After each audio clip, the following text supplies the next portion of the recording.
down in bottom lane, and we're going to see what happens when Cassiopeia joins Ezreal and Janna, seeing if they can kind of isolate people. We have a Mumu chasing down Maokai, but Soraka is down there as well. Went for the bandage, did not succeed. Really, really careful pokes here. This is going to be an amazing team fight very soon here. We got quite a bunch of rioters running around here. But as you can see, they've chased the lizard way out of position here, so I think Team Riot's going to be able to secure that buff right there. Mumu grabbing red buff. A lot of pings happening down here. Wow, look at that. Team Riot was able to control the jungle and push them out, but here a team fight is about to happen. A Mumu initiates. We got Janna hitting her tornado, but the damage from Maokai and some others are really just gonna wipe out some of Team Riot right there. But look at this pretty close exchange. Low health on the blue team. Sivir and Ezreal are the first to go down. Soraka goes down. Now, Janna tries to get out of it. They actually are managing to take care of Maokai, and now Katarina, having used her ult, is actually in a dangerous position at this point.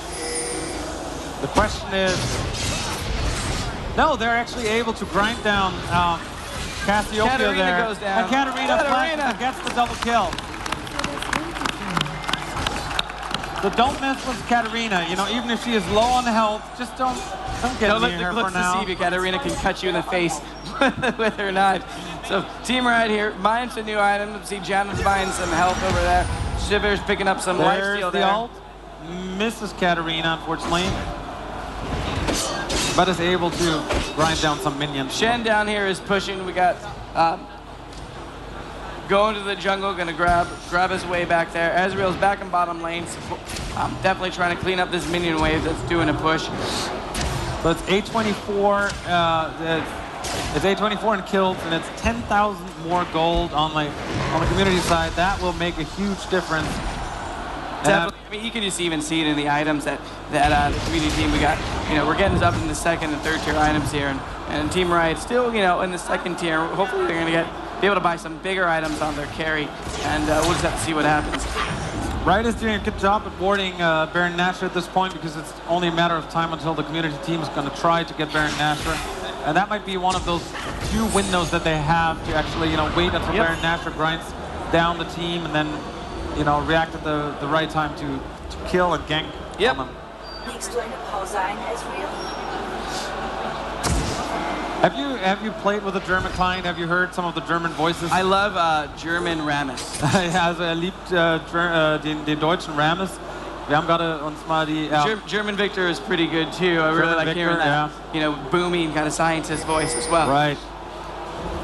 Okay, we got everybody kind of gathering in the mid here. We're going to see what happens. Maokai and Sivir kind of exchanging places there. Looks like they're going to roam, possibly looking to see if Dragon is there again. I don't know if he's up.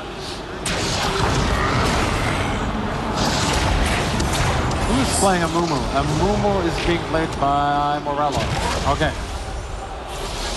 It seems like, you know, looking at the game, it seems like a Mumu is always a little bit too far out at this point. Seems you know, jumps in a little bit early and misses that behind that line. There's another guy coming. I was wondering why he didn't pick a Nivea. Pardon me, what was that? I was wondering why he didn't pick a Nivea. That's his main. Morello loves to play with Nivea. You know, I think they needed a tank in this situation, and Amumu can be a fine tank. And you know, Amumu is a very fine character to play with this bandage grab, but you know, it's really about landing it correctly.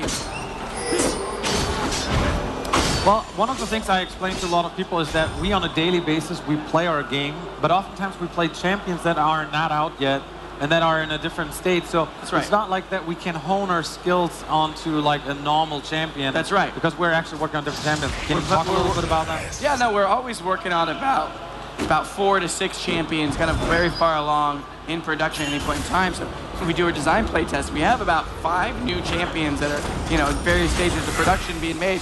And so, you know, really figuring out how they play and what their play patterns are like for what we're focused on. But before I get into that, let's see what's happening over here. We got red team taking down the dragon. They're going to be able to grab some gold there. Blue team is going up into the jungle to chase the enemy Shen. And that Shen is giving him a chase, kind of dispersing right there, but Team Riot able to get their jungle blue right there. Now they're pinging. Their whole team is coming up, kind of centered on the river towards the mid right there. We're smell a team fight about to happen.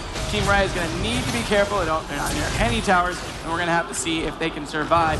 Pretty much an assault from the red team. And what both teams are doing right now, they're going for the wards. Both of them have an Oracle, are going through the jungle as much as they can and getting rid of other teams' wards so that there is no visibility in those areas.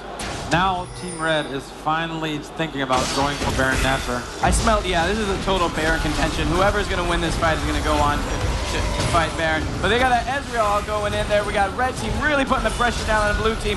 Oh my gosh, we got a whole bunch of people laying down their ultimates. Cassiopeia hits her ultimate, slows everybody, doesn't stun. Red team is putting the pressure on, chasing blue back into their base. A lot of damage exchange there. Only one kill there, so that's pretty good exchange. Riot's able to fend them off. The Cassiopeia goes down for Maokai. So 2 kills for the community and 0 kills for Riot. I don't know if this is actually going to work out again. You know, this is a tough match.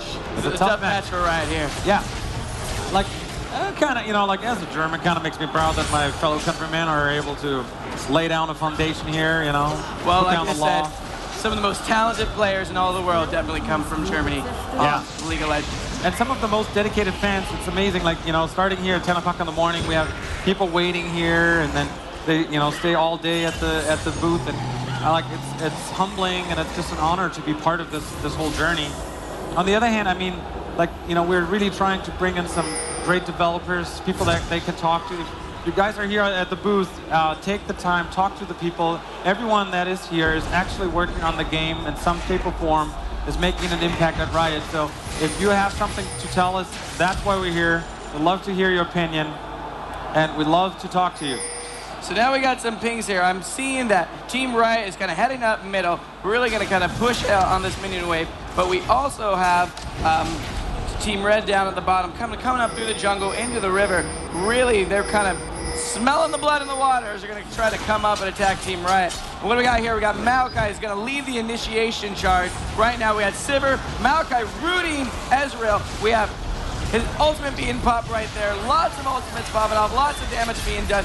Ezreal's ult comes in, not able to knock down everybody, and Team Riot is on the run right now from the community team. Here's a good exchange there. We have a flash over the wall from Janna to get out of there.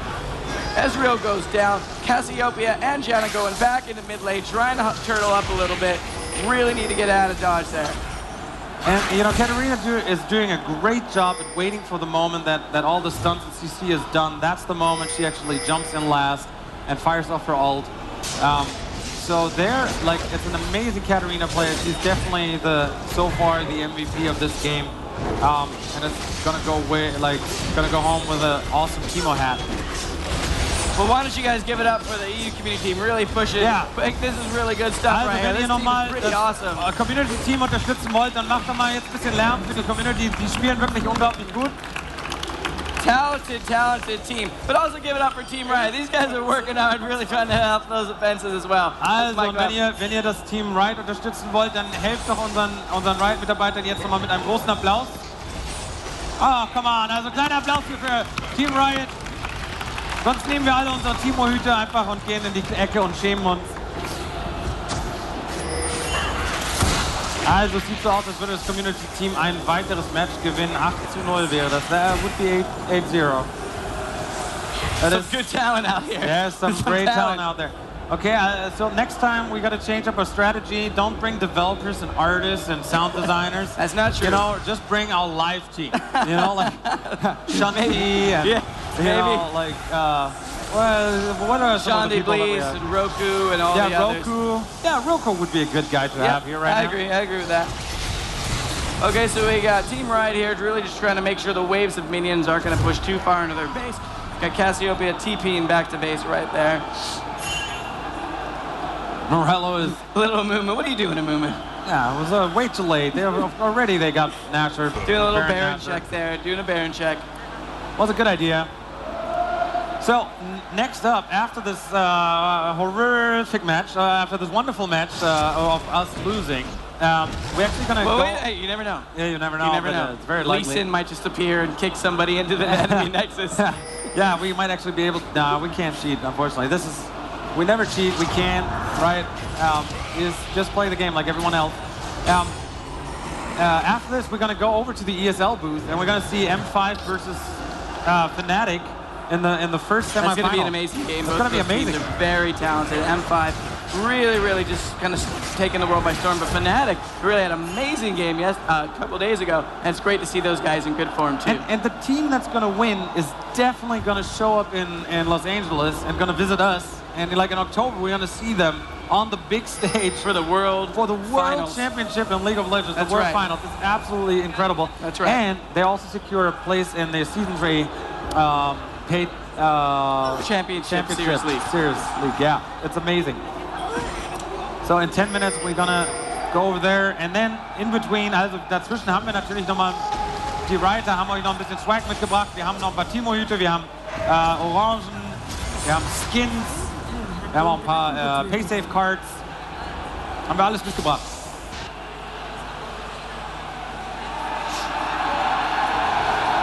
Schauen wir mal, wie here we got some. You can see that Team Riot is kind of staying grouped together because they know that pretty soon a push is going to happen. You're having the community team here really just kind of supporting their minions into the push here.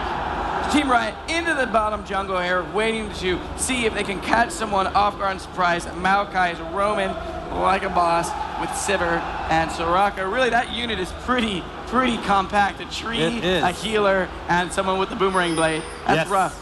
And you know, like it's this anticipation before a huge battle. We can't wait to see how this is gonna end. Well, there we go. We got Soraka is actually overextending, but Maokai is putting down his zone. And if you notice, that was a pretty amazing exchange. And Soraka kind of went out left. Sivir was coming up at the bottom to keep the pressure on, so that didn't quite work out. They were really trying to get Soraka out of the game there, and Maokai was able to support Soraka and get her out of the fray. So Team Riot coming back up into the mid right here. Let's see if we're going to have another exchange. Community team seems like they are not like unifying a strategy at this point. They're just you know, poking a little bit, going like mid lane, going a little bit bot lane, and they're trying to steal red buff, but currently they don't have one unified strategy at this point. Well, no, I mean, I think Riot's strategy is really just kind of stay together and try to pull someone out of the fray so they can kind of eliminate people one by one. But you can see that our EU community team over here really kind of working together as a unit and doing jukes and baits, which is really cool. And, you know, kind of testament to the kind of pokey style play that we see here overseas. Right. Both teams are laying down like as many wards as they can so that they have the visibility of the jungle, and that hoping that it gives them an advantage over the fight. That's the moment where actually it makes sense to actually take a sight ward instead of just a visibility ward, right? Yep. Those extra 40 gold are a good investment, 50 gold, are a good investment at this point, because that way you're actually going to see if there's another one, or you have an Oracle like Genja has in this case.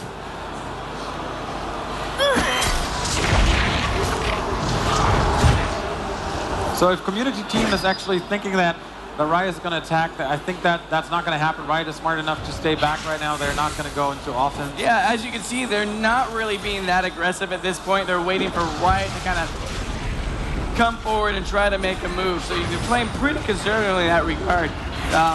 So they're really just to kind of take them down in a team fight. Their Baron buff is gone, and so now they're just hanging out, really looking to engage in a giant team battle. So now, with everyone going towards the river. Oh, Morello is actually initiating there. He has to be very careful that he doesn't go too far in this case. Too far out in this case. There's the flash. Everyone's getting out of the way of Maokai's ult right there. And Morello's the first one to go down in this case. There's the Genja ult. Katarina goes down. Katarina goes actually down for the first time. Katarina, first one in a little while. We got Genja popping everyone up as blue team makes their way back in the base for defense. Yorick is getting caught up right there from Maokai. He goes down thanks to Shen. But we have Boomerang Blades, Ezreal coming out of the jungle, pushing everybody off with his pokiness. And they're able to escape that exchange. It loses 2 Rioters, but back in the defense if it wasn't a complete wipeout. Now we're going to have to see some defense right here. Maokai looking to initiate with some saplings. They're running forward. They're very cute but dangerous. We have Ezreal poking right there. Boomerang blades coming down the middle. We're going to see what happens soon. Looking like we're going to see a push down the center. We also see that top lane is getting a lot of pressure from Sen and Shiraka, pushing them into turtling into their base. Yeah, and it's hard to say that a 2v1 is we killed one, they killed two. It's hard to say that that was actually a win. But in this case, we got Katarina, and with that, we got a lot of gold. We did get some gold for that, which is good. And now we have Morello catching Soraka off guard. Cassiopeia trying to take her down, but really melted by Sivir and her boomerang. Completely overextending her lane there. I mean, we got some major damage items happening right here. Infinity Blade on Sivir combined with a Bloodthirster and Phantom Dancer. When she's supporting her team, is amazing and just cutting down towers and other things like that. So but Team Riot's putting the chase on her right now, coming through the middle lane. But they don't see that Shen is also hacking out with the Sunfire Cape, getting those wolves. So again, really putting the pressure on Team Riot. Right. So the community team was just pinging Baron Nashor. I think if they are now taking Nashor, because, you know, well, Riot might actually look at that, but if they're taking Nashor, that would be definitely make a huge difference. You can see Team Riot getting rid of the enemy's ward as they ward Baron themselves, but we're about to see a team fight on the road to Baron. We got Maokai running away from some of Yorick's minions.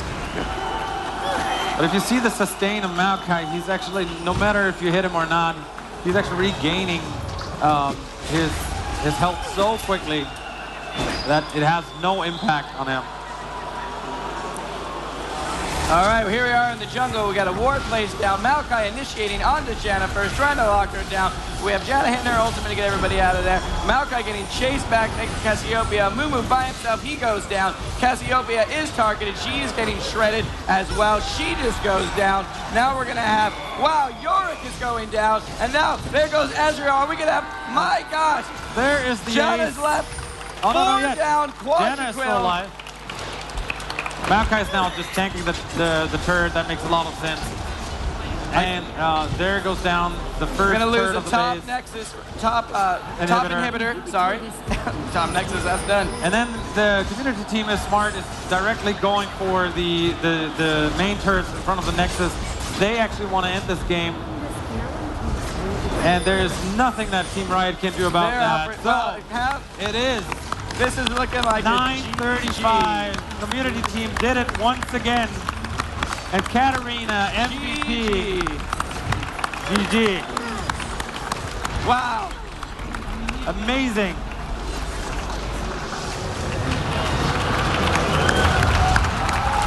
Give it up for everybody, all the players. Katarina, you play Katarina? Okay. Komm mal zu mir auf die Bühne, kommt mal alle zu mir auf die Bühne. Also, da muss ich doch jetzt mal gleich eine Frage stellen. Hey, Mark, there's lots of bags. Can you get some of the bags out there? So Mark, if you can stay like 2 more minutes.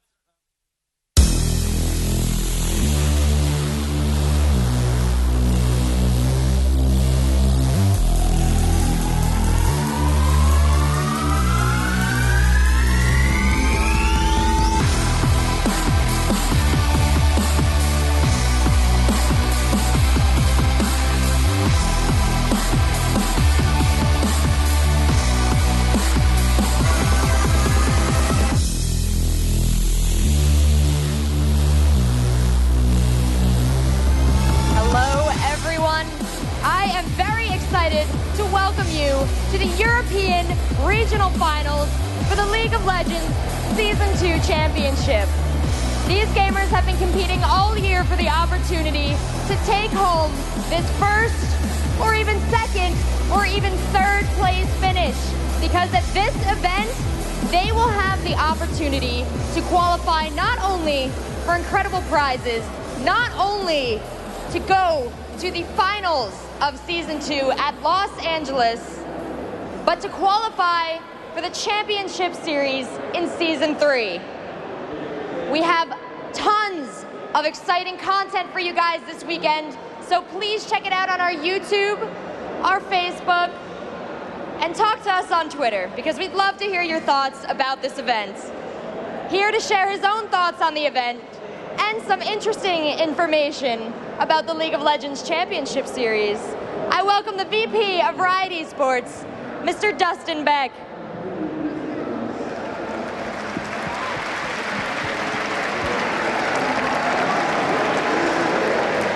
Dustin, I don't think we can fit any more people in this venue. How excited are you to see all these fans' faces? Our fans are the best fans in the world. We love you guys. This is amazing.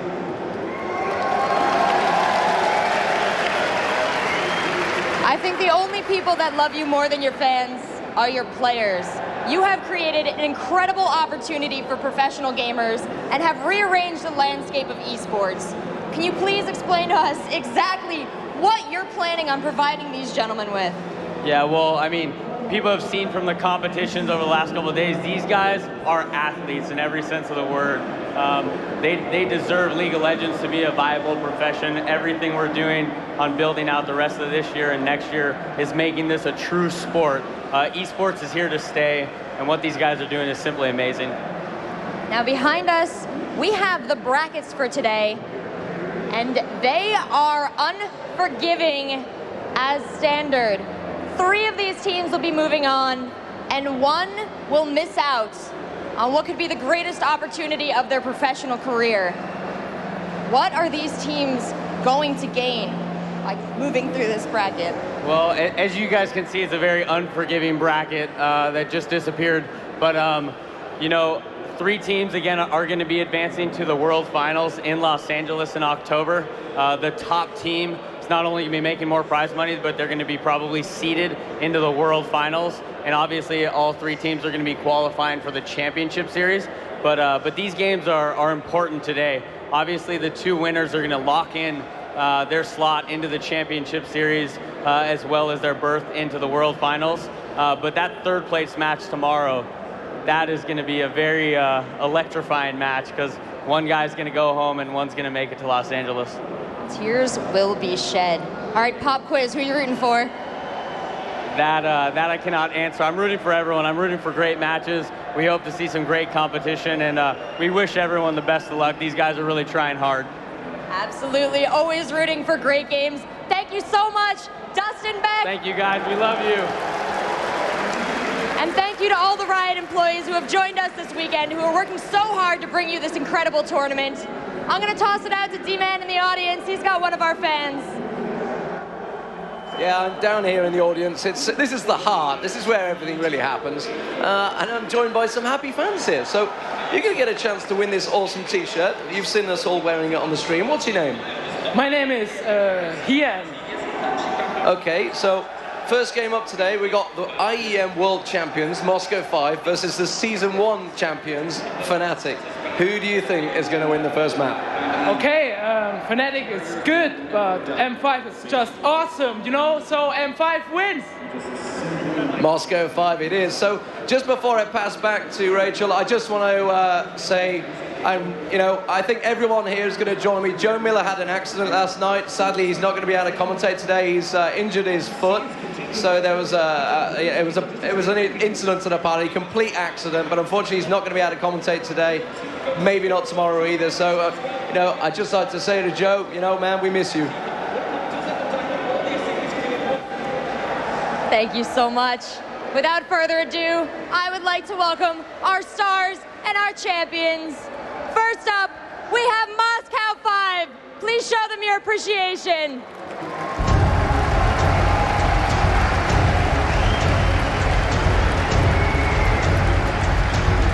M5 BenQ, the team with some of the best results in Europe.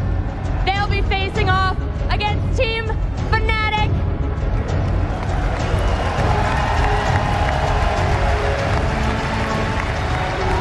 After competing in the Azubu Champions Tournament in Korea, they are stronger than ever. appreciation for these teams who are about to bring you some amazing games today. Let's hear it.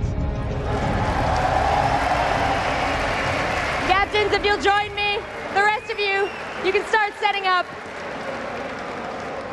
This is an intense moment, but I'm so happy to see smiles on your faces. How do you feel going into this match?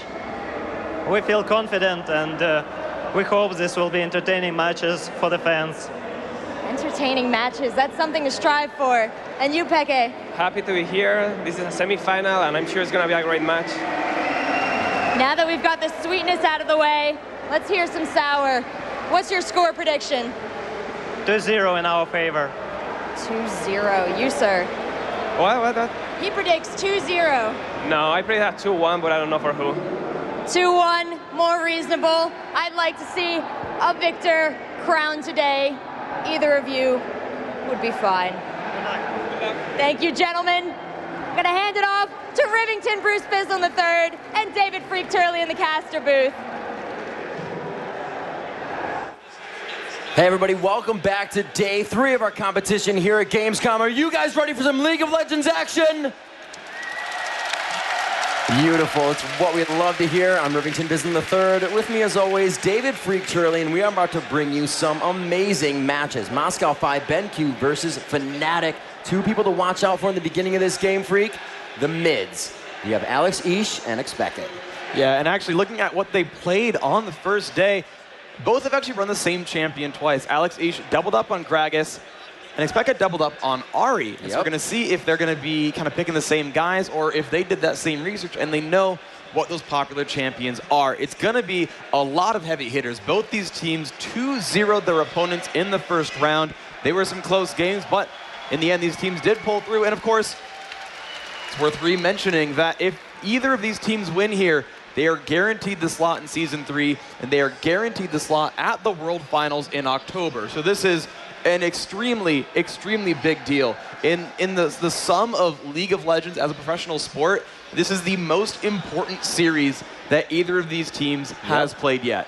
You know, Phreak, and it's one of the most versatile series we've seen as well. Before hitting the semifinals, we've seen 39 unique champion picks coming into the game. This means the champion pools for each player is getting bigger and bigger. So it's going to be that much harder to counter your opposing team. Yeah, and it's just it's going to be up to the research, and it's going to be up to getting their own strategies and their own sort of beneficial combinations together. When these players have so many champions mastered under their belts, yeah, okay, you've got certain favorites like Froggen and Nivea when everyone kind of cheers when the guy picks that champion. These guys have extremely wide rosters. You can't say, oh, we're going to ban out xPeke at easy mode, right? They can't do that. And so what they need to do instead is to find things that work well for themselves, build their own strategy that works well, that they can sort of build and make sure that their team is the best team. They can't just headhunt. They have to make sure their own picks and their own strategy is strong as well. Yeah, and these teams in this tight situation, coming out of that single elimination bracket, now having somewhat of a chance with that lower bracket now, they are going to be throwing it all on the line. This is for everything. As they punch their ticket, try to get themselves to Los Angeles and represent Europe in the championship in Los Angeles. Yeah, and this is absolutely, you're right. It's everything nothing's being held back anymore, right? Exactly. This is, again, the most important match these guys are playing. If they have anything stored up right now, they're going to bring it out. They're going to have to, because it's not only is it single elimination and do or die, but you could make the case where, okay, it's quarterfinals, maybe you think you're better than your opponent, you might hold back a little bit. Right. And in fact, all these teams did 2-0 their opponents. And a couple of guys were saying that, yeah, we've still got something kind of in the background. We got something that we know we can bring out later on. But now there's really no point in holding anything back. This win means you're in. You don't have to worry about the finals. Of course, it's more prize money, but the biggest deal is making it into that top 3. You win the semifinal, you're guaranteed top 2. That's the win you really want. And now the competition is the stiffest it's ever been in this tournament. Seeds 1 and 4 right here. M5 BenQ, the first seed here. FNATIC Raid call from 4th. But even still, we just said that these were world champion teams. FNATIC won Season 1 last year in Jönköping, Sweden at DreamHack 2011. And we just saw at CeBIT, actually in Germany, just about 5 months ago, M5 BenQ became Intel Extreme Masters World Champions. So these guys have just so much experience and so many victories under their belts. So, Phreak, let's take a look at what we may see from these teams today. We do have sOAZ. He did play that first match of Gamescom with Jace top against the Shen, and we saw some unstoppable play at 7-1, I think 10-1 overall at the end of the match. Yeah. So we may look for that pick ban on sOAZ. He has been very dominant top. nRated's Leona, this Gamescom has been amazing and something that Alex Ish and his team may not want to have to deal with. Yellow Lamia, making it easy for us to remember that his name is Lamia. Thanks, Lamia. He's going to be playing the AD carry, sometimes taking that Corki way, sometimes using that ever so often Ashe that he's been finding himself getting pentakills on during tournament play. xPeke, as you said, that Ahri after Ahri, the Abyssal Scepter build, just being so effective for the team in general. Yeah. And another thing to bring out, as these teams are building those synergy builds, they are helping each other out. A lot of Aegis on the supports, the Shirelli steroid boost for speed, and they just continue to make those low-cost builds, but the recipes help the entire team. We also have Cyamigo, which is Cyanide in the jungle for FNATIC, running a bit of Malphite over the week, and it's been very effective for the team. Yeah, so there's just a giant roster here, and actually, when you go through those picks, you find out that Moscow 5 actually banned the same 3 champions both times in their first round match, and they actually doubled up on 3 of the 5 champions. Gragas, Corki, and Yorick were picked both games in their series, so Moscow 5, you know, maybe they were holding back. They said, this is a strategy that works. These are champions that work well for us. We'll just pick them, and we'll pick them again, and we'll pick them again, and we'll pick them again. And so we'll see if they still want to run that sort of, that default strategy that worked so well last time, or if they are going to branch out and try something a bit different. You know, as you just mentioned, Ahri played twice there for xPeke. Lamia, he played Corki, he played Ezreal. We're going to see if he picks up anything a little bit less common. We actually haven't seen Urgot yet this tournament, which is a bit of a surprise there. Was normally a sort of perennial pick and ban in the last few months, but he's fallen out of favor a little bit thanks to some of those nerfs. And so we'll kind of see if anything is going to come out from the side, or if they're going to be, you know, a little bit more standard and run what they've been playing so far this tournament. Yeah, we'll have to see what they decide to pick. The team's saying they are ready, so we may see champion select here soon and just see what they have to say for themselves. As we saw Alex Ish on Gragas yesterday, we were saying dominating the competition, and he's been used quite a bit. Really an AP carry in the mid that's able to fend for himself and get out of tight situations, and it's why he's such a viable pick. But that's why also we see xPeke on Ahri. That movement, the ability to get yourself out of a dangerous situation is amazing. We see a lot of the bans that we saw yesterday. Maokai, the support jungle pick, being very detrimental to team play for the opposing team. Gragas out, there it is. Yorick and Ahri as well, so nobody gets their mainstays of the tournament off the bat. And immediately insta-locking onto Shen. You saw right away just how fast those bans went out. These teams knew what they wanted to take away. The Gragas and Yorick ban, not surprised at all. Less worried about that Corki, and I can understand that generally speaking, attack damage carries have a bit more play in what you're gonna pick in lane, how you're gonna play that out, of course. nRated right now looking to grab that Corki for Lamia. Definitely is a champion he played very well in that first round match. Is a champion that Moscow 5 played very well additionally, but still Moscow 5 saying Shen is our guy. We're gonna grab him. I think when he has been played, he's been in the top lane every single time, but he can jungle as well, so you never know for sure. You know, we might even see an aggressive jungler coming from Moscow 5. That's how they've been playing. As we said, Acer pulling that comparable online aggressive Moscow 5. And they like those aggressive junglers, that Shyvana, that Lee Sin, both in the game and both still ready to be picked for the M5 team. M5 BenQ now picking up Sona, and it looks like they're going to be going quite safe on this one. Any engages that they have can be broken out with that Sona Crescendo ultimate. Shen as well, a very safe pick for helping your team in the team fight. A lot of long-range poke, however, already coming from FNATIC. Yeah, and I really like what Moscow 5 on this team has on this team so far. It's a lot of area of effect crowd control, and it's still there as Genja picks up the lock-in on Lee Sin. And a couple of interesting choices here. Now Draven, I would not expect to see that they've already grabbed Corki, but they have locked in. And again, we saw that in the first match. He picked Jace up against Shen and said, yes, this is going to work very well. And it's great because Jace can actually break that channel on Shen's ultimate. That Stand United, that Shen ultimate, so incredibly powerful. One of the main reasons that teams pick him is it's a global range ultimate that puts a shield on a teammate.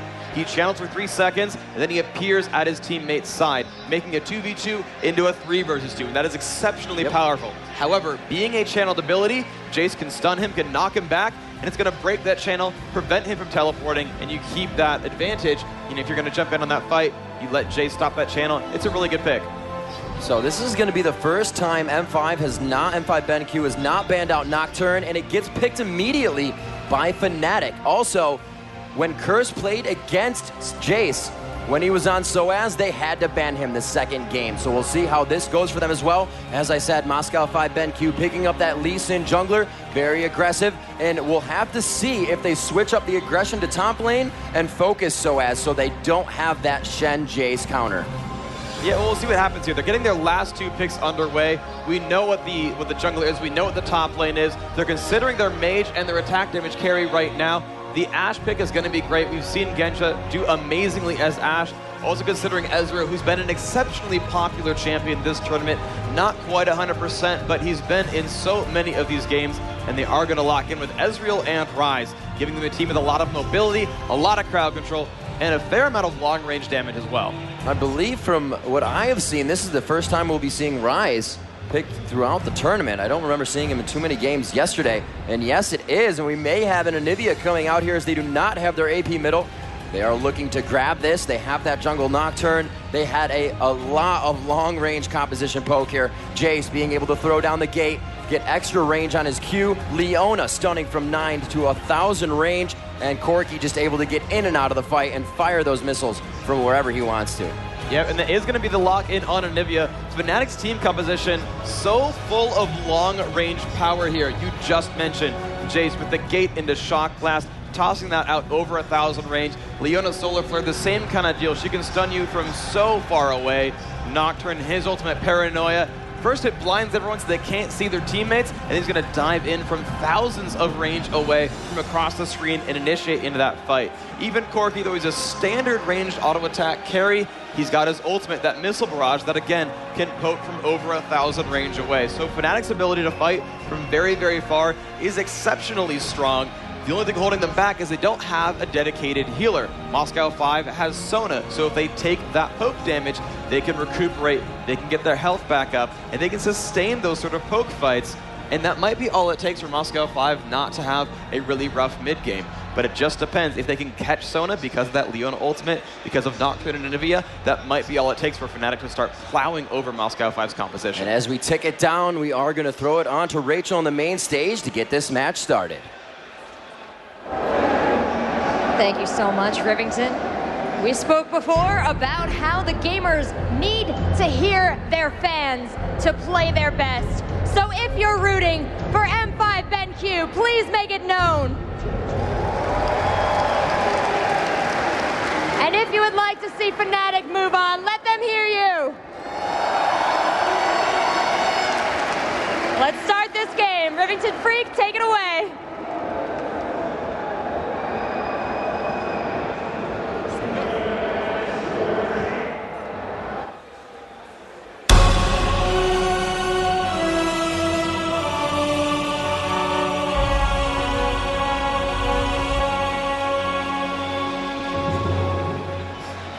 And as we now begin day 3 of your Gamescom Season 2 League of Legends European Regional Competition, Moscow 5 BenQ on the screen. Ladies and gentlemen, as they enter this best of 3 to move on into the finals and grab themselves a spot, do you want to see Moscow 5 take game 1?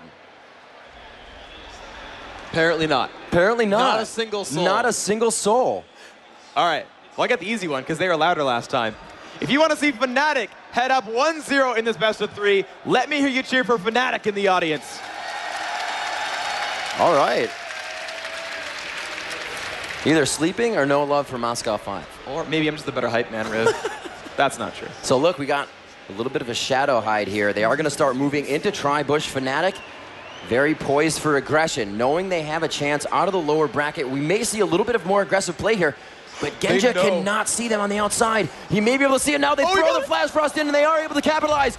The Flash out, rather, as Genja has taken, I believe, Mystic Shot. He did not leave himself for the ability to grab there, so he did not choose that Arcane Shift.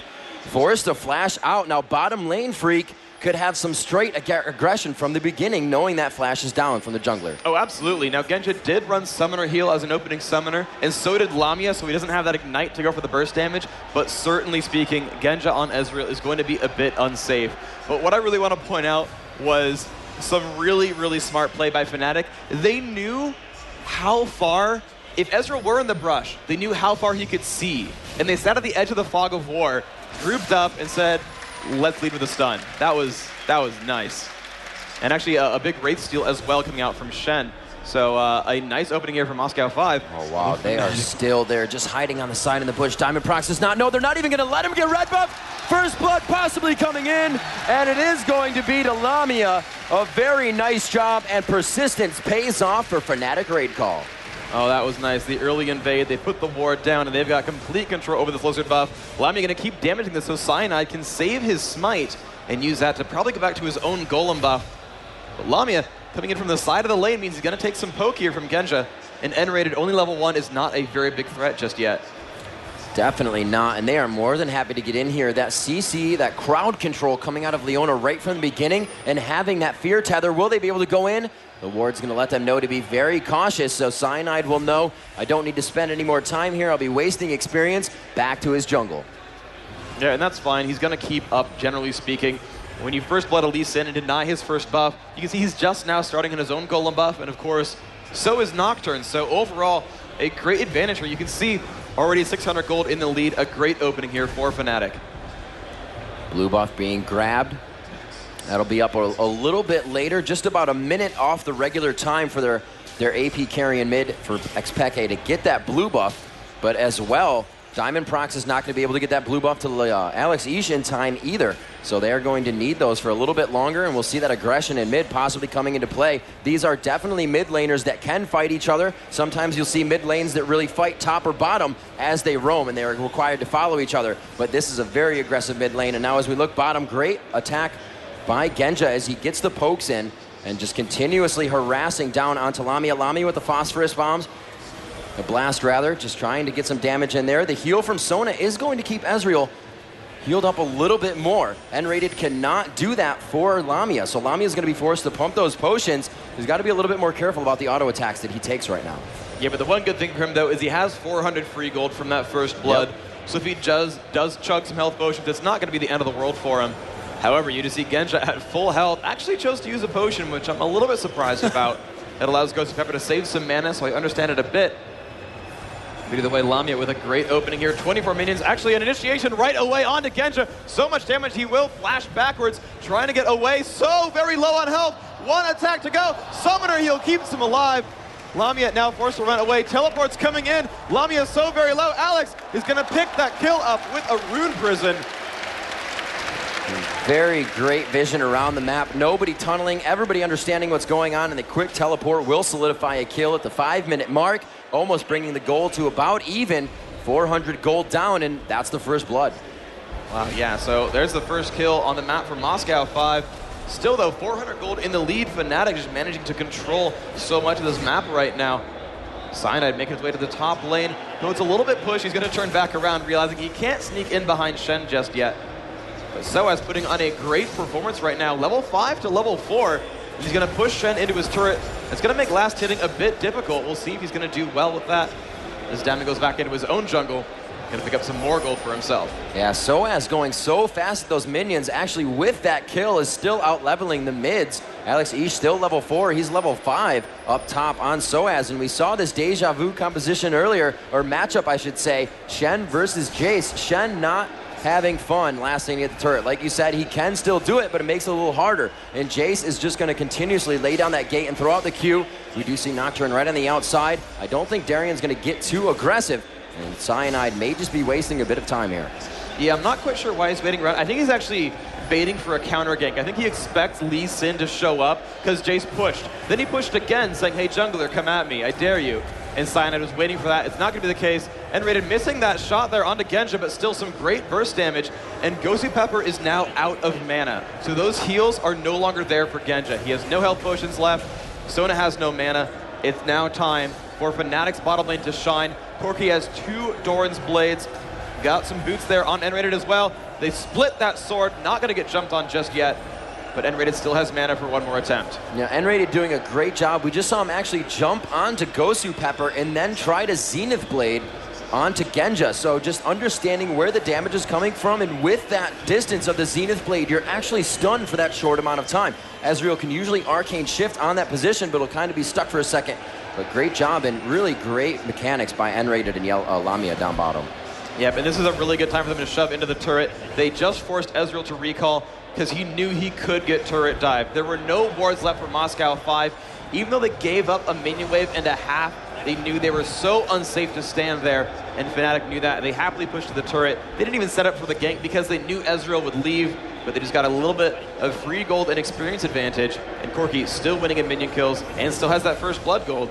Lamia is going to be a very threatening champion in this game. So it looks like we are going to see Genja picking up that fast phage, wants to get a few more hits down onto Lamia before he gets out of range, also giving the HP he would get from the Darien, so he's still keeping himself safe while giving himself that HP and damage. Diamondprox now going for his own red as it is back up. And we're going to see Cyanide coming back top once again. I do not believe the Diamondprox showed himself bottom, so the jungler is really none the wiser of where each other are right now. Yeah, although with Shen so far up here, Cyanide could come in behind Darien and go for some pressure. Darien is pushing. I think he's going to want to recall back for some items pretty soon. But a quick exchange here, Darien down to half health. If only Cyanide had actually chosen to come by, that might have been a forced flash there. Darien will feint some damage and be safe. For those who aren't quite familiar with Jay's, sOAZ is maxing his Q first. That's going to be Shock Blast plus to the skies when he goes into hammer form. So I know it's rare to see Jace. This is the first time we've really seen Jace in competitive play. sOAZ now playing him twice in 3 games. And FYI, you max that Q ability. Yeah, it's going really well for him, especially changing into forms. You get a little extra damage on that attack, so you can see him hitting the long-range attacks and then happily farming. We see Diamond coming up here to soak up some experience and keep the lane from really pushing into the turret. Blue buff finally going to xPeke. It's going to be very nice for him, and it looks like we actually may see a gank coming out of this. GoSu Pepper finally getting back to lane with some wards. We'll be able to give a little bit of safety there. And as they see Diamondprox top and Shen has gone back, they're going to take this advantage and go for this dragon at 9 minutes. Yeah, but we're going to see them start to regroup because Shen, of course, has a global ultimate. There is a teleport coming in from xPeke on Rise. The ultimate is on from Sona. So much damage. Pekka flashes backwards. Darien has arrived as well. It's now a 4 versus 4. Because, of course, Moscow 5 knew that sOAZ was top as well. So they knew with their teleport presence, they could make that happen. But GoSu Pepper actually burning 2 summoner spells himself. A lot of flashes overall. And sOAZ, oh my gosh, that burst damage. Diamond gonna get the Shock Blast. Can he get the kill? Whoa. Yes, he does. sOAZ showing up and saying thank you for the lizard buff. Yeah, sOAZ absolutely hitting everything perfectly there. He did not stutter step one bit, and he knew what needed to be done. Quickly procking that 3-shot attack, and he only needed one of them as he threw down the Ignite that went through Safeguard. A beautiful job there in understanding he didn't have to go any farther than he needed to. Yeah, a great kill. Now Fnatic up 500 gold.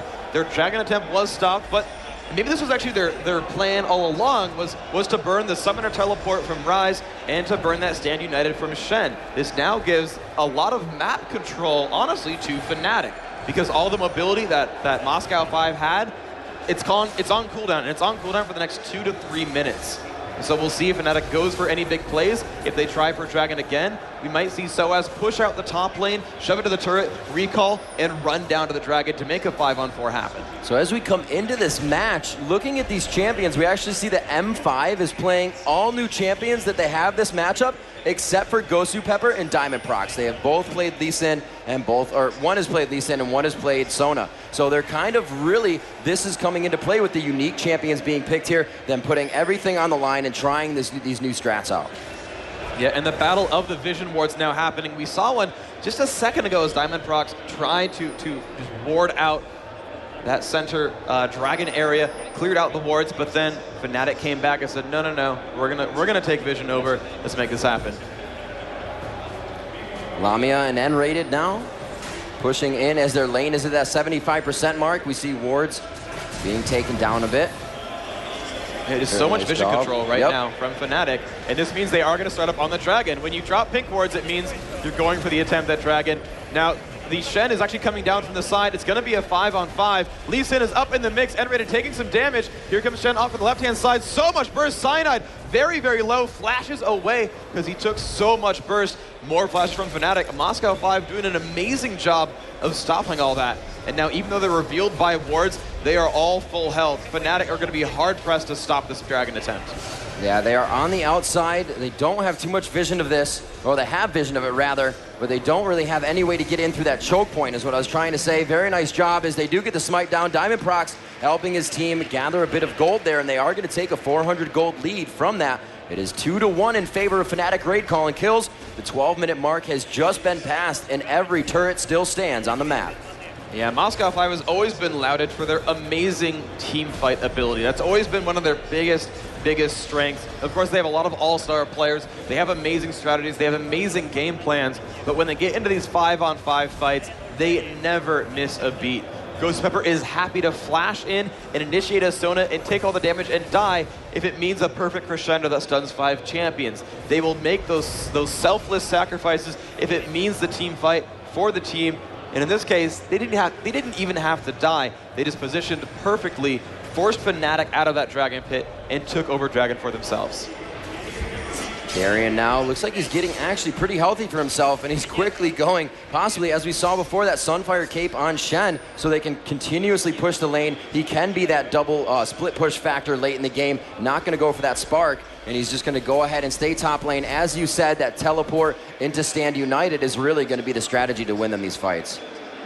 Yeah, it's definitely going to be a very, very big deal. We did see that earlier. The Shen plays, when he did come out, just became a late game terror where he would split push off to one side, the rest of the team would be split off the other way, and they would just regroup if a team fight ever did start. Just the fact that you have Shen on your team, and also the Summoner Teleport on Rise, I can't really stress that one enough. There are 2 champions on Moscow 5's roster that are going to get all the way around the map whenever they want, and that's going to allow them to open up so many doors for strategies to make all these kinds of plays where they know they can regroup for a fight in just a moment's notice. It looks like Cyanide trying to work something out here, but they aren't going to gather for this gank. It looks like there's just too much vision and too much push going on. You see blue buff again being donated over to xPeke. He is not even halfway down.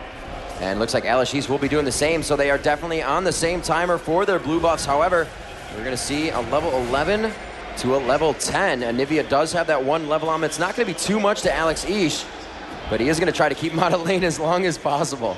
That is a really interesting wall there, Alex. Having to come around the backhand side, seeing the stun just barely miss, but he's taking some free harass, so some good plays there by xPeke on Anivia.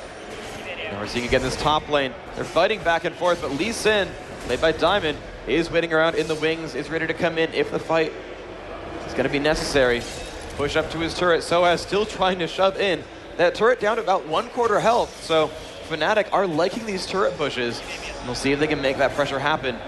It's going to be a nice bit of gold income if they can make that. And here comes Diamond. He lands it. He's going to get the slow off into sOAZ, but sOAZ is going to knock him back out and be safe. He's just going to chill around. Cyanide has an Oracle's Elixir and is going to make his own way up to this top lane as well. Yeah, you still see that Shen was up there, and he can stand United back into the fight as he was backing. That's why Diamondprox went so hard on that fight, trying to get that harass down, almost going for the shock blast, but it hits the first minion, unfortunately, not doing any splash damage to Diamondprox. And not so much an early Oracles, but a necessary Oracles, since so much vision is on the map right now, and it needs to be denied. It's not being denied from turrets. They're actually staying up quite long for what FNATIC Raid Call did to that first turret at about 11 minutes in their first matchup. It's now about 16 minutes, and you haven't seen a turret go down. Genja getting initiated on, and there goes the Leona ultimate as they turn around. The slower flare does hit. Is it going to be enough with the Ignite on? Sona goes in. The last attack from the Q, and they may go down as they both take too many shots from the turret, but they get out by the skin of their teeth. Well done microing that turret damage. Yeah, that was really, really excellent there by Moscow 5, but in from the back comes xPeke on Anivia. If they don't know this is coming, this could be a very dangerous situation. Genja's Arcane Shift should be back up. Pekka flashes. The stand United from Shen's going to keep him alive. This could be very, very dangerous as, oh my gosh, the flash across the wall. That's going to be an egg onto Anivia, and xPeke going to go down. xPeke with a great play, teleporting to a minion and arriving just in time to make it a 3-2 lead now for Moscow 5. A very great job and good focus by Cyanide to get 150 gold for his team from that turret. And you gotta hand it to Moscow 5, Ben Q, initiating second after second. Everything they're doing right now is just in the correct form, in the correct order. That was a beautiful gank down bottom, especially xPeke flashing over that crystal wall and able to just lock down Anivia with the Rune Prism. Diamondprox being there to help with the rebirth, and they were able to take him down quite handily. 2K on that, is going to be actually 1.1 thousand gold. And now Moscow 5 takes the lead and kills at 3-2. And you're seeing them now push around to the bottom of the map. They want to try to cement this into a bit of a lead here. Okay, FNATIC got the first turret kill, but now Moscow 5, they've got a lot of control over the map. You're seeing Darien shove this top lane quite a bit. That turret down to about 3/4. You're seeing as they're gonna, they're gonna move around. They're gonna go back and pick up some items real quick, but generally speaking, pressure's gonna be on pretty soon for FNATIC, and they might lose part of their base if they're not too careful. Yeah, FNATIC definitely being slowed down by the defenses of Moscow 5 here. At 15 minutes, this game is the lowest amount of gold accrued by FNATIC raid call. So it does seem like in this low economy game, they are taking a few more hits. Moscow 5 is not letting them get those advantages and using them to accumulate or get their gold. So FNATIC really needs to do a few more things, start dropping those turrets and get themselves back in. Huge onto xPeke. The rebirth is down. He respawns and he's put right back into the death chamber. Cyanide also going down in the 2-for-0 in favor of Moscow 5. And that was so extremely important right there. I believe Anivia did have a golem buff. Actually, I might be wrong there. But either way, Anivia did go down, and they dropped out the Oracle's Elixir, and now they're flanking behind onto this Corki. Lamia is not going to like this. Leona's there as well. The dance comes out. So much damage. They're trying to pick up Genja. nRated goes down, and they do not pick up a kill in return. So Moscow 5, 4 kills, actually 6 kills in a row on the map overall, but 4 of them in very recent order. You know, amazing gameplay right there. They completely turned the game around. It's like the gate opened at 17 minutes and they said, let's start laning. Let's push them out of the laning phase right now and let's start doing it our way. And this is the time when you can't really recognize when mid-game starts. One team could start creating mid-game. It's not when towers start to fall, it's when they choose for it to happen. And right now, because of that top tower falling, they're saying, let's start mid-game, let's make this happen. And really, like you said, picking up those 6 kills after quite a lull in the game. Yeah, and now you're seeing them start shoving. Even though FNATIC is still, they're winning in turret kills somehow. They've got 2-0. Actually, I got to hand it to FNATIC. I really thought Moscow 5 was going to be able to cement those champion kills into further advantages by picking up these turret kills. Now, dragons are going down. That's all great, and they're building advantages elsewhere. But FNATIC actually defending their turrets phenomenally, and that's actually making this game a lot closer than it otherwise would have been because Moscow 5 have just been on a roll in these recent fights. You know, we're going to have a replay of that prior kill onto xPeke. Lands the stun onto Darien, but it doesn't matter. He shadow dashes in, and there's all this burst damage, and poor Cyanide's not going to like this. The kick from Lee Sin actually knocked him into the air, meant that Cyanide went down very, very quickly. And as we speed back up, we get them down into this bottom lane, and suddenly Leona and Corki all alone. Ezra with the early burst damage. The dance comes off. She tries to initiate, but it just is not going to matter. Genja does not take enough damage to nearly go down. Great job by Moscow 5. As we are jumping back, we do have a gank onto bottom lane. xPeke trying to hit that Flash Frost, but he misses a beautiful wall, but Genja jumping over if he needs to. Diamondprox trying to rebuttal here as the turret goes down. They want to try to get something out of this, but the 4 strong of FNATIC raid call looks to be a bit too much. And they are going to back off of this situation. At 22 minutes, Moscow 5 Ben Q holding a 2,000 gold lead. sOAZ about to face check in at Darien. So much burst actually from Darien. sOAZ dropped the half health right now, trying to fight 1 versus 1. I think Darien's actually winning this right now. sOAZ forced a gate away, but the stun, the taunt is there. Darien still chasing. Can sOAZ make his way out of this fight? He's going to try to knock him backwards. Jukes through the brush. Darien's so far away. He's going to flash over the wall, though. sOAZ, and he lands the taunt. It's going to be a kill picked up. Wow. Excellent job right there. And it's crescendo down bottom, stopping 3 members, but GoSu cannot make it out alive. A nice missile shot by Lamia will be able to pick up that kill for himself with an assist, both on xPeke and nRated. Cyanide taking a bit of damage and harass in middle. It looks like they are quickly trying to push down these lanes here as they try to regain control of this map. They try to shut down the Vision on M5 Ben Q. Close Flash Frost does not hit Diamondprox. He takes advantage of that. Stand United coming in. They do have xPeke once again. Lamia low down bottom on Alexi. She gets 1 more Q, and he is able to take him out. xPeke now sitting in rebirth. I don't think he's going to be able to make it out of this one. He does have blue buff. He may be able to stun one up, but it is not going to be enough in a valiant effort to keep himself alive. Another team double kill for M5 Ben Q. Wow, just phenomenal fight presence once more. Sure, FNATIC opened up with 2 kills at the bottom. They picked up both those bottom lane champions, but oh my gosh, look at this. Alex is jumping in, will tank that turret happily, doing so much damage. The stun from nRated will not matter, and Alex will just happily tank like 18 turret shots with just a Rod of Ages and say thank you for the gold. I'm gonna go back. All right, but now let's check out that kill that happened during that duel with sOAZ. An amazing opening stun, just blew up Genja. Way too much burst damage for them to get away. And a perfectly aimed solar flare, an amazing wall. GoSu Pepper got the dance off, really good stopping there, but the slows just too much there. xPeke really just locking him up. Pings going down as they return in. They're saying we need to get some wards down by Wraiths. We need to make sure we are covered on the entrances to our jungle. That fight from FNATIC Raid Call shows that they can still make an impact, but if they keep getting caught out in the end of the fight like that, Moscow 5, as you said, Phreak, weren't capitalizing too much on the turret kills. They're just getting out with low health. So with these kills, yes, they're getting money, but they're not getting position on the map, which may start to affect them in objectives, and it really may start to affect them in the later team fights. Yeah, there's absolutely one big thing here that's a comeback potential for FNATIC, which is when champions get a lot of kills in a row, they start to be worth a lot more gold when you kill them. So Alex Ish, 6-0 on Rise. Right now, an obvious case for MVP for Moscow 5, but if FNATIC can pick him off, he's going to be worth almost 500 or 600 gold. So if they can get that kill, suddenly someone's getting really rich. There's assist gold to be had as well. And FNATIC, if they just all 5 champions die on both sides, FNATIC gets closer. And that might be what they're going for, is a nice slugfest where they can pick off these kills, especially on the high priority ones like Rise. And for a good amount of focus that went to top lane, it seems like those guys are just left to duke it out here since about 15 minutes in the game.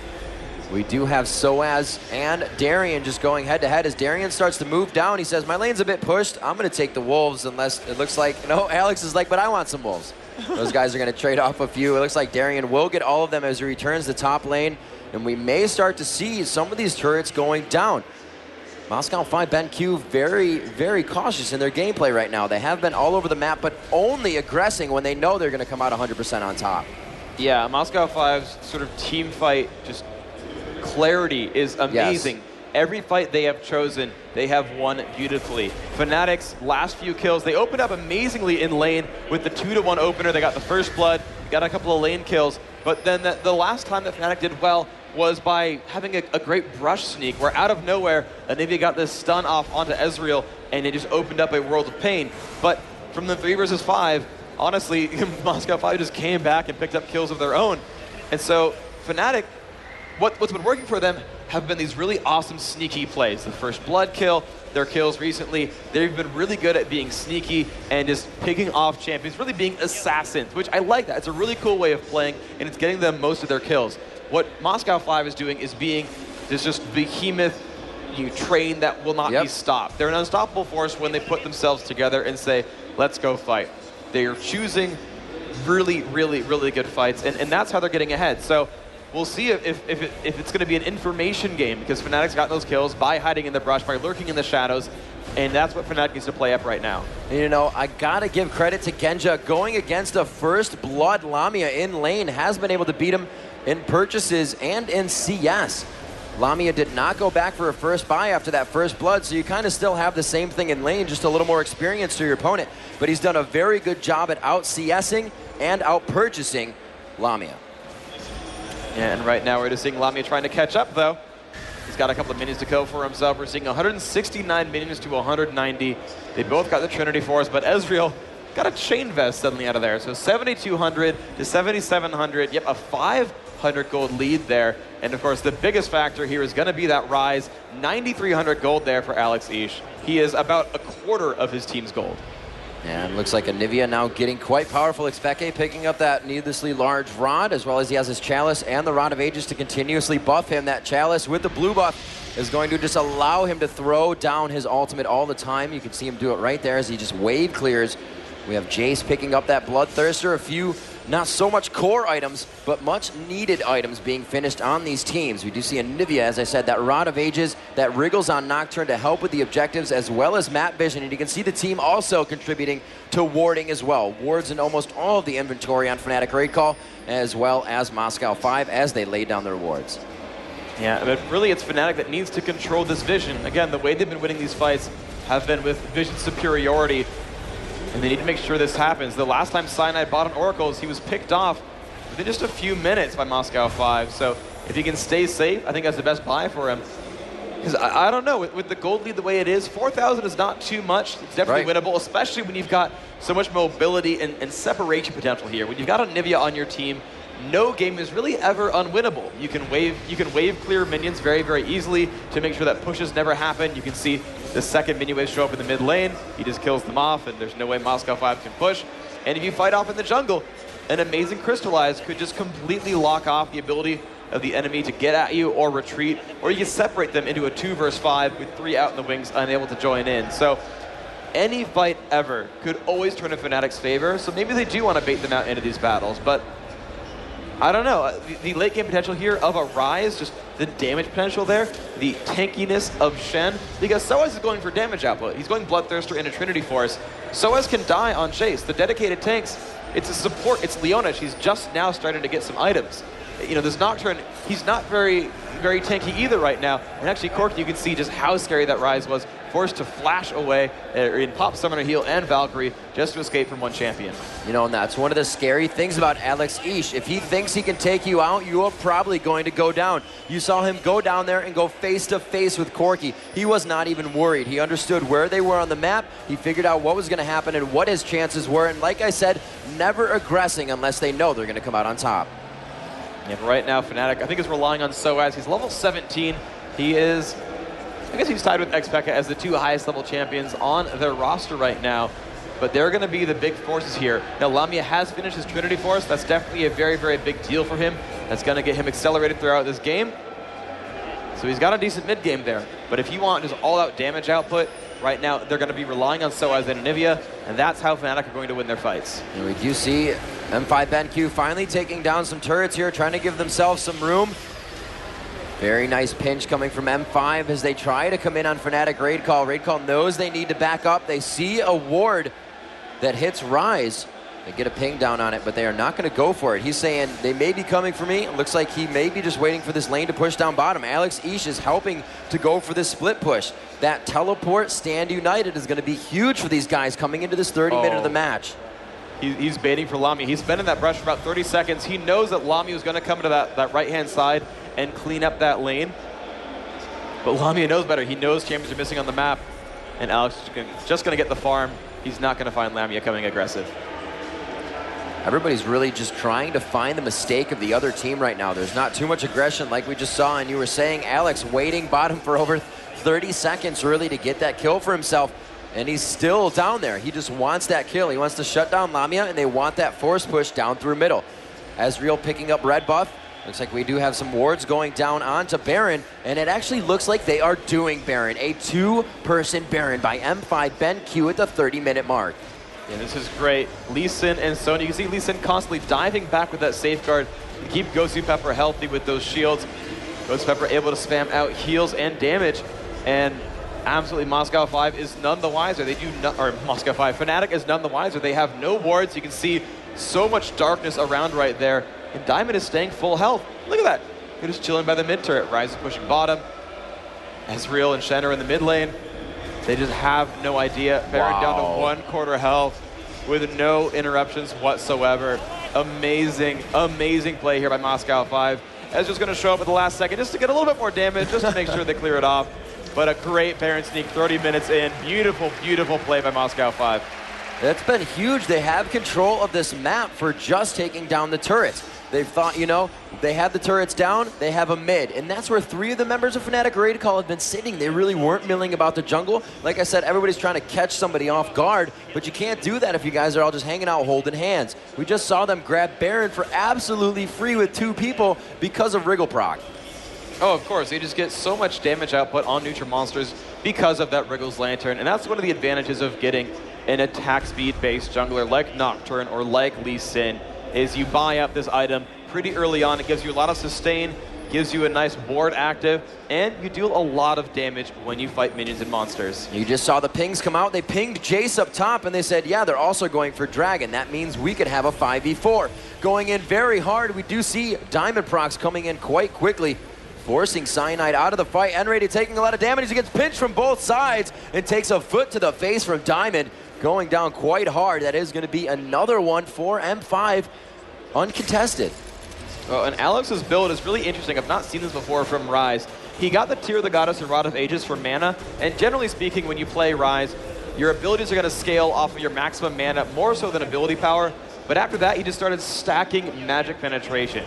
He's got the Haunting guy, he's got the Abyssal Scepter. It's going to be very, very hard for FNATIC to really survive his onslaught of abilities. And sOAZ, speaking of surviving, not liking this fight against Darien either. Darien's going to break him down in a one-on-one. Withstand Trinity Force and the Sunfire Cape is all it takes. And now Moscow 5 are pushing in to FNATIC's base. Lamia immediately blown up, and Nyphy's not going to like his chances either. So much damage going off. Alex each picking up the kill onto Cyanide as well. xPeke forced a flash out of his own base. Will land the stun onto Genja, but Summoner Heal's going to keep that Ezreal alive, and they still have the ability to push. M5 BenQ so aggressive right now, not even getting FNATIC raid call, room to breathe. Rebirth just under the turret. GoSu doing what he can to power cord the health away from xPeke. xPeke, oh, gets hit with True Shot Barrage. Goes for the Zonias. It's going to be here for a nice statue, but he will go down, and somebody's going to put that over their mantle. An ace coming out of the hands of Ezreal. Very nice job by M5 BenQ, just continuously knocking on the front door of FNATIC raid call. Oh, and they are going to keep the pressure up. They've got Sona, who's got a bit of extra mana regeneration thanks to that Baron buff.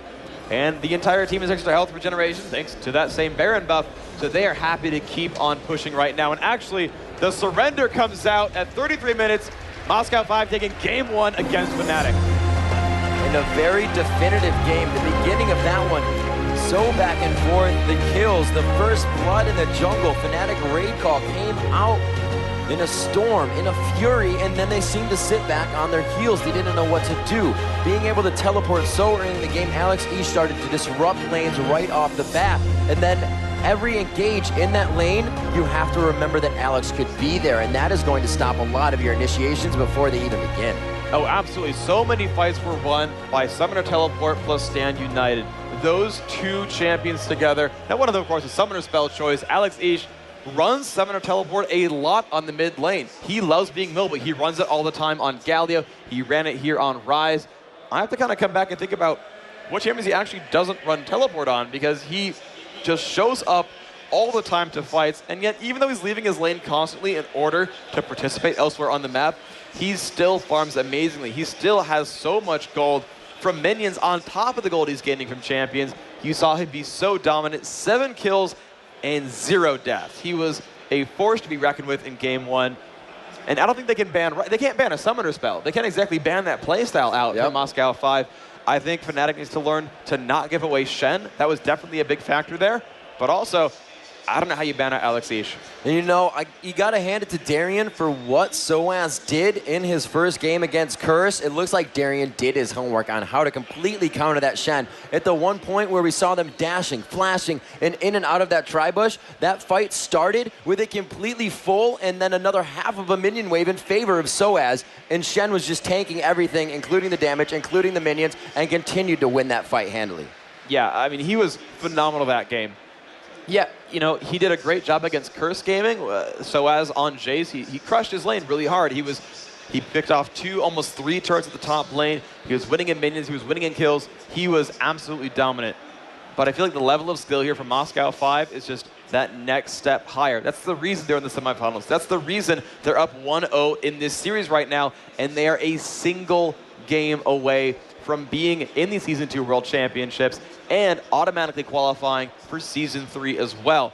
Moscow 5, 1 game away, and with this level of play higher, FNATIC maybe needs to think about, what are you allowing them to play? What's really a counterpick at this point? If Darien's that good that their intended top lane counterpick doesn't win, what do you do next? You got to consider that Moscow 5 BenQ took these guys off the map surgically, one after one. If we take a look at the CS here that we'll read off to you, it was 302 CS on xPeke, 291 on sOAZ, 208 on Lamia. If we look at the other team, there's only like 2 or 3 people over that 210 mark. So the CS was in favor of FNATIC, but Moscow 5 BenQ said that didn't matter. we know where you're going to be and we know how you're playing. A 33-minute two-person Dragon with Ezreal coming in on the end to or Baron rather, coming in to take that. Just really escalated the game, and at the point we were saying where Moscow 5 BenQ was winning fights but not taking turrets, they completely started to bang on the front door of FNATIC raid call, and they didn't know what to do about it. Yeah, Moscow 5 kind of took their time a bit in the early game. They said, you know, we'll just lane for a while, we'll get ourselves grouped up.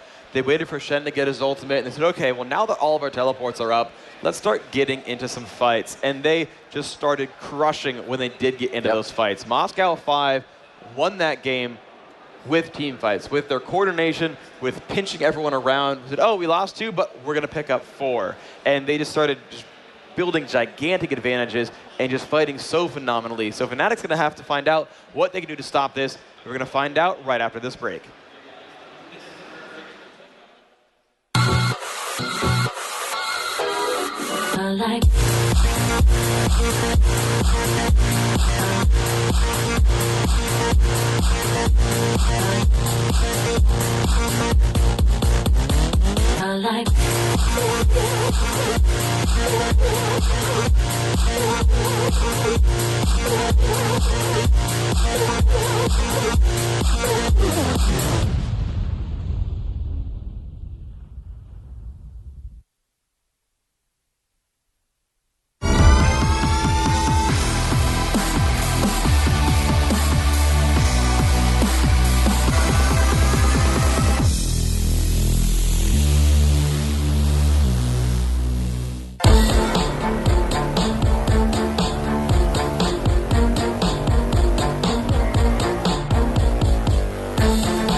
Welcome back, everyone. We just saw game 1 of M5 BenQ versus FNATIC. Tell me about that Jace pick, Xenon. Well, Jace worked really, really well for sOAZ yesterday to the point that they had to ban him. And remember, yesterday he played Jace against Shen as well. So I asked sOAZ after the game yesterday, is Jace like a specific counter pick to Shen? And he said, no, he really isn't. People just don't know how to play against Jace. That's why I can run him and that's why I can dominate with him. As it turns out, Darien knows how to play against Jace, because I have to say that top lane went in favor of M5 after all, and then they still had that really, really strong Shen who could teleport everywhere. And halfway through the game, I told a colleague of mine, I'm guessing they're banning Jace next game now. I'm not so sure that they shut that Jace down, and it looks like M5 have all the answers. Well, M5 certainly snowballed that game. They got off to an early lead and they just never let it go. So tell me about those team fights. What was the situation every time FNATIC entered a team fight with them?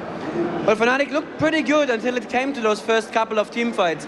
They even did a pretty smart thing where they forced an early dragon to force a summoner teleport and a stand united, like the shoutcasters pointed out. And they took those tools away from M5 and just disengaged cleanly. So I like that. That was nice strategic play.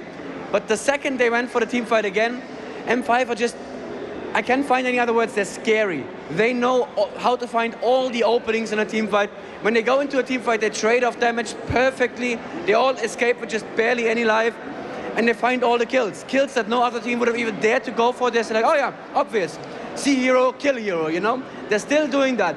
That's what they became famous for at Kiev. This hunger, this thirst for kills. And they still have that. And honestly, FNATIC looked good until the first couple of team fights, and then they just crumbled, they fell apart. They had no answers, and M5 are looking scarier than ever. Well, I asked them their predictions at the beginning of the match. Alex said 2-0. He still has a chance to be right. FNATIC said 2-1. They still have a chance to be right. So it's still anyone's game, and this is to see who's moving on for the first, second place match and the third, fourth match. So neither of these teams will be out after these games. We're going to throw it out to Deman and Jason Kaplan in the audience to another fan. Yes, hello, I'm back down here. I tell you what, it's getting harder every time I need to go in. This place is packed. If you didn't get a seat early on, I think you had to be here 2 hours before the matches started. So, question is, you're going to win this t-shirt. He just won this t-shirt last time. You guessed Moscow 5 correctly. It was a very good, it was a pretty educated guess, I think it's safe to say. What's your name to start with? Sorry? What's your name? Kevin. And who do you think is going to win? We just saw Moscow 5 pretty dominant. We saw a brilliant first blood by FNATIC. We got oranges coming our way from the Riot guys. Who do you think is going to win the next match? I like FNATIC to win this game, but I think M5 will. Okay, and Jason, who are you joined with? And I have Mike here, and we saw an amazing game 1 out of both teams. FNATIC did a really good job early game, as Deman was just saying. And I kind of want to know, who do you think's going to win this game? From the strong plays we've seen from Alex, I think Moscow 5 is going to take this one to 2-0. Okay, and if you're right, you get this amazing shirt. And do you actually play AD carry? Or actually even AP carry? AP carry, cast it in. And I'm going to try dodging some more of these oranges that are coming right at us. Without further ado, let's get game 2 underway. Let's go back over to Phreak and Rivington.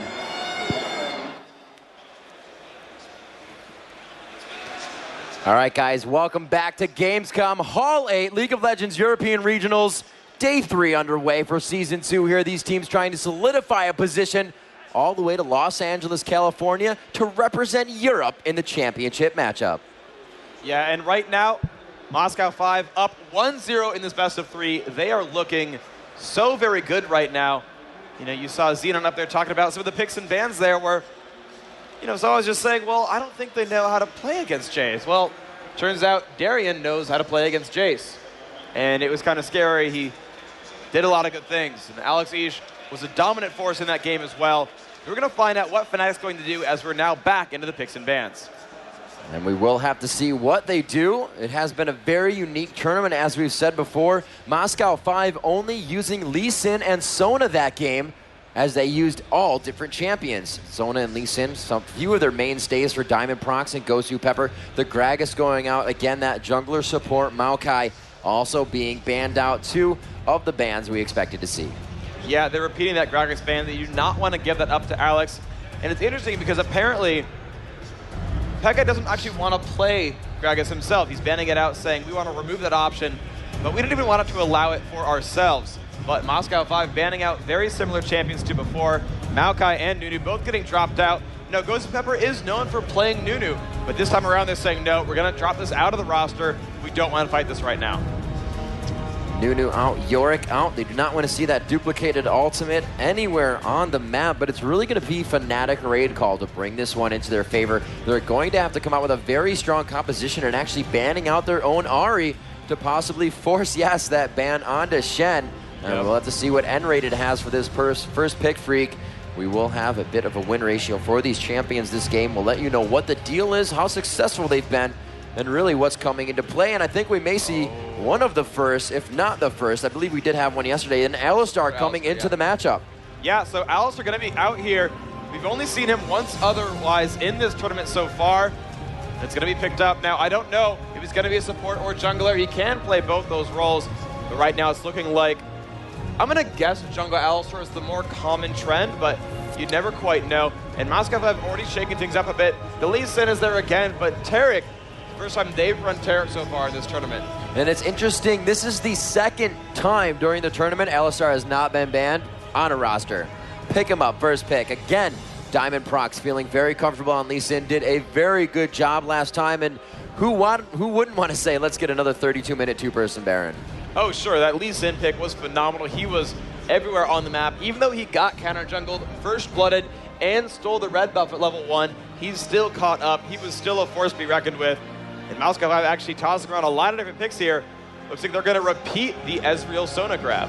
Yeah, that's going to be really nice for them. Sona was really able to shut down the team composition with her ultimate, that crescendo, making everybody dance for a short amount of time, and then they were just able to really get in there, stand united, and the teleport in, and that crescendo was a perfect amount of time for the entire team to get there as they just continue to initiate fights, like we said, with aggression, not going in unless they knew 100% that damage was in their favor. Now, we are going to see, as you said, this probably being a jungle YellowStar.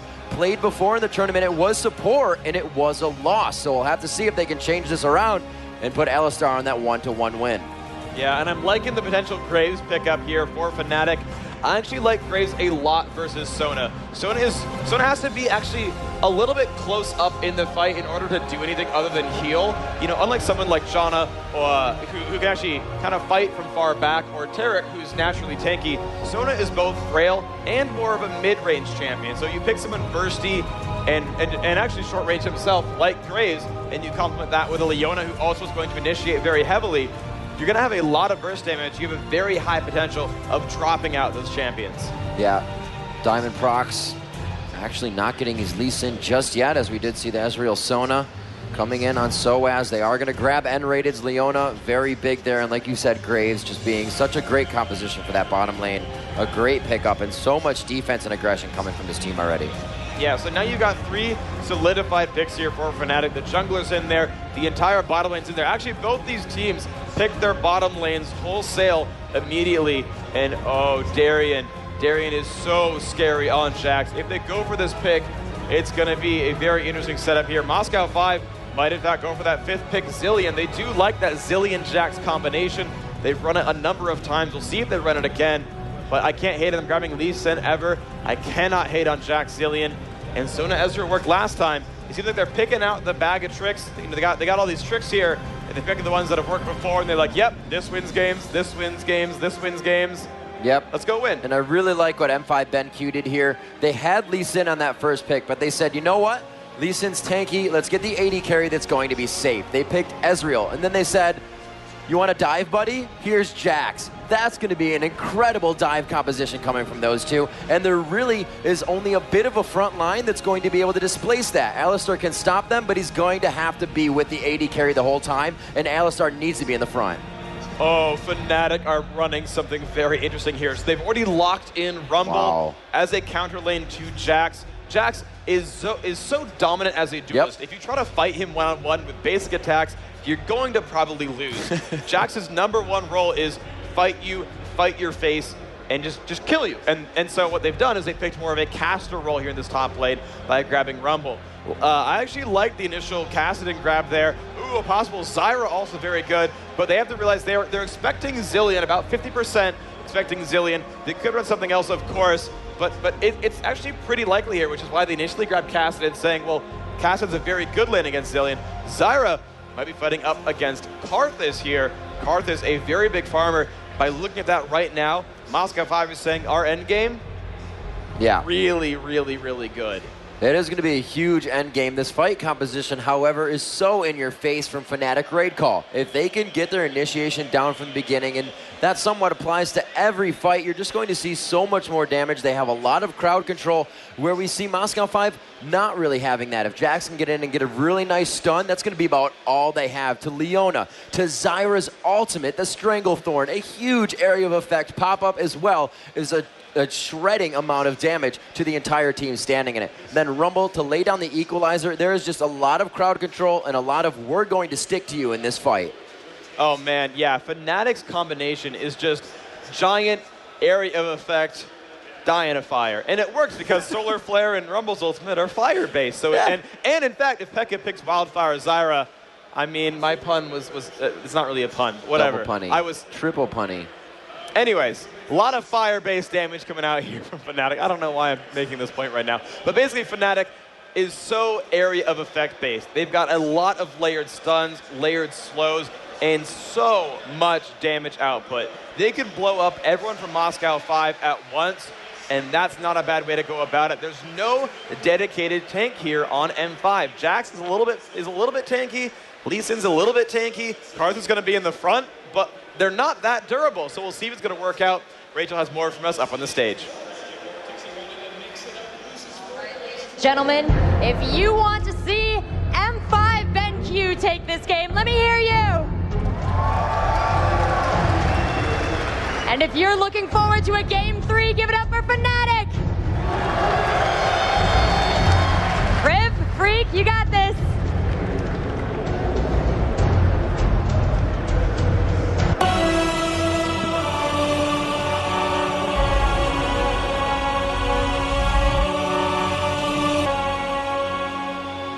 Jump into the matchup, we do see both of these mids, as we said before, unique champion picks.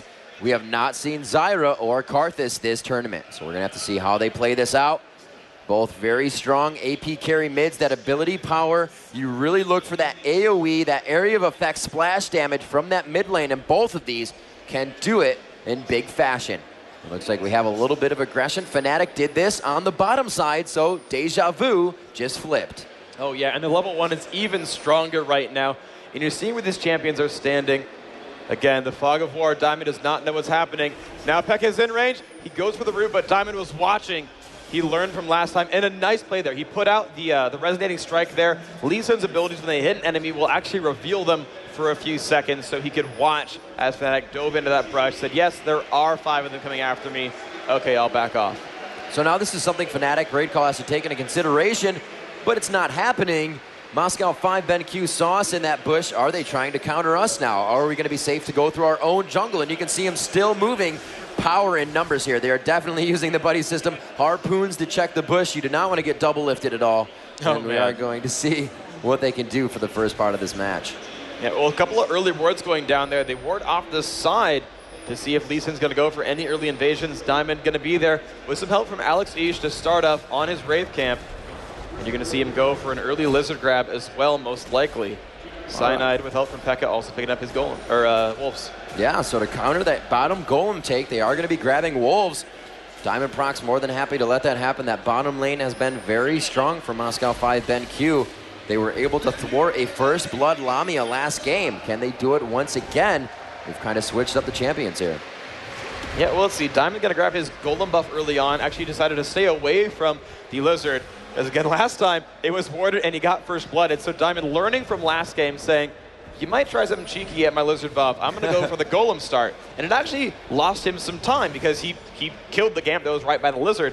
And so FNATIC playing some mind games, not even warding it. They're like, yeah, you're good, right? Well, you can do whatever. And so Diamond with a slightly inefficient jungle path because of what FNATIC did game 1. I really like how that plays out. And look how cautious AlexEish is playing in middle. He's almost under his turret and the farm is in the mid. That is exactly how you have to play against an YellowStar jungle. Oh yeah, and it's Alistar Zyra as well. Both of them could lock you up for quite some time. And the good thing here for Alex is Karthus is so long range, and all he needs to do is get that last hit on the minions. You can see he's got 11 of the 12 minion kills actually under his belt, despite playing so safely. But Diamond coming in from behind sOAZ is not going to like this very much. Let's see if he can make it away. Diamond is right there. He's going to land it. The slow is on. He's going to land the resonating strike as well. sOAZ still trying to run away. Actually, no. He's going to make it just fine. Wow. And Diamond actually is very, very low right now. I did not expect him to make it out of that. I figured the resonating strike was just going to be, or the sonic wave rather, was just going to be able to hit, connect, and end that one. But a beautiful flash keeps him alive. And Diamondprox forced to go back here. He's not going to be able to get back into his jungle and steal some experience. Maybe he will. That safeguard keeps him alive long enough for golems.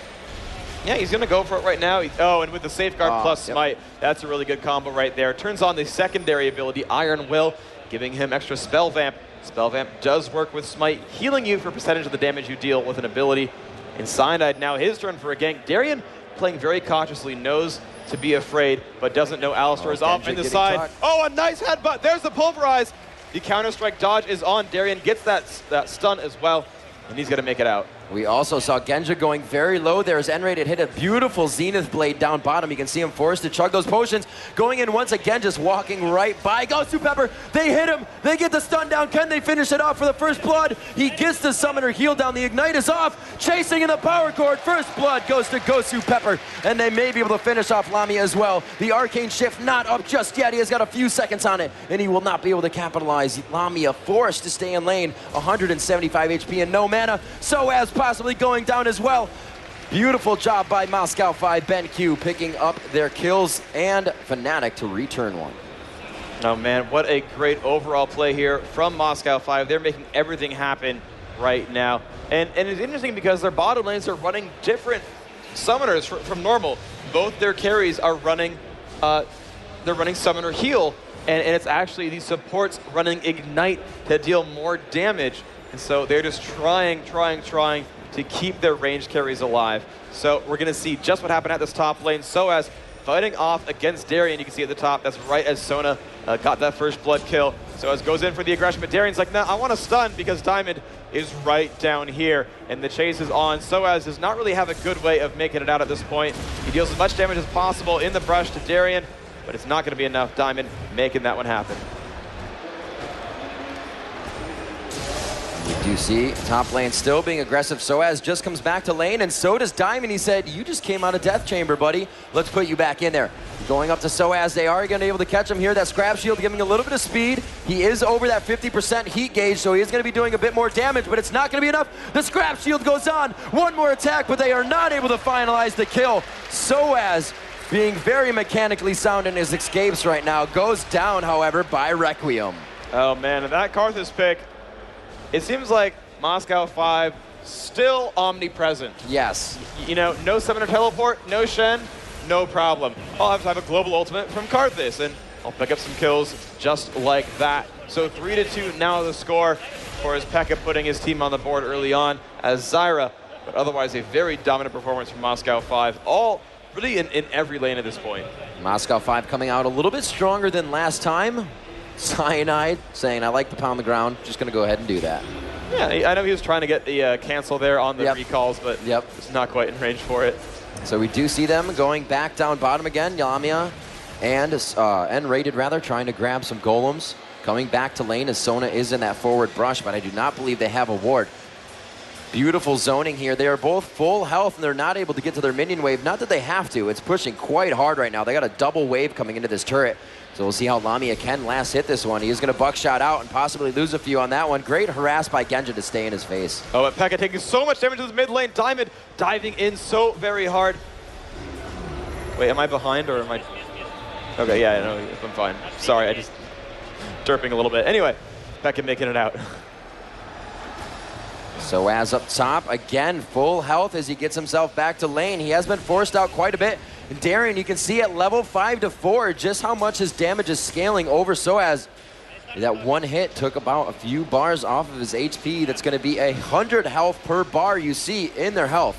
And you're going to see the Ignite go down here. He could go for the turret. Scrap Shield goes on to negate the Ignite damage, and that will really throw off what you're trying to do. A beautiful headbutt pulverized combination coming in. He jumps to try to capitalize on the kill before going down. Trample not doing damage anymore from YellowStar passive. They will be able to get the last hit down on though. And he goes for the stun. No, he makes it out. The headbutt will be the kill. No, it will not. The pulverized flash. And he finally is able to get it after the other. It just was not killing Darien. Finally going down, they're able to capitalize, closing the kill gap by 1, and Dragon goes to Diamondprox. Nice job there. Nearly gets it by himself. A little bit of assist from Karthus, but ultimately still, Moscow 5 so far up now in gold, about 1,500. Some very, very good openings in this game. Diamond now running around behind FNATIC's jungle. He's going to steal away one of the golems if it were up, but of course that camp is down, but still. He's looking to loop in behind that tri-brush. Lamia so low on health. GoSu is level 6. The Ezra ultimate hits. Lamia is going to have to run away from this one. Requiem is not quite up, otherwise he might have gone for it. Oh man, YellowStar coming in as they actually leave that lane. And we are going to see they're kind of just milling about here. Definitely a stalemate on that one as they saw Cyanide come in. They said, yeah, we probably don't want to dive that between Leona and YellowStar. There's enough crowd control to take both of us down. Yes, so Lamia is going to get back to base right before Requiem comes up. He's going to be safe and heal himself back. 10,000 gold to 12,000 gold. Moscow 5 still building a lead right here by 1 kill. Seeing Pekka deal a bit of damage in this mid lane, trying to stabilize this game and get himself back up. But xPeke so large in minion kills. He's up by 20 right now on xPeke. He's going for some early cooldown reduction with that Fiendish Codex. I've not really seen that before. That's a bit of a different build. And we did see Diamondprox grabbing that dragon. That is the earliest one so far of this tournament. And we did see that gold crude there. xPeke hit 3,000 gold. The closest behind him was 2,600. So he is making moves for himself. Now 3,300. His closest is on his team at 2,883. So definitely, as you said, Phreak, holding that advantage true. Moscow 5 BenQ continues to dominate this game. Yep, and they're going to keep growing and growing. That golem buff already grabbed from Karthus. Those Zyra now. xPeke going to grab her own. We're going to see what happens here. Cyanide sneaking in to this top lane as well. Wants to get another kill here for sOAZ. If they can snowball this top lane and Rumble gets scary, he can keep bullying out Jax. Because Jax, if he gets ahead, will constantly control that lane. And actually, it's going to be a counter gank. sOAZ taking a lot of damage, but here comes YellowStar. Can he do enough? The Requiem comes out, dealing a lot of pain as well. Diamond will fall. sOAZ will not be able to escape, but Cyanide might have a decent chance here against Darien. And I gotta say, sOAZ missed a little bit of that ultimate, unfortunately. He actually aimed it very, very far down the lane, and everyone from Moscow 5 ran past it, ran out of that flaming zone, and survived a lot longer in that battle. xPeke coming up top to try and get that kill, and as we saw, Cyanide actually figured he could have fought that. He had minions with him, and Jax was low on mana. He might have been able to get that second kill onto Jax, but both walked out of it. xPeke trying to come up, and again, we are going to see xPeke having a free farm in middle. This is not what you can leave him to do. He's not even worried about leaving his lane, and that is the advantage of Karthus, the omnipresence of Requiem being that global ultimate. Yeah, it's finished the way you're going to play Karthus is you're going to rely on gaining gold in your early game. That is your #1 goal. Because you're as Karthus, you are the hardest scaling mage in the game. Your role is to get to late game, get a ton of gold, get a ton of items, get to level 18, and just start blowing people up. All you're really trying to do is deal as much damage as possible. And thankfully you have a global ranged ultimate. When you hit Requiem, every enemy champion on the map is going to take damage, and you can do that from the safety of your own lane where you are gaining some more gold. And they are going to keep doing that. Alex is going to get so scary in this game as he keeps farming, and here comes some aggression. Out of this bottom lane, Cyanide is around, flashes have been forced, but they're going to initiate anyway on GoSu. So much burst damage, but nRated going to get fired back on, and GoSu going to actually make it out. And now Lamia a little bit undermanned here. sOAZ actually whipping the equalizer on Rumble, is not going to equalize in that fight whatsoever. Diamond's going to make it out against sOAZ. They ward that brush so intelligently.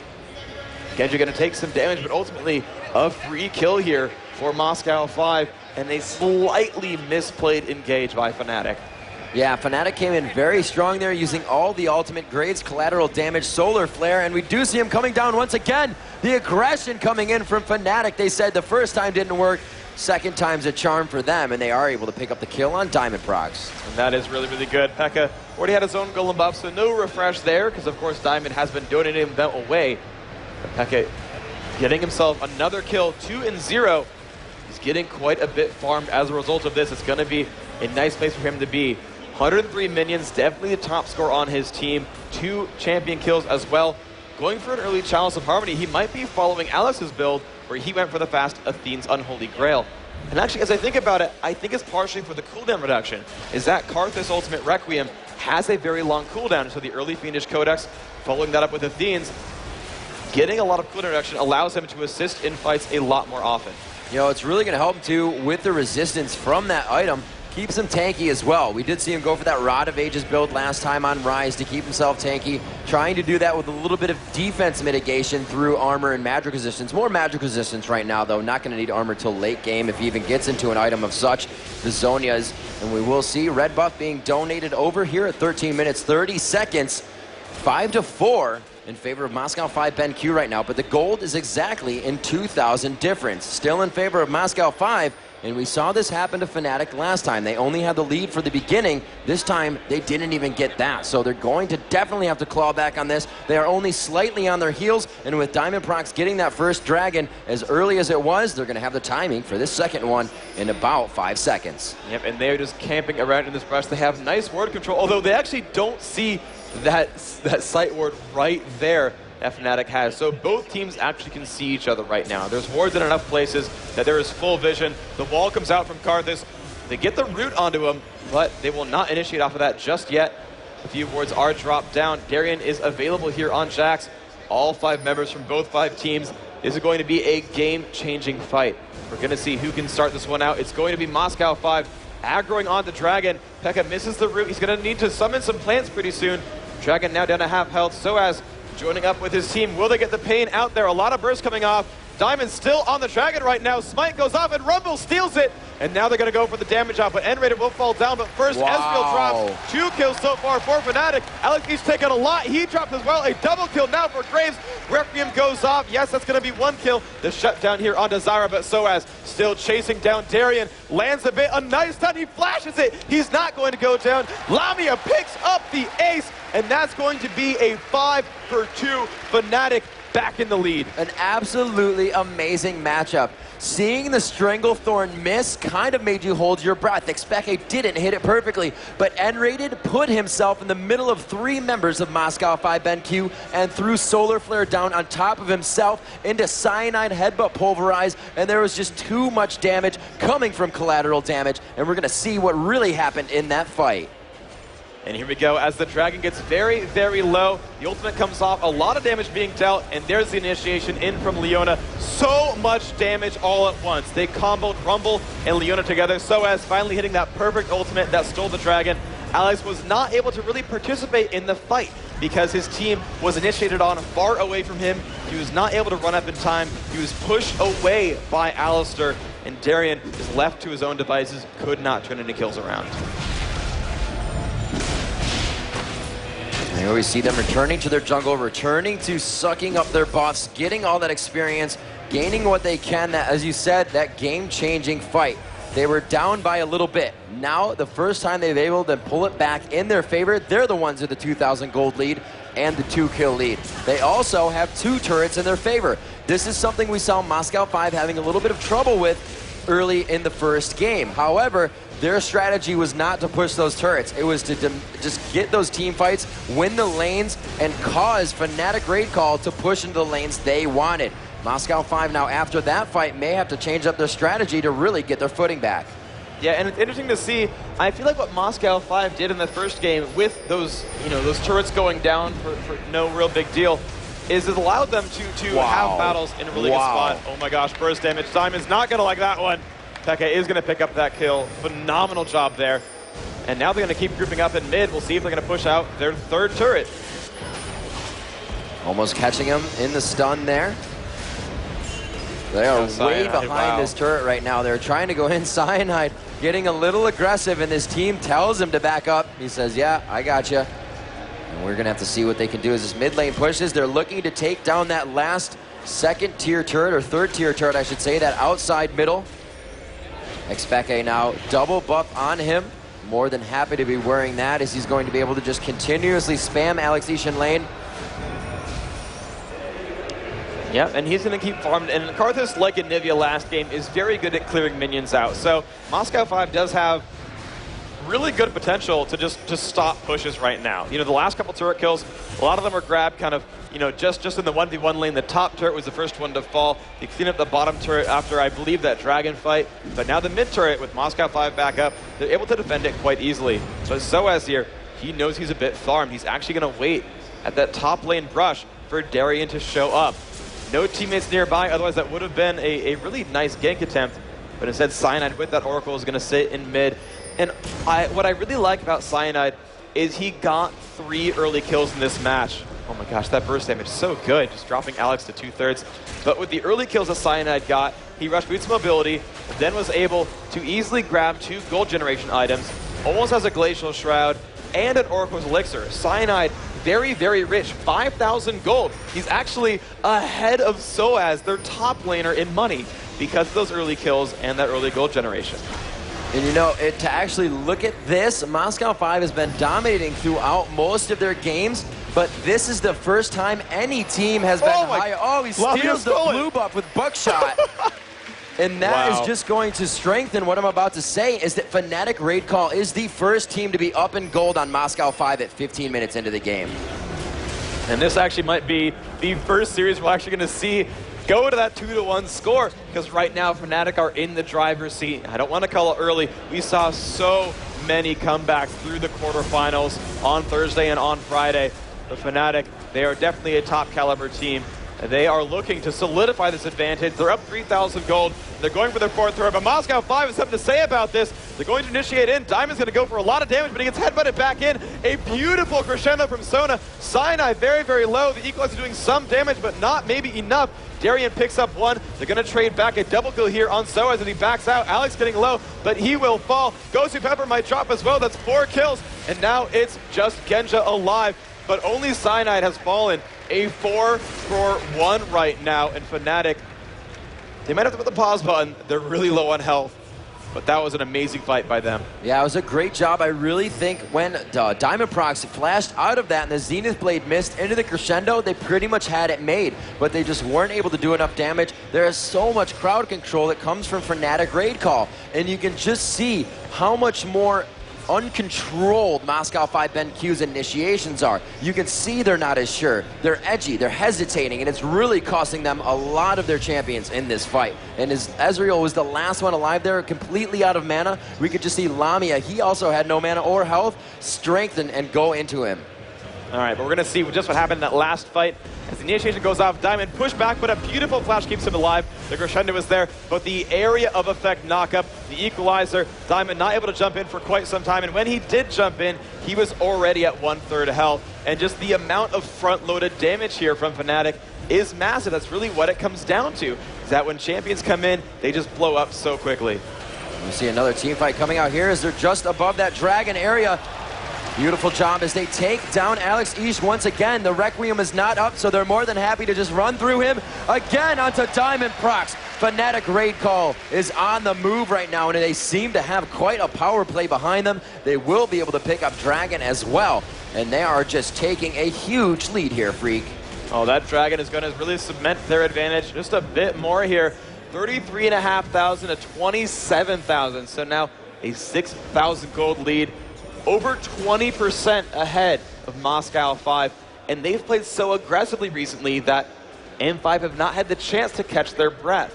And we saw the early game from game 1, FNATIC came out ahead. They did a really good job. They got a couple of early kills, but then they stopped getting kills for a while. It was 2-1, but then it became 6-2, and it got farther and farther behind, and they stopped really pressing it. They got turrets, that was great, but they stopped getting the kills. They stopped really pressuring in an honestly a meaningful way against Moscow 5. This time, the heat is up, and they are pushing in. They are fighting constantly, and they're continually killing members of Moscow 5. And that's allowing them to really keep pushing this advantage, to keep that advantage growing, and to keep control over the map. You know, usually we see Diamondprox in lane doing gangs. Right now we're watching these guys take their red buffs, farm wolves and whatnot. They seem to be very much so on their heels. They do not want to initiate anything. Right now, M5 BenQ's fight is going to have to come from a mistake from FNATIC Raid Call, but that does not look very likely with the way they've been playing this second matchup. I really believe that surrender came through. They said, guys, this is not how we play. We can really bring this one back. Our mentality is now in the second game. Let's just forget about this first one, and it seems like it really worked out for him so far. Yeah, but the one thing to remember is Moscow 5's lineup is geared toward the late game. Yes. Now, FNATIC, their composition is amazing for team fights. It's a lot of area of effect. It's a lot of stuns. It's a lot of damage. They're honestly really good in the mid game because they have so much burst, so much magic damage, and everything can get locked up. So their ability to have these just bursty team fights is great. But what Moscow 5 has is late game. They have Jax. They have Ezreal, who, if he can hit his Arcane Shift, is going to really, really shut down Graves' damage output. They've got Karthus. They've got a lot of great late game. And so it's always possible for Moscow 5 to hold this one up and make it happen in the end. But FNATIC, they don't want to let it get there. They're pushing in right now. They saw Jax at the top lane. They said 5v4. Those sound like our kind of odds. This turret at the inhibitor already down to half health. Looks like they are trying to push and knock on this front door of Moscow 5. BenQ getting that wall of pain out. That is going to shred magic resistance. You can see it also slowing xPeke. And every time he gets hit with one of those dots, that layaways from Karth, it is going to do double damage if he is by himself, and it's not hitting any other opposing minions. Or I guess his minions, so he'd be on his team. A very nice Heba Pulverize pushes Sona just over the wall, however. They are going to initiate. This is what Moscow 5 BenQ was looking for, trying to get themselves back into the fight, but the CC once again crushing down onto Karthus. Darien looking to fall soon, and he will be taken out by Zyra. Double kill for xPeke. They now turn their focus on to GoSu Pepper. GoSu Pepper and Genja now forced to be focused out of the fight. But here we have FNATIC Great Call, low health after that one. Yeah, they came out on top, but they're not able to push anything from it. They're more than happy to get the gold. But if M5 can continue to do this, like you said, Phreak, they will be able to bring it to late game. Yeah, but what they're doing is ultimately they're trading down in kills, but at the same time, just like I said in game one, because FNATIC is up so high in kills, when they pick off one member from that team, they're getting a very large surplus of income. They just killed a 5-0 Graves. That's more than the standard 300 gold you're going to tend to get.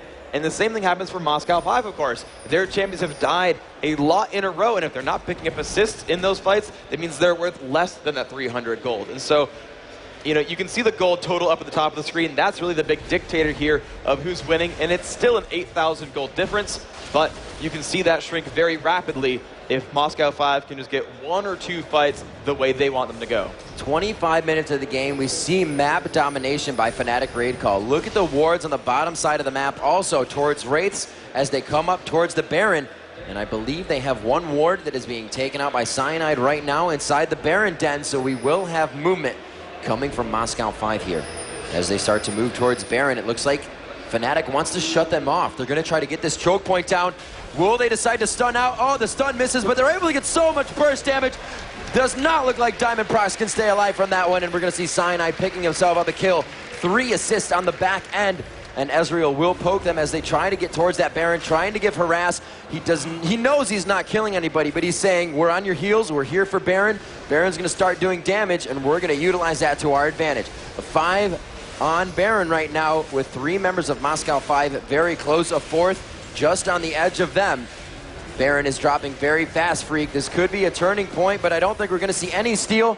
True Shot Barrage not doing too much damage yet, but it is enough to force them off of Baron. Yeah, they all got so very low. Moscow 5 can do a lot of damage all at once. They have great burst, they have great crowd control. And when FNATIC's at half health, it's not the kind of fight you want to tank because you just might go down. That Zyra played by xPeke was already so very low, forced to recall, get his health back up. I think they're happy with the one kill they got. They killed off Diamond, but as I just said, he was actually only worth 170 gold that time. He has just died a lot of times in a row, and now sOAZ, not in a great place right now, trying to escape from Darien and Alex, but I don't know if he can quite do it. Graves is going to show up. Can he do enough damage? There's the Heba up with the flash, going to keep him alive, and now Diamond has shown up, and they're going to get one kill, and it looks like it's going to be a kill for free. sOAZ goes down, and that's the kind of thing that Moscow 5 wants. These unanswered kills to pull them back into this game. Yeah, that's exactly what we were talking about before. They're able to get those and get the big sum of money, that surplus you were talking about, to really get those items built. So take a look at that, 270 creeps on Alex East right now. His closest contender is 204. And yeah, he is just farmed. 9,000 gold. But FNATIC, they've got 4 turrets. They're winning in Dragons, and they're winning in champion kills. So you're seeing 10,000 gold be the numbers there for the members of, the highest farm members of FNATIC. xPeke and Lamia, just so much money under their belt, and you can see that finished Infinity Edge to Ezreal's Triforce. A huge burst in output of damage that Graves is going to be able to come out on top on if he does have somebody in front of him to block that meat wall of Rumble, of Leona, of Alistar, and then the CC of Zyra if anything really does go wrong. Ezreal, however, with the mobility, also with Jax, they're able to get in with that fast burst composition with the proc that the Triforce will do, giving you extra damage. So they're trying to utilize quick front-end burst damage themselves, but they're not going to be able to sustain it in the fight. That's when they look to xPeke. That's when they look to Diamondprox to get themselves in the fight and continuously beat down on the enemy. Yeah, it's an interesting mix of damage sources, really, because, as you just said, yeah, they have that cool front-end burst damage with Jax jumping in with a Trinity Force, with Ezreal with his Area of Effect ultimate, the 1.5 second lockdown from Sona. They can do a whole lot in the first 2 to 3 seconds. And then it shifts over. And oh my gosh, sOAZ. Wait, not sOAZ, sorry. xPeke taking a lot of burst damage, but he gets out right there. And Moscow 5 now in the driver's seat. Ezreal looking for a chance to land a slow on Cyanide. He will not quite land it there. But Moscow 5, though, they have a really good chance of pushing down this turret. They've got a really good presence right now, and they have really good positioning. Yeah, with Stranglethorn down, this is exactly what Moscow 5 wants. You're seeing a completely different team right now in those few seconds of knowing that huge AoE stun ultimate, that area of effect knockup is gone. They're more than happy to be right under this turret almost. The minions are right there with them. They're able to get a good amount of damage down. Essex Flux just missing. And it looks like they will be pushed off. However, good clearing by good wave clearing by FNATIC Raidcall is able to keep them off the turret. FNATIC was very aggressive right there, but M5 was very aggressive, but FNATIC did not make any more mistakes. They knew that M5 wanted to capitalize. Yeah, and the ability to poke there was so very strong. xPeke by himself landed a wall of pain, which slowed down that Alistar played by Cyanide, and he landed lay waste, got the tank down to 1/3 health in like 3 spells. If you can kill a tank in like 5 shots, that's when you know you've got a lot of damage. And that's when you know your tank needs to be a little bit more afraid. Cyanide finishes Frozen Heart, and that's great. He's going to be very, very tanky against Jax. He's going to be tanky against Diamondprox's Lee Sin. He's going to be tanky against the Ezreal played by Genja. But he's not tanky against xPeke on Karthus. And Karthus deals damage in an area. He doesn't have to just focus on you. He can kill Cyanide without really even trying. That's a very scary place to be. It looks like a very interesting build. Not so much interesting, but great build by Zyra, coming out with a Fiendish Codex, the Ryla's Crystal Scepter, as well as that Deathfire Grasp, giving more front-end burst damage to the team as well. These guys have a huge ability to wave push. They are going down to the inhibitor turret now. All the pings are coming in. They say, we have a ward right here. We need that Oracles, and they are able to take it out. Wards going out all over. If we've seen in these tournaments, it's almost a fight of wards. They're going to be throwing them down during the fight, after the fight, to make sure the escape and the entries are all clean.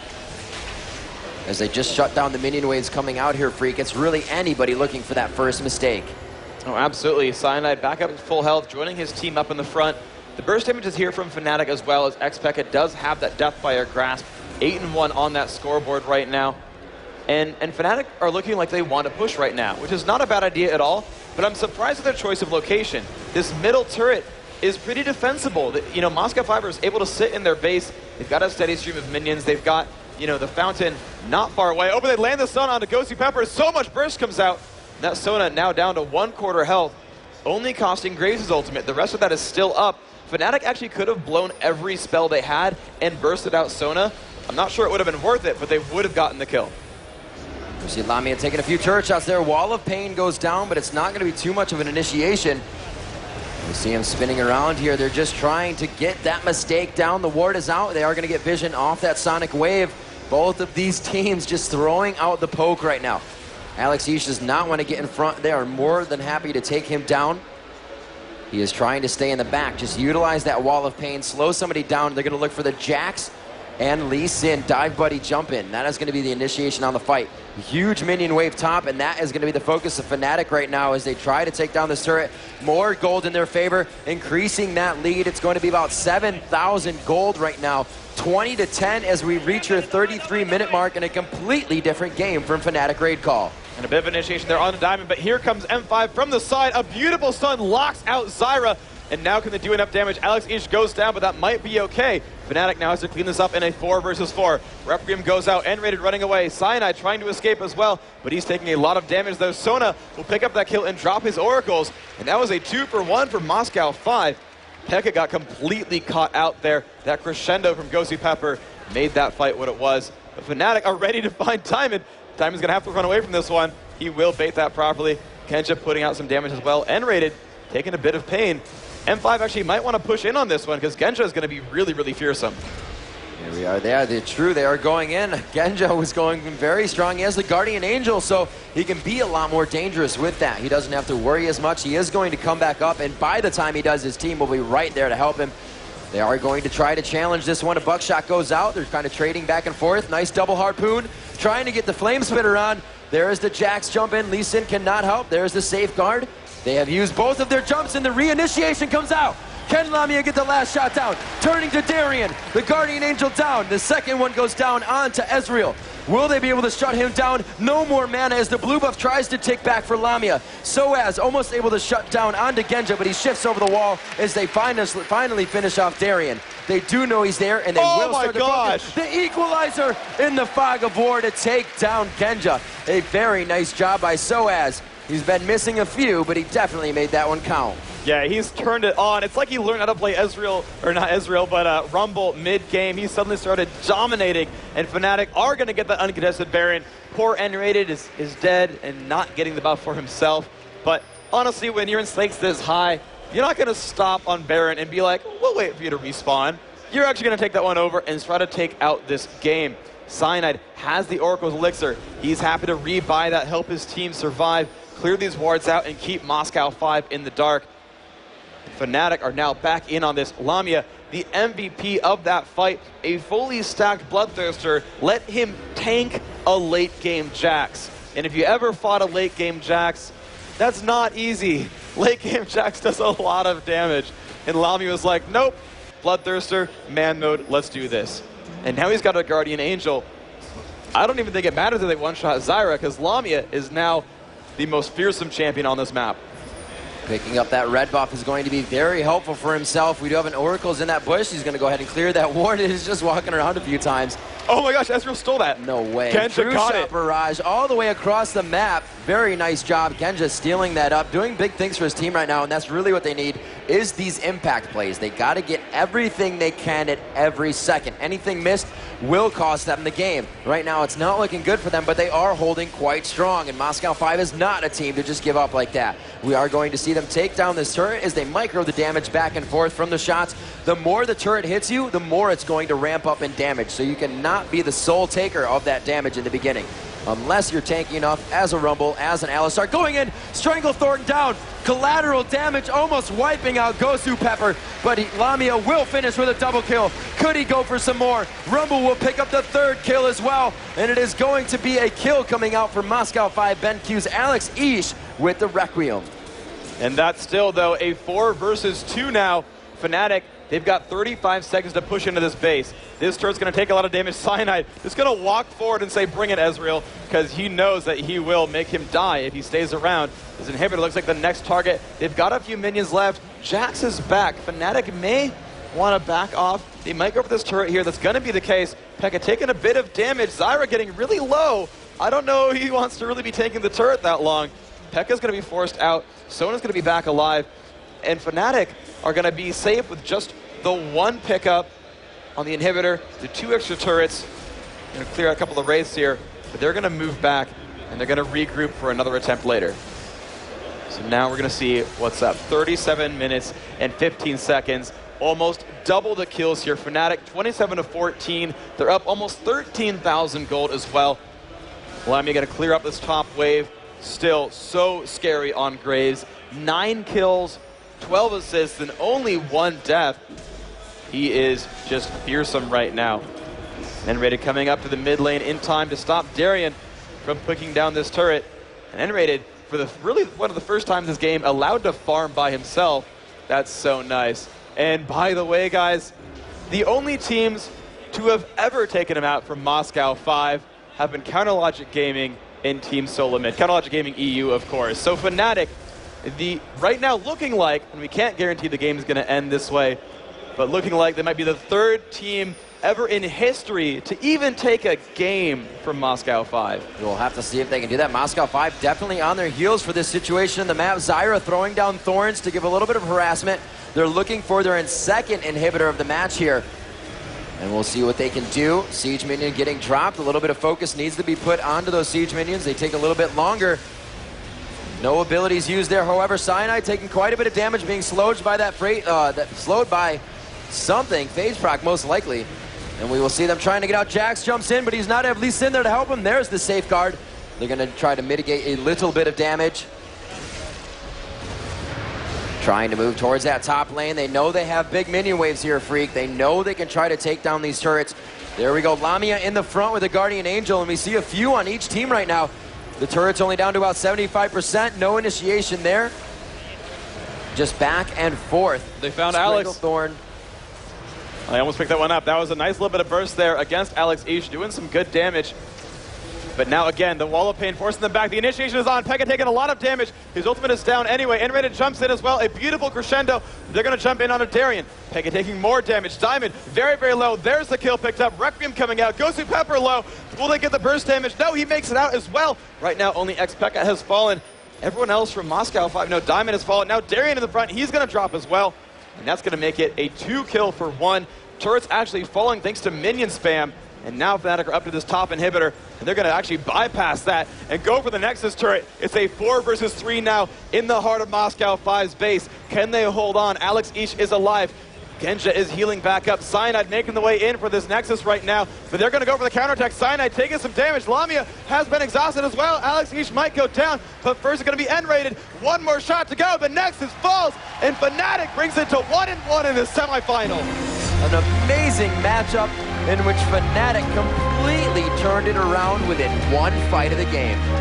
One fight away, and that last fight as well was neck and neck. It seemed like the mid game was easier for them than the end game, but by the end, they pulled it out. 16,000 gold ahead. You can see the smile on Cyanide's face. And of course, the lovely Riot Games referee saying, "Would you like to sign this document saying you won this game?" Yeah, possibly. Sure, that sounds okay. like a great idea. Wow, FNATIC now, honestly, joining the history books and this just speaks to how good Moscow 5 is. Yeah. We're celebrating the fact that they won a game against them because no one else does it. So good, both these teams. This European regional. Now both these teams one game away, still one game away from cementing themselves in Season 3 and cementing themselves in the Season 2 World Championship. Yeah, an amazing matchup, and really what it came down to, obviously play mechanics, but that team composition was so amazing. So much crowd control, so much knock-up, headbutt pulverize, Leona solar flare, Stranglethorn, just one after the other, and not once were they used on top of each other. They were always used one after the other to get the maximum extent of what you could get out of them. So beautiful play by FNATIC there as they came into that game, especially down from a game where you're surrendering. That surrender's on your mind. You know people are thinking, you know, FNATIC just surrendered there. That's not the team we usually like to see. That's going through their head as well. The intensity in this room right now, thousands of people watching. Thousands of people watching online, and thanks to everybody watching at home right now, tuning in, checking out these matches, and watching your favorite teams try to vie for those top 3 spots for the championships in Los Angeles.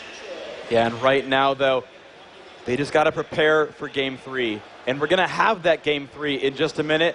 Got a quick commercial break, but do not go anywhere. This is the most important game that any of these players have played yet in their lives, and you don't want to miss it.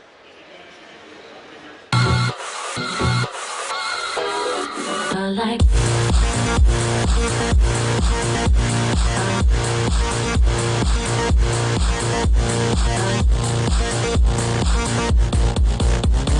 I like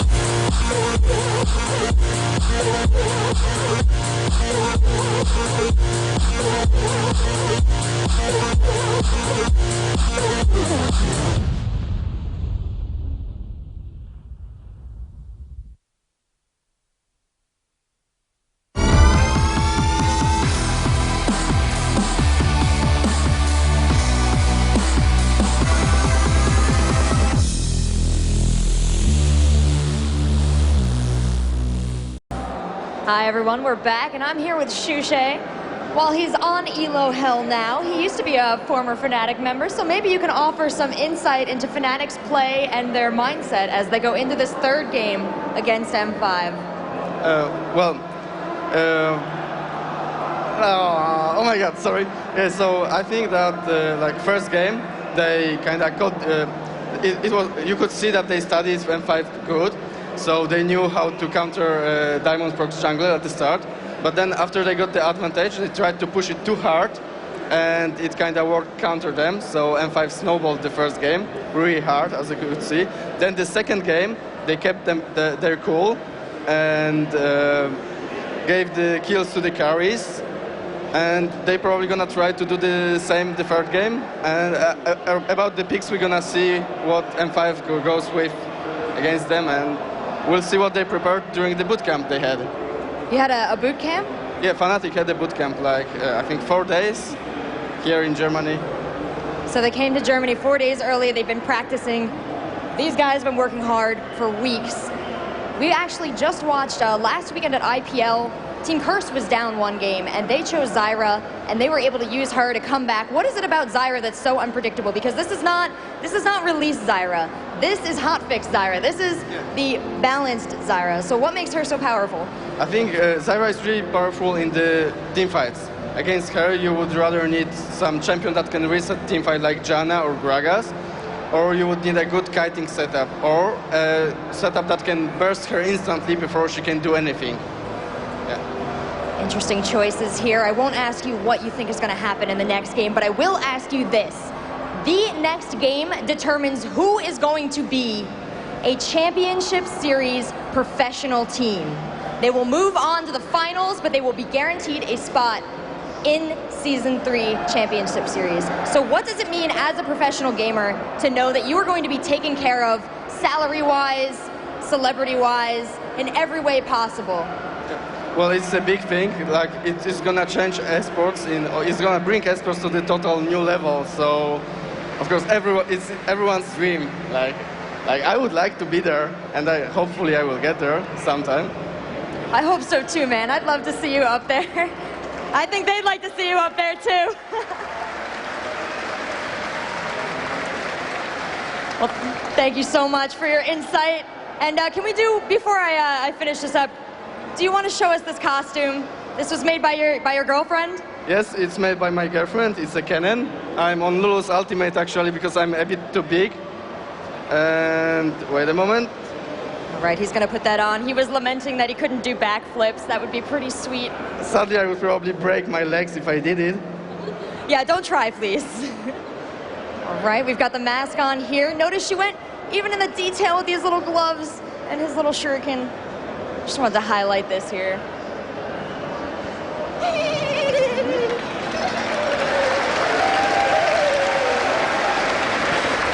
I don't know how many esports hosts can say they just got Kennen ulted, but thank you, Shushay. I'm going to send it out to Deman and Jason in the audience. They have another fan who's going to try and guess the winner of this match and try and guess who is going to become a championship series team. Deman? Man, I get all the best jobs. I've had to follow Dyrus talking with a pillow and now Kennen as Shushay. But I am here in the crowd. It is getting very hot in here, I can assure you. It's pretty warm down here. First of all, what's your name? My name is Matt. Okay, so Matt, you've just seen the world champions take game 1, then you saw FNATIC. Unfortunately, you guys behind us guessed it wrong. FNATIC taking game 2, and I think if FNATIC were possibly to win this roof might actually come off this place. Who do you think is actually going to win this? I think FNATIC will win this game, their third match. Well, that's an interesting point. Jason, who do you actually think is going to win this? I mean, we saw last game how crucial all that CC was. I really want to say FNATIC's going to win this one. Well, I guess we all want to find out. I want to find out. Let's get back to Phreak and Rivington.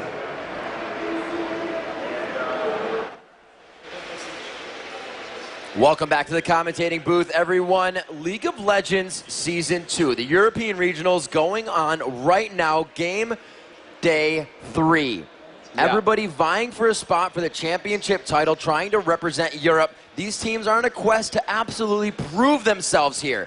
Game 1 and 2, just as important as game 3 and 4 for these teams. We've said, yeah, the prize money is good, but it's the trip to represent Europe in Los Angeles at the championship.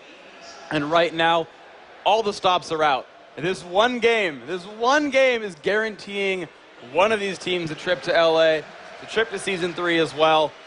Yeah, you could go back in the third place match and try again, but you don't want to force yourself into that. This is the one game that means it all. And Moscow 5's back on the blue team, and now, FNATIC's got to get their picks and bans right, because that Shen and Alex Ish on Rise, those carried him the first time around. FNATIC needs to figure out, did what we do last time work? Can we just run that again? Or is Moscow 5 going to make some updates and say, well, you run Zyra, well, here's a counter lane, or, here's how you beat Graves the real way. Both these teams can make very small or very big adjustments and completely wipe the floor with the other team. We've seen it go both ways so far. We've seen a long, drawn-out game where FNATIC won. We saw a pretty quick one in Moscow 5's favor in Game 1. This one could go either way, absolutely. Guys, these are going to be some amazing matches we have coming up here. Myself, Rivington III, and David Phreak Turley to bring you all of this action, accumulative years worth of competition between these teams. Blood, sweat, and tears left on Summoner's Rift, all for this weekend, all for these next few matches, and now an amazing Game 3 after 1 and 2 between FNATIC and M5 BenQ. Oh man, and it is just going to be so very intense as we get ourselves into Champion Select. As we said, Moscow 5 on the blue team. We're going to see just what they start dropping out. Well, Alistair and Maokai, I think they learned the lesson about Alistair last game. Cyanide was a force to be reckoned with last time around, and it really did allow a lot of FNATIC strategy, which was focused around area of effect crowd control and damage output. And yes, they indeed ban out Zyra. They know to be afraid, but it allows Nunu in for the first time. So, and also Ahri's in, and we had Ahri played both times by xPeke. FNATIC actually banned Ahri multiple times in a row this time. So now we're going to see if he takes it. That seems likely, and the lock in on Malphite. So this looks back to Game 1, the very first game that FNATIC played against Curse back on Thursday. They're like, yeah, Ahri and Malphite, great champions. This is going to be big. Already we have mobile initiation from FNATIC. They have had huge poke comps, and we see a possible Udyr coming out, bringing more crowd control to M5 BenQ's team.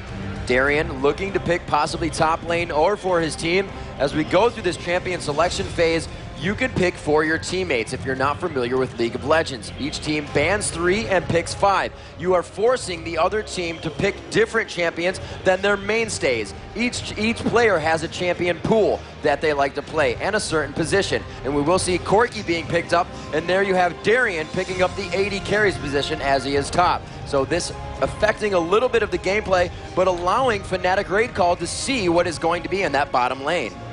Yep, and they are going to grab those up. Now, I'm pretty sure that Udyr is going to be on the jungle for Diamond. I've seen him run jungle Udyr a lot, and he is scary as jungle Udyr. We've seen him a couple of times on that in the recent months.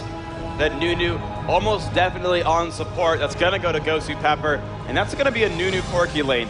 Nunu Corki lane is fearsome early on, and it's really fearsome in the end game as well.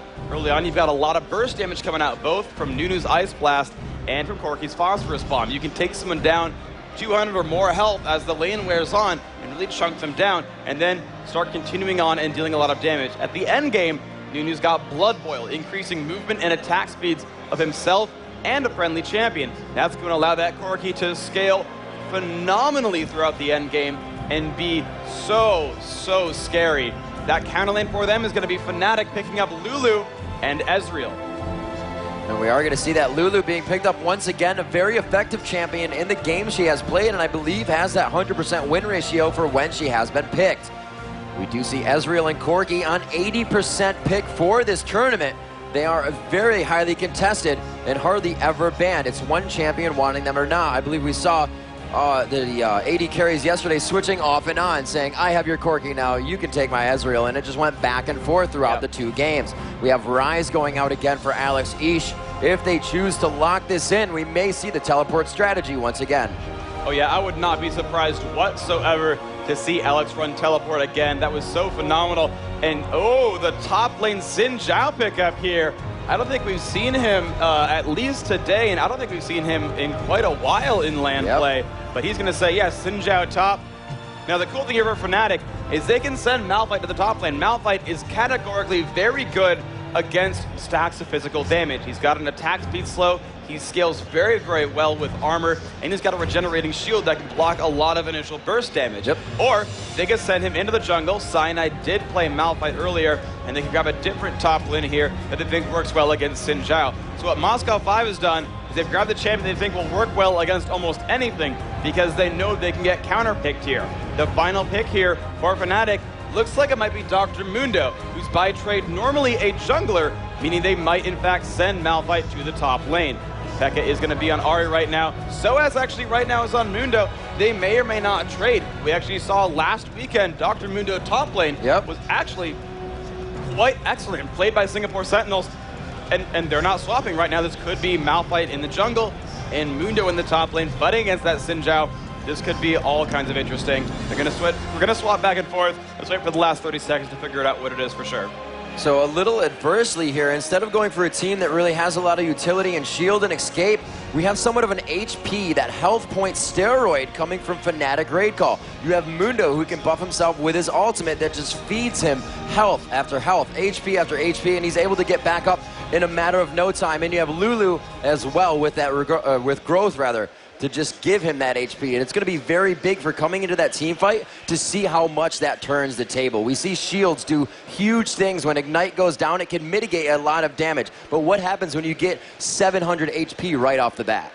Well, that makes you pretty impossible to kill. And there's not a heavy set of burst damage, late game burst damage, I should say, on Moscow 5's roster. They're going to be all about dedicated, consistent damage output, and 3 of them are forced on basic attacks, making Malphite a great choice here. Yes. We're going to see what happens in Game 3, but first, we're throwing it to Rachel, who's got more for you guys.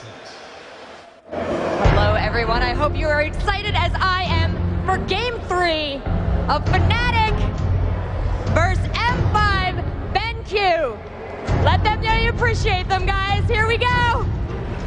Rivington, Phreak.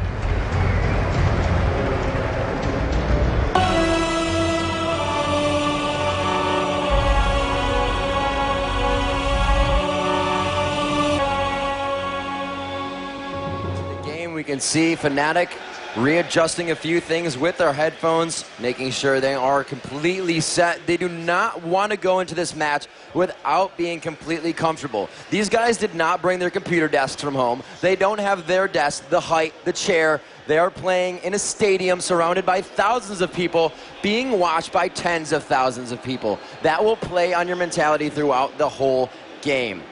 These guys getting poised and ready. We can see them chatting here.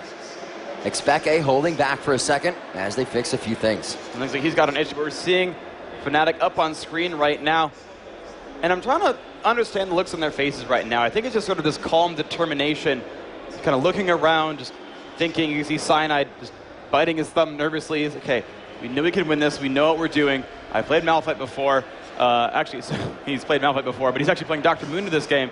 So Cyanide actually, I feel like he's played a different champion every game. And I don't actually remember offhand, but he's definitely been playing a very, very wide roster. nRated, I think the only guy who's played Lulu, but he's played him twice now. So, you know, Lulu apparently a very, very favored pick here for Moscow 5, for FNATIC. I'm just stumbling over myself now.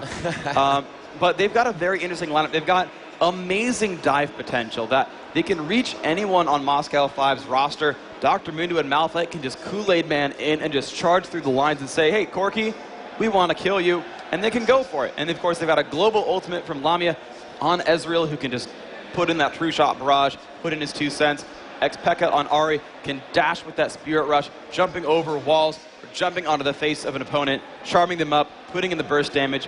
And then nRated, though she's not really going to dive in, that Lulu, can still put wild growth on a teammate, can still throw out a lot of punishment, and you know, throw picks on a friend and make that a lot kind of a lot more advantageous there. Yep. So that whole team can really force a fight anywhere in a couple thousand range around themselves, because they can all leap in or throw a spell you know, all in the front. They can definitely fight people from a very wide range. Yeah, and we do see this team. It's going to be more of xPeke fighting mid lane now. He does not have that teleport. Ari and Rise, rather, are two champions that can take each other out quite quickly. They're going to be very aggressive. It's not like in a Nivea Morgana lane, where, as I said before, the lanes are really fighting top and bottom. It's really to follow your lane. In this situation, they are going to be going at each other's necks here. Very cutthroat situation. We do have those 80 carries. Again, the very safe picks on Corki and Ezreal, being able to Arcane Shift or Valkyrie out in your respective roles. These guys are ready to have that poke out fight. Ari with poke, Ezreal with poke as well, and Mundo with the Infected Cleaver. Help picks as well. Lulu can get quite a bit of range on her damage. You do have Xin Zhao. He is forced to go into the fight as melee. GoSu Pepper forced to go into the fight as Nunu and throw down his ultimate. xPeke has to get in there as well. He has a little bit of range, but the mainstay of this team is that they are melee fighters, and that could affect them a lot if FNATIC chooses to play the complete poke game. Yeah, absolutely. That, you know, Moscow 5 has to really commit. They don't have much poke at all. Alex there on Rise, he's one of the few mages in the game that doesn't have a sort of long-range skill shot. He does need to commit in there. You know, Corki, the only one. He's got Missile Barrage, that's pretty cool. But, yeah, if Moscow 5 wants to fight, they need to jump in there. And, you know, before they grabbed Sona, they had the area of effect crowd control. They had the ability to lock down a lot of champions. But the only thing they have here is really, you know, they have the knockback from Xin Zhao. They have single target lockdowns with Xin Zhao. They've got that with Udyr. They've got that with Rise. But Moscow 5 is going to have a hard time, I think, forcing FNATIC to die. That they can kill them in small chunks. If they get a gank, they can kill that guy so very fast. Udyr ganks are fearsome, and every gank, or every lane that he could gank, whether he's ganking Corki Nunu, or he's ganking for Rise, or he's ganking for Xin Zhao, they can force kills, absolutely. The early game is fearsome for Moscow 5. It's a lot of single target lockdown, and they can make that become kills. Absolutely 100% of the time, they can make that become kills.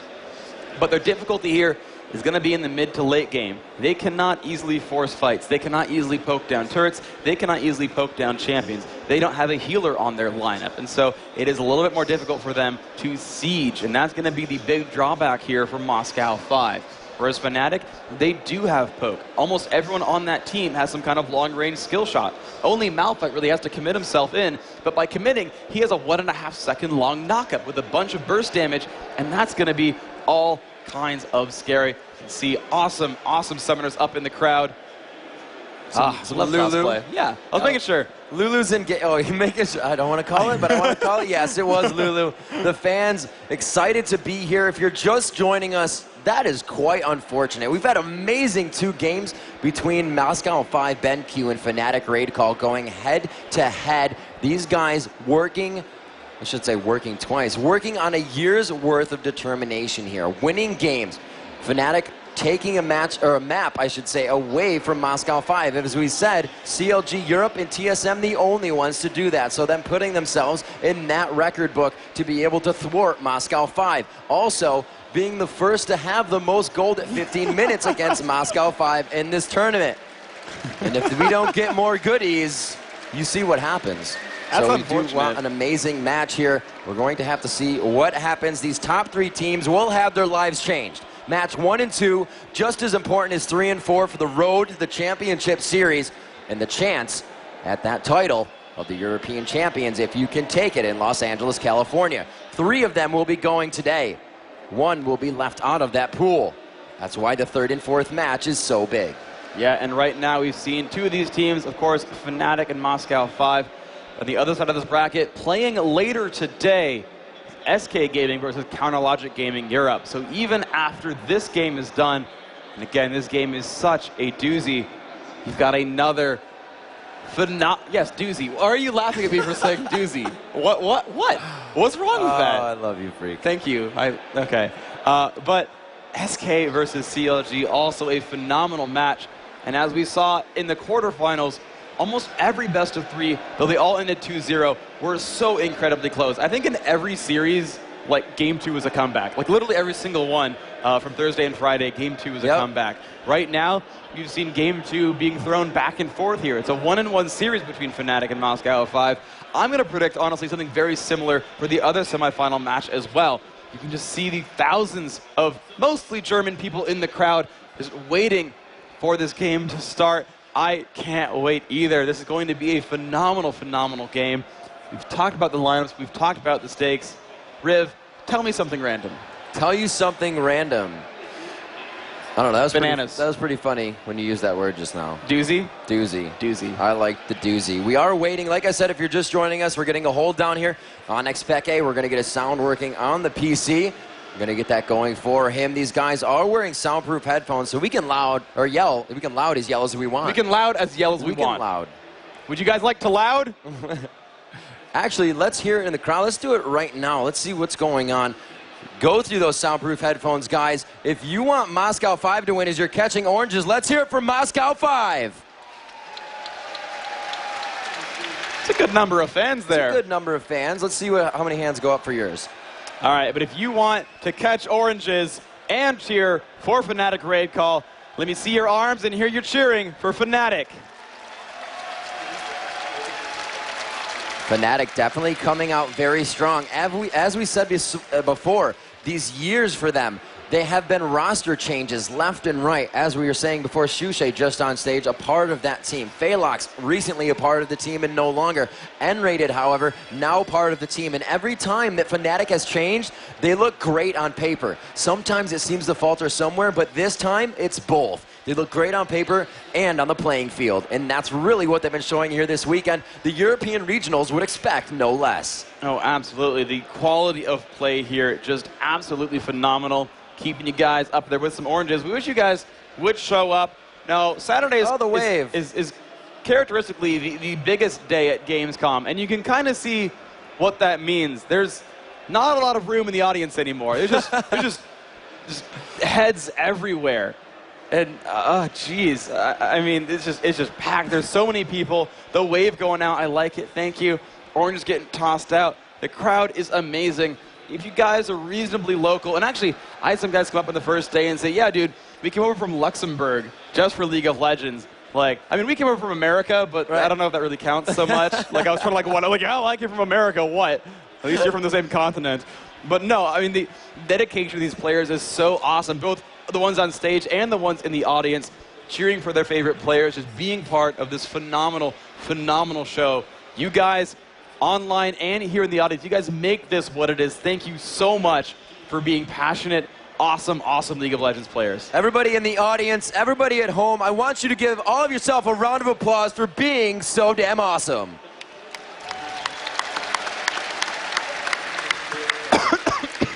Oh, yeah? Yeah, sorry. Yeah, I'm just so excited. So here we are. If you want to check it out, if you have missed a few things, ESL TV/replays. I am an ESL on Twitter. Make sure you hit those hashtags. Let's get trendy. Let's get trendy. Let's get trendy. You know what else is trendy? Hipsters. Gangnam Style. Oh. They can't see us dancing. No, but we would be. We would. Actually, I'm dancing right now. Straight meme gifs all over the place. If you're in the audience, you can see me dancing to Gangnam Style right now. If you're not in the audience, you cannot do that. Also, if you're in the audience, there are probably rioters sitting in front of you. Make sure you bug them over and over again, because they probably have skins. I'm not going to lie. They'll be like, no, we don't, but they do. Yeah. They have them. At the very least, they are in the other League of Legends booth just off in the corner. Oh, juggling. Dude, nice. Dude, juggle some more, please. Yeah! All right. Nice. Thank you very much. Providing that crowd entertainment in the middle of this pause. We are trying to get this sorted out. I'm so sorry, guys, for this delay. But LOL is awesome, and that is why everyone is here. Thank you, Science, for giving me things to say. Otherwise, I'd be lost without you. Could see some Nasus this game. Why not? That AP Nasus, that ultimate, just doing so much damage. This game? Not this game. I mean, they already picked champions. In a game. In a game, yeah, absolutely. Well, maybe we could throw it in there. We're Riot, right? Yeah, just like sneak it. It's like, hey, one of these teams is losing, so player 6 joined the game. Go ahead and play AP Neff. Who's a death cap? Like, I thought I was in top, but every time I go to Q, I'm just gain attack damage at the end. Oh, and the shirt's Like a coming boss. out. Nice. There's some Rioters right there. Rioters. Rioters, wave your hands. Yeah. You guys aren't Rioters in the back. You're cheating. You guys are lying. You are not a Rioter. You're pointing to us, but you don't work for us. What are you doing? That's dishonest. They keep us working. Well, that's the bigger part. Thank you for playing League of Legends. I like being employed. Hey, where are you going? Sit down. Watch the game. Sir in the checkered shirt, could you please stay in the audience? Anyway, sorry. Who is this? Is this Nunu? Yeah. Well, technically. All right, guys, we're going to kick it out real quick, and we're going to check out the recap video from yesterday.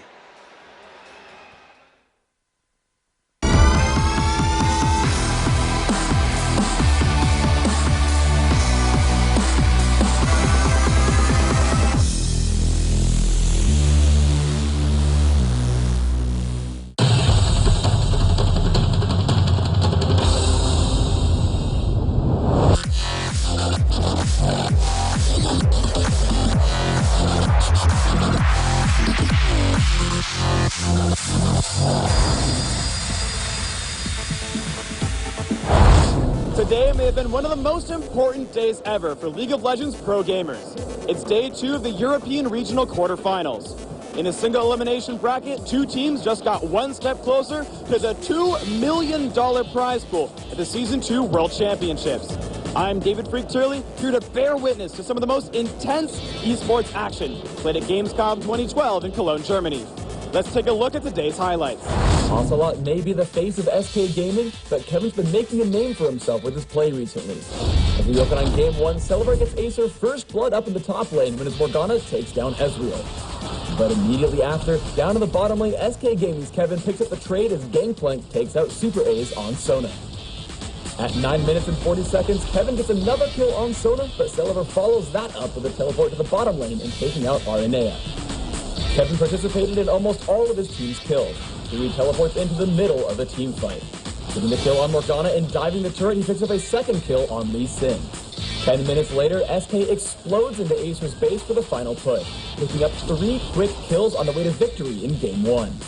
As you can see, Kevin had complete control of Game 1, scoring 9 kills and 8 assists, accounting for 17 of his team's 19 kills. Game 2 got off to a similar start to Game 1 with a simultaneous exchange for first blood.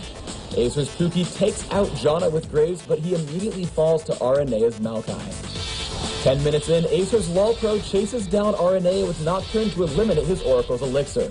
Acer would also take out Kevin to pull even in kills and gold. While Acer starts in on an early Baron, we can see Araneae flashing over the wall with hopes of making the steal, but his attempts would be made in vain, giving Acer command over the map. xPeke's commanding play with Graves kept Acer's hopes high, picking up 2 kills in a life-or-death exchange. However, Ocelote on Orianna would put an end to his killing spree with a beautiful ability combo. With the score tied at 41 minutes, Araneae redeems himself, flashing over the wall to steal the Baron kill. 5 minutes, we can't miss 5 minutes of the game. Yeah, we need to cut back. Okay. Hey guys, welcome back. We are here, and we have video games to play. Hello everybody, and welcome to Game 3 of the semifinal number 1, the European Regional for Season 2 for League of Legends. M5 BenQ Diamond, the focus of the camera right now. Moscow 5 in the blue team, 1-1 against the red team of FNATIC Raid Call. The winner of this game is guaranteeing them a slot in Season 3 and a shot at the $2 million prize pool at the World Championships in October in Los Angeles. The loser here is going to have to fight the 3rd place match. They don't want to do that. They want to win now. This is what it's up to. Ladies and gentlemen, you get to cheer for your favorite team one last time in Season 2. Let me hear you for Moscow 5 if you would like to see Moscow 5 take Game 3.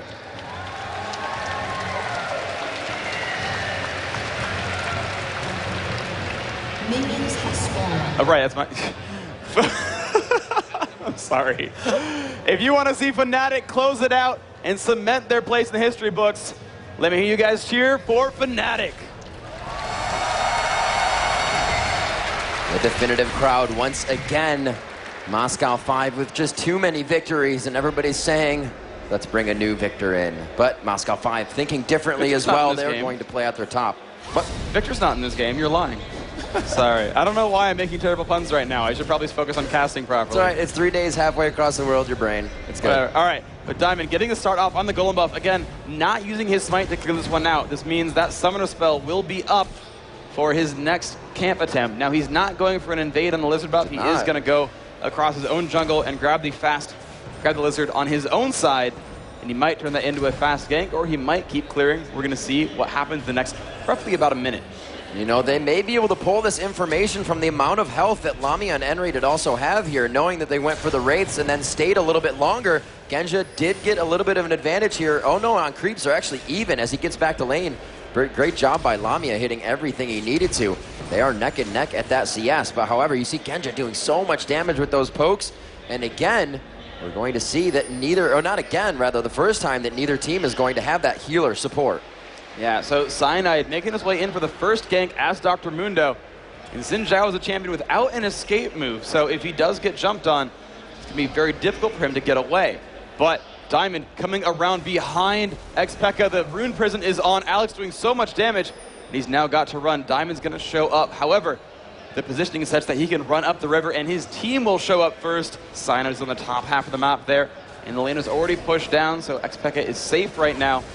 Alex did get some free damage out. And FNATIC being very ward aggressive early. They have 3 down on the map. 2 of them are blocking entries to their jungle / in that top bush we saw Ari just run into. That bottom one in the tri-brush. And that tri-brush is a great early ward. If the jungler chooses to go down bottom quickly, that's where you're going to see him first. However, if we do see Udyr come through the river, they may meet with some problems.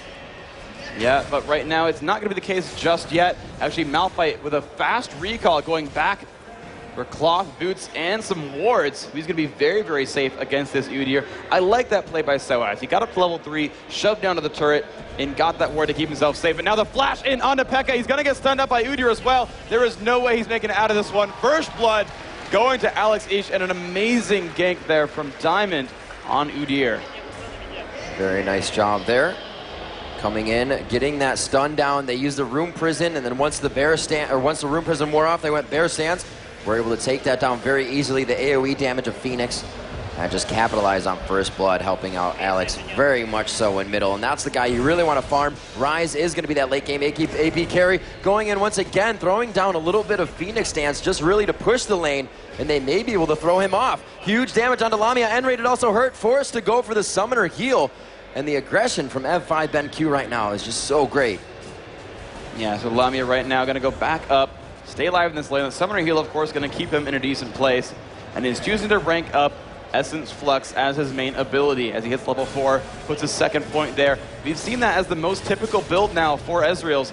And Lamia putting so much harass down onto Genja. Both these teams really have dealt a ton of damage to each other. Lamia taking Ice Blast after Ice Blast. Genja so low on health and rated out of mana, just like GoSu Pepper is.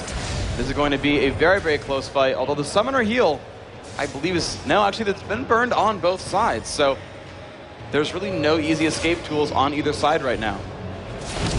Genja pushing very hard. Low mana and low HP to be this far up. If they get Tribush attacked, it could come out very bad for them. Ezreal still trying to get those attacks on. Lamia keeping himself poised to do damage as well as keep his farm up. Top lane just pitter-pattering back and forth. No real aggression there after the gank came top. Now forced to his turret. 2 shots to the melees. Then a quick shot to the Sork minions right after, the caster minions rather, right after they get hit by the turret. There is a method to the madness, and they are doing it quite well. Yep, sOAZ now getting jumped on a little bit by Darien. He will combo through the shield, but ultimately sOAZ is winning in minions here in this lane. He's up by about 10. And that Malphite pick really proved to work very well against this Xin Zhao. He's dropping off minions, trying to get some harass in, but Darien is sustaining himself quite nicely. xPeke actually got to jump in on a little bit on the mid lane, doing some damage to Alex, dropping him to half health. Cyanide off from the side as well, but he's getting forced away by Diamond. This is actually an ill-fated push. He flashes in for the bear sense. xPeke nearby on Alex. The ignite goes on. Cyanide trying to run away still. 1 hit from dead. He gets the shot out. And there is the second kill in a row picked up for Alex Ish. Now can Pekka buy enough time? Lamia comes in from the side. There's the shot. Kill picked up. Pekka should be able to run here, but Corki shows up. The charm lands. Diamond's not going to like that very much. But Lamia stops the aggression. 8,500, 8,200. This game still neck and neck right now. Really great movement by the entire team. Everybody keeping themselves ready to just enter into a fight. They're not worried about their CS at that moment. They're saying, guys, there's big things going down in mid. Everybody's going to be needed here. That chase went down for a certain amount of time. Once that happens, it clicks in your brain that you say, I can make it there before this chase is over, and I can have an effect on this fight. The determination right now, xPeke, Cyanide, and Lamia on your screen. You can just see them poised and ready. Alex Ish, your mid-rise there for Moscow 5, Ben Q. These guys are completely focused on everything that is happening right now. 2-1 is the score. Moscow 5 has found themselves a lead, but we also know, very true from last match, that that means nothing to FNATIC raid call. Yeah, the 500 gold lead could evaporate with a single champion kill or one good twist of fate with a lane gank. The minions dropping to a turret, anything like that. 500 gold does not mean much right now. This 1-1 scoreline, so very close. Genja up in a trade with Lamia. Genja comes out ahead very nicely there. Some good damage, but he's at half health and he's got to chug a potion. Lamia putting out some amazing harass. Nice Esrin's Flux putting out some good damage. GoSu Pepper not liking his chances, but Lamia now very, very low. A great push in from Moscow 5, dropping that health. Lamia taking another Ice Blast. GoSu Pepper really putting out a lot of hurt in this bottom lane. The CS between the ADs, 53-50, continuously keeping themselves at almost even. Blue buff to both of the AP carries in mid now. That is going to help with that mana regen and cooldowns on their abilities. They have very early oracles coming into the hands of Diamondprox here. And he is going to go ahead and sweep wards. Taking that ward, he decides to go back into his jungle. Grab up on red buff, and he's going to probably come down towards that bottom lane. Seeing how much it is pushing, if Lamia does not back here, we may see Diamondprox for an advance. Yeah, he made a really good move where he ran into Tri-Bush and sweep the ward out and then left. That he can come back a little bit later, because if you sweep the ward and then gank immediately, they'll know you are right there and be like, well, gee, there might be an Udyr behind me. Maybe I should be safe. But if you come back 35 seconds later, then you have a much scarier situation. And in fact, that's what you kind of saw FNATIC do, is they're like, Udyr might actually show up this time. We should go recall and heal and all that. And they shoved the wave down. They put the minions on the turret to make sure that Moscow 5 could not recall until those minions were cleared out. But here comes the gank. The ultimate coming in. Darien getting charmed up as well. So much damage coming up from xPeke. But actually, he might make it out here. And sOAZ taking the turret might not like this at all. Diamond still around. His flash should be down. Pekka staying too close. Gets bursted down by Rise. That kill is picked up. And Alex Ish now still the only man on the scoreboard. 3 kills is a lot of kills to have this early on. Yeah, it's going to be huge. As I said, on Rise too, and he was going for that unconventional build last time of more HP and then penetration as opposed to his ability power. As Genja gets poked down here, this is that composition we were talking about. That poke now forced back with Blood Boil from Nunu. They may be able to turn this one around. Nunu more than happy to stand in front of those Mystic shots right now. Now it looks like they are going to be able to force him back a bit, but Genja coming back into lane is already low HP. Or not coming back into lane, trying to return. Yeah, wow, early Mercury treads actually grabbed here for Lamia to just shake off those Ice Blasts, and they completely dodged the absolute zero. That was amazing, and now GoSu Pepper kind of left alone. They put some good damage in. If this were a time for teleport, if only Alex had it, that would have been a nice flank kill. But Moscow 5 escaped from that situation. That was very, very scary. They had gotten all the way behind Nunu, putting a lot of pain onto Genja's Corki. But Diamond, waiting in the wings, could go for a gank pretty soon. Ezreal ulti coming out, and he has no mana after that. He was just doing it to clear the lane. Looks like he will be going back. The AD carries. Ezreal going for the double Dorans. And the Dorans phage onto Corki. He's trying to recipe into that Triforce a little bit earlier. And we're going to see without that sustain in lane, Ezreal goes for the Vampiric Scepter buy. Yeah, and that's going to be a really, really good choice. I actually like the lane right now for FNATIC, this bottom lane, more than I like it for Moscow 5. The early Mercury treads is going to nullify a lot of that Nunu advantage because you're going to make those Ice Blasts last for a lot shorter, and that will allow you to have a much better time fighting. On top of that, he's got the Vampiric Scepter plus the double Dorans, giving him phenomenal sustain, which you just mentioned, of course. And that's really going to be a big deal because they've been trading blows constantly. And look at the bottom of the screen. 5 health potions here on this Corki coming back. There's over 150 gold being spent trying to keep his health back up. That's 150 gold he will not get back. That Lamia can pretty safely just sustain by auto-attacking. that's going to start building an advantage by doing this. And we can see it hasn't really changed up the way they're buying, but almost everyone right now in FNATIC has their boots too. A lot of them being mitigation boots, that Ninja Tombi stopping armor. Ezreal grabbing the Mert Treads to deny that tenacity as well as a little bit of magic resistance. Nobody has finished their boots on the side of Moscow 5, but then again, they are getting huge items in their recipe. Oh, absolutely. Here comes the gank in Diamond. Oh, barely Arcane shifts away, and Cyanide is there. It's going to be a 3 versus 3. They're not going to stick in on this. Lamia is going to run away, takes a rocket from Corki, and backs on out. The Oracles here from Moscow 5, though, doing a really good job of keeping FNATIC blind. The map vision is just so much better here for Moscow 5.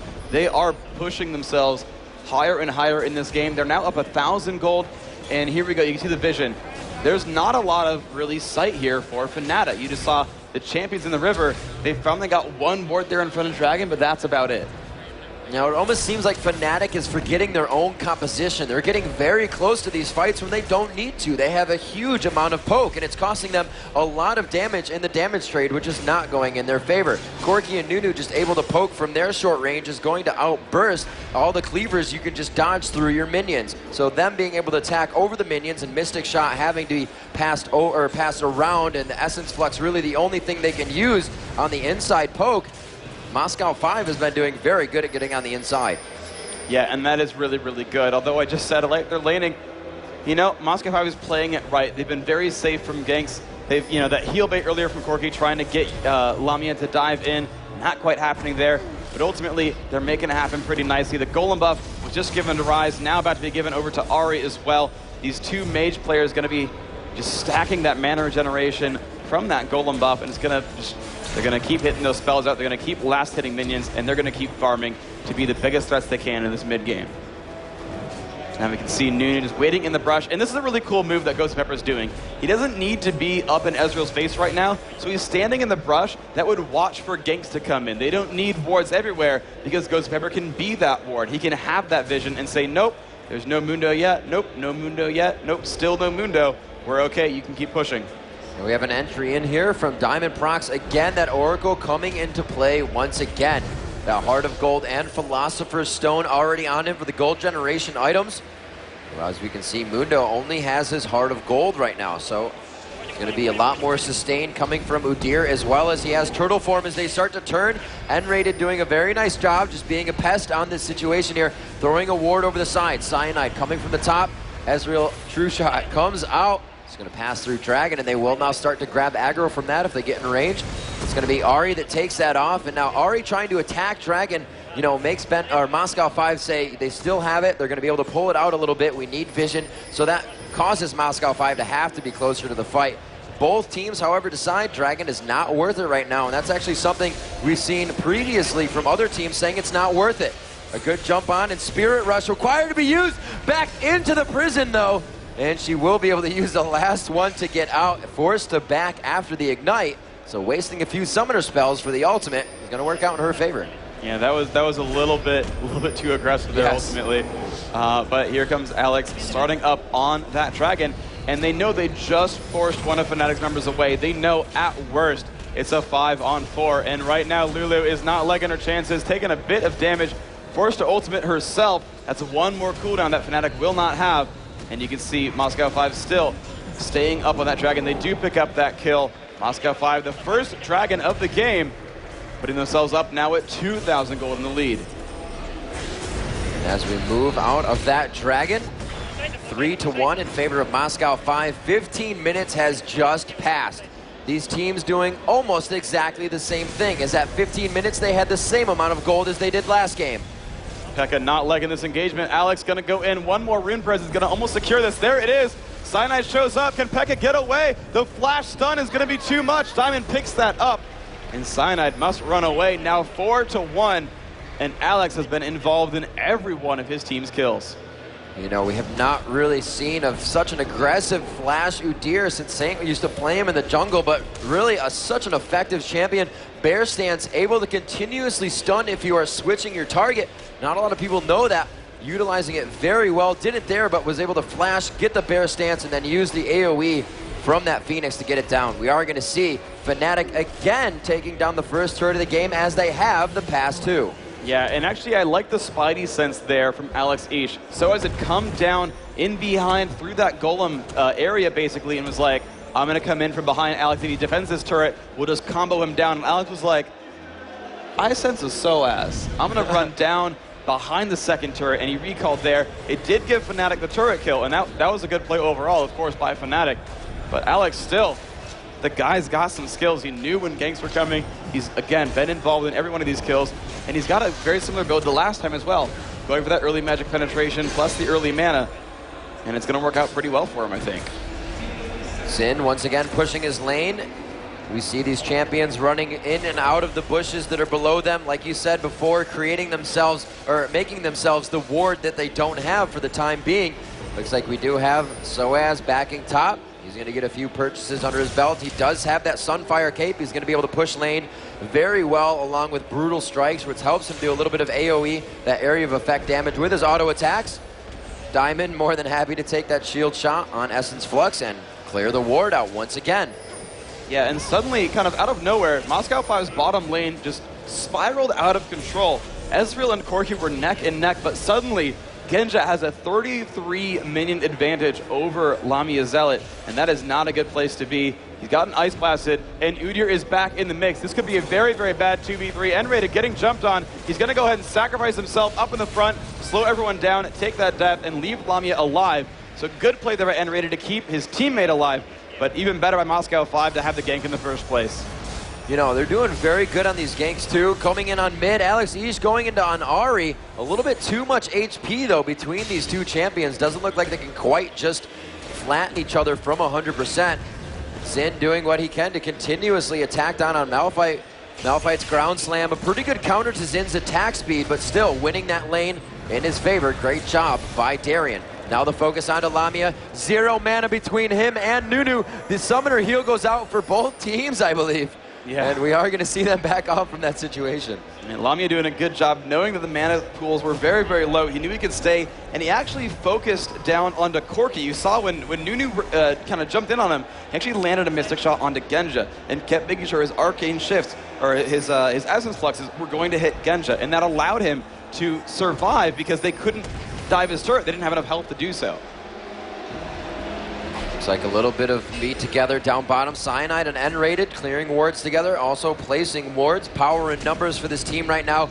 M5 very strong, even in single champion or in single lanes by themselves without any help. They are really, really strong right now, and they could do some damage. Udyr finding Mundo in the jungle. They're not going to be able to kill each other, but they will be forced to back off from each other in those situations. It's just not in FNATIC Raid Call's position right now to start these fights. They have to be very careful.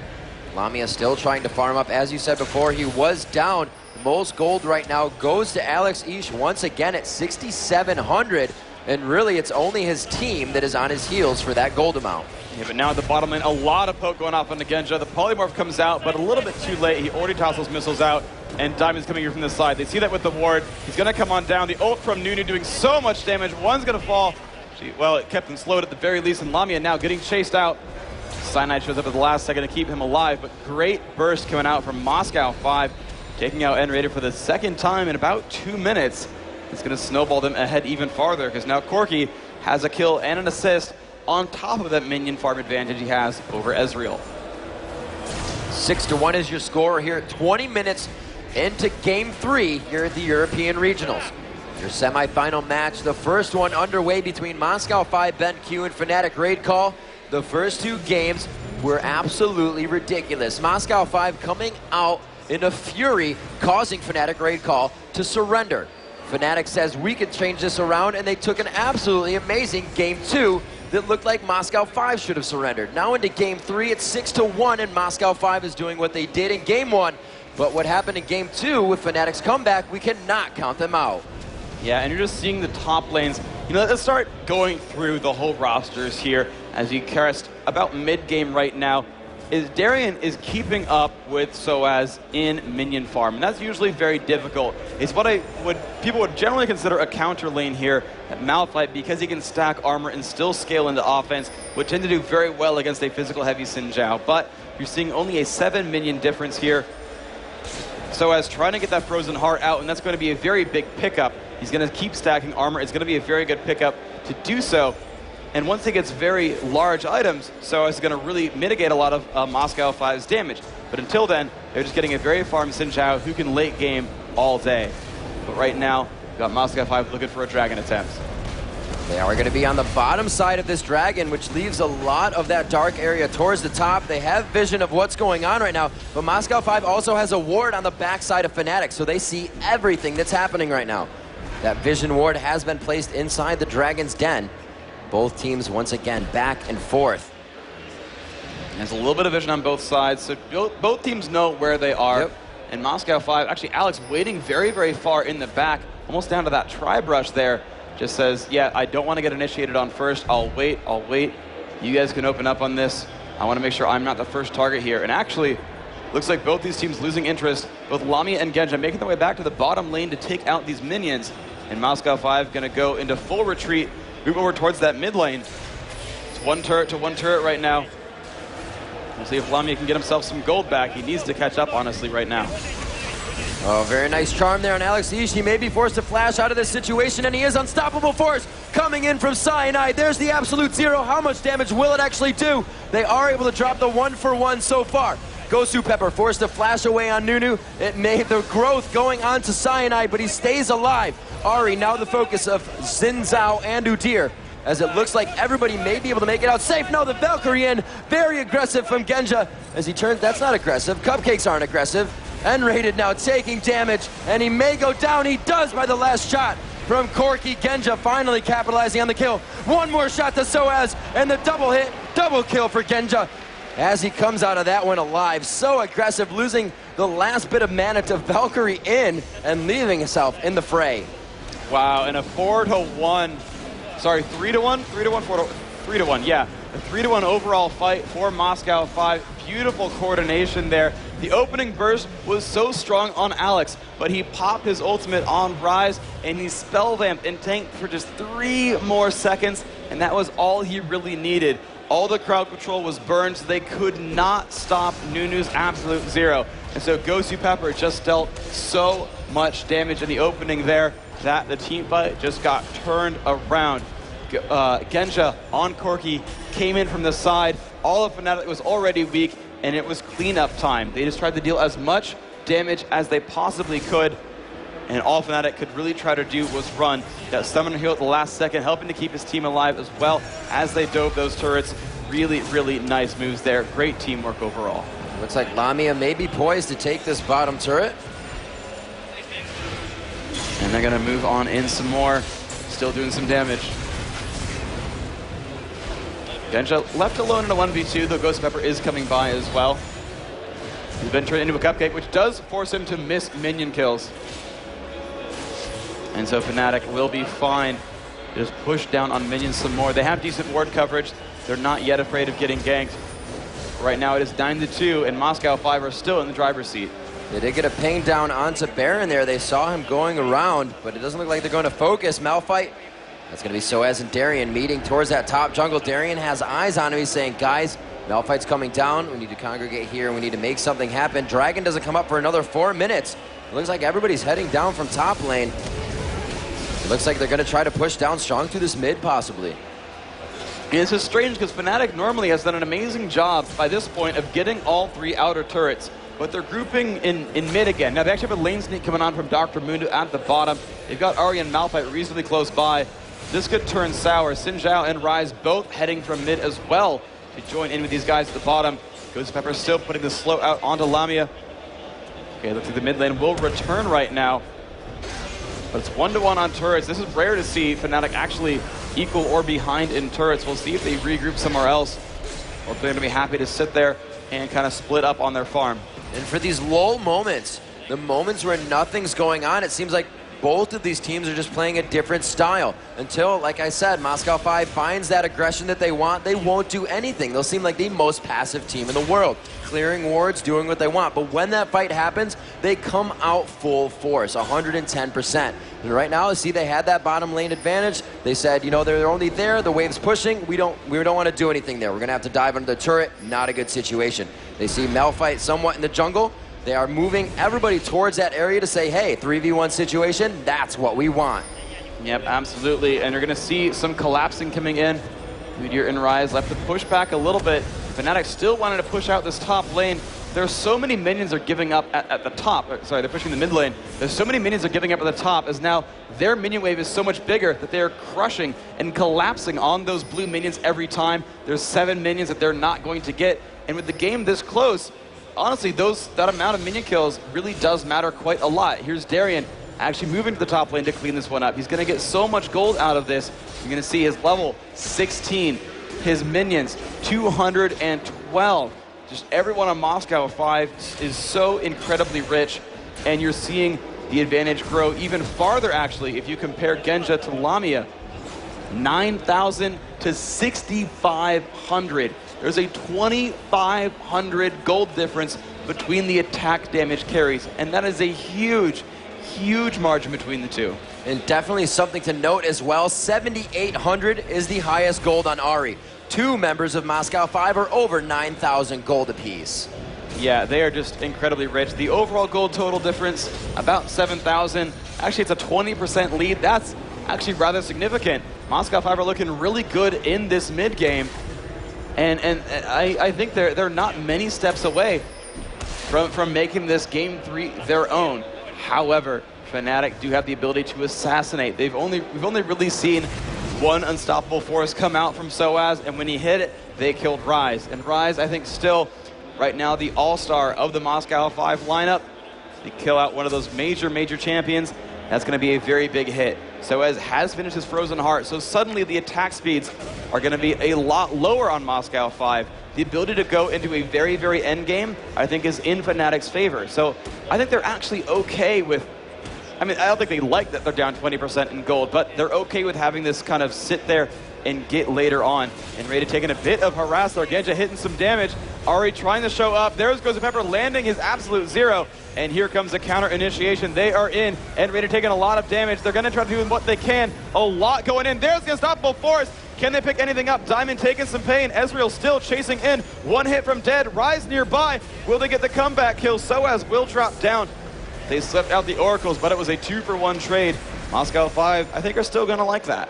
Yeah, Moscow 5 came in strong there. xPeke a little slow on the regroup, but he was able to get there and help his team out. Diamond went down in the end with that Ignite on, even though he's trying to turtle out. And again, if one thing happens not in their favor, Moscow 5 makes sure that another thing will happen in their favor, that is. They are able to drop 2 there. Diamondprox went down valiantly in that bottom lane. It was a great ultimate by nRated as well to stop that first bear stance, but there was just too much aggression and determination coming from Moscow 5. Darien coming in on the side. Can he get that charge in onto xPeke? He dodges into the bush. Will he decide to go back into the other? He will. He misses the charm, and he goes back to 3-talent strike about to hit, and it will be the end for xPeke with 1 more hit. 300 gold to Darien, and they actually pick up a 3rd kill from that instance. Wow, and Moscow 5 really pushing themselves into the lead. Now 8,000 gold up. And Ahri's ultimate was just a few seconds away from cooling down. If she had gotten just a little bit more baiting, she could have rushed away with that Spirit Rush, made it out. Right now, Moscow 5 looks like they want to command this game. Genja poking in on Cyanide. He is very durable right now. Trinity Force plus Last Whisper and moving on. And they're also going to start now on this Baron. Now sOAZ knows about this, puts the board down. FNATIC needs this fight very badly to go in their favor. Turning around, trying to grab sOAZ. xPeke does not have much mana, so he will throw most of his away if he goes for this. He does have blue buff, but it is going to take some time. They are still keeping it on Baron. They can choose to step away from Baron for a few seconds and come back. The absolute 0 goes out at the time. They will need to strike on Baron. It is going to go to FNATIC. They do steal the Baron. sOAZ will go down. Lamia will as well. But the gold and experience will be in their favor. Do they have enough to hold the next few turret takes? Well, the good news for FNATIC is they dropped out the attack damage carry. So even though they're running 2 versus 4, it's a little bit harder for Moscow 5 to push. But that said, both Udyr and Xin Zhao are good enough at eviscerating these turrets. Rise not so much. Nunu pretty good because of Blood Boil. They are going to get a few turrets out of this. So the gold and experience from that turret kill. Definitely awesome, but nRated getting a little too aggressive. He's taking way too much burst, and Alex with a pretty much solo kill there, and nRated, honestly, that is just a mistake because he did not need to defend the turret like that. Exactly. They could have pushed all the way up the steps. He did not need to leave base. And they're going to go ahead and grab that blue buff now, denying the resources of FNATIC raid call. They're going to move in, take the dragon away. They're going to like that. They're going to keep farming themselves up. This will put them now 10,000 gold up, and that is a large amount of gold by any stretch of the imagination.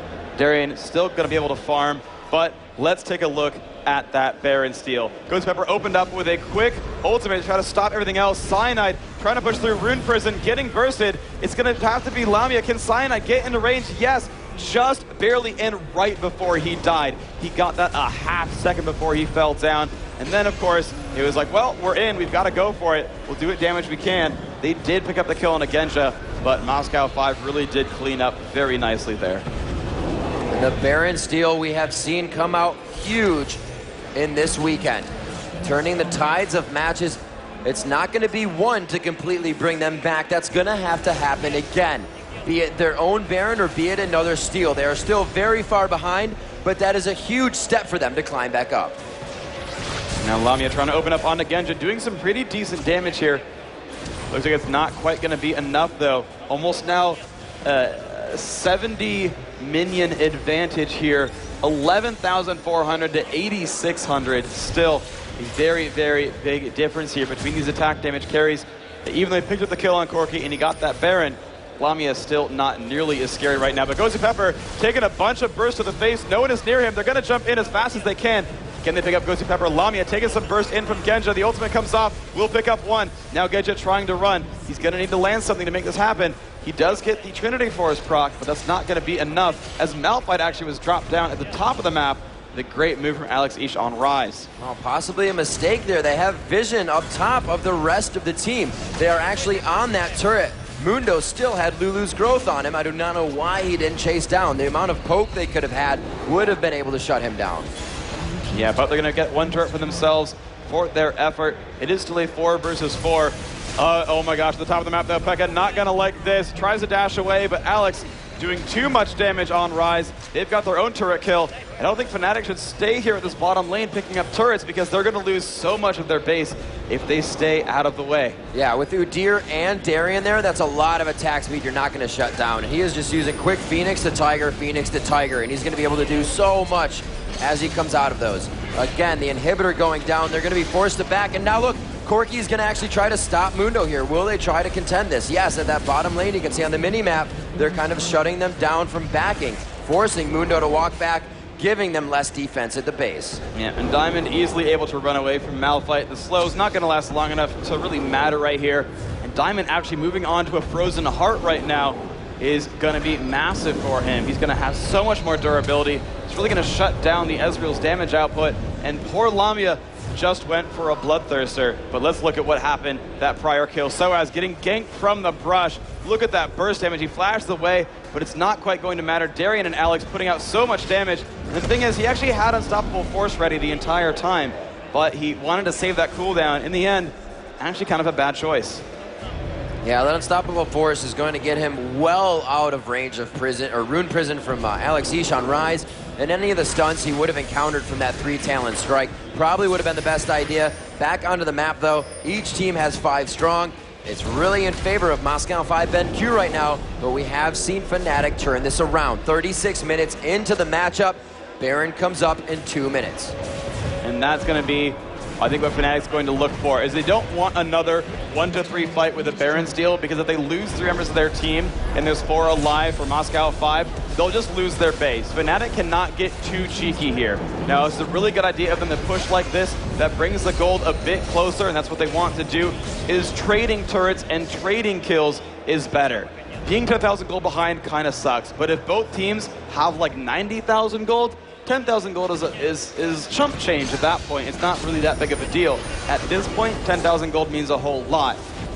Right now, FNATIC wants to accelerate this game into the end game any way they can. They want to stop the pushes if they can, and they want to instead farm on both sides, trade kills on both sides. So much damage to the turret. Will they have to back off? They go right onto Ahri.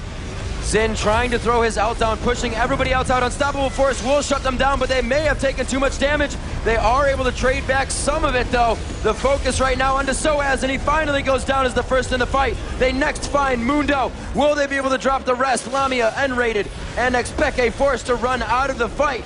Moscow 5 has yet to lose a member, but they are all blinking red with damage. And they are just moving in now onto the Nexus. This is almost a sure victory here for Moscow 5, winning the first semifinal today, securing themselves into the World Championships in October. The second turret will fall, and Moscow 5 looking to clean this up. Lamia taking the damage, and there it is. The Nexus falls, Moscow 5 winning it. An amazing push there. The damage was huge, but we only saw front end burst from FNATIC in that fight, and we will watch it again as we see these guys congratulate each other. That front end burst stopped. It looked like Moscow 5 had made the wrong decision and then completely turned the fight around. As we see, as this fight is going on, as we watch the replay, check out Moscow 5's icons. They are all blinking red. All right, and when they open up, you're going to see Xin is the first one to initiate, and Pekka takes a lot of damage, forced to push out. Look at this initiation combo. Unstoppable Force hits so many. Wild Growth hits so many, but they ran out of damage at that point. Genja put out so much pain. He revived with the Guardian Angel. xPeke not even down to half health right now, just constantly churning out damage. Constantly taking down these members of FNATIC. A triple kill in that battle. Genja, he died, quote unquote, but it's a Guardian Angel, meaning he's just fine. And they were just able to push in at that point. Lamia, though he went 3-1, not able to put out enough damage to turn those fights around. The composition was excellent from FNATIC. They had great crowd control, but the gold, it was too much. They were able to withstand all that crowd control and all that initial burst and weather through that storm and take the victory. Beautiful job by Moscow 5. Yeah, and I have to say, that is just what is so scary about Moscow 5.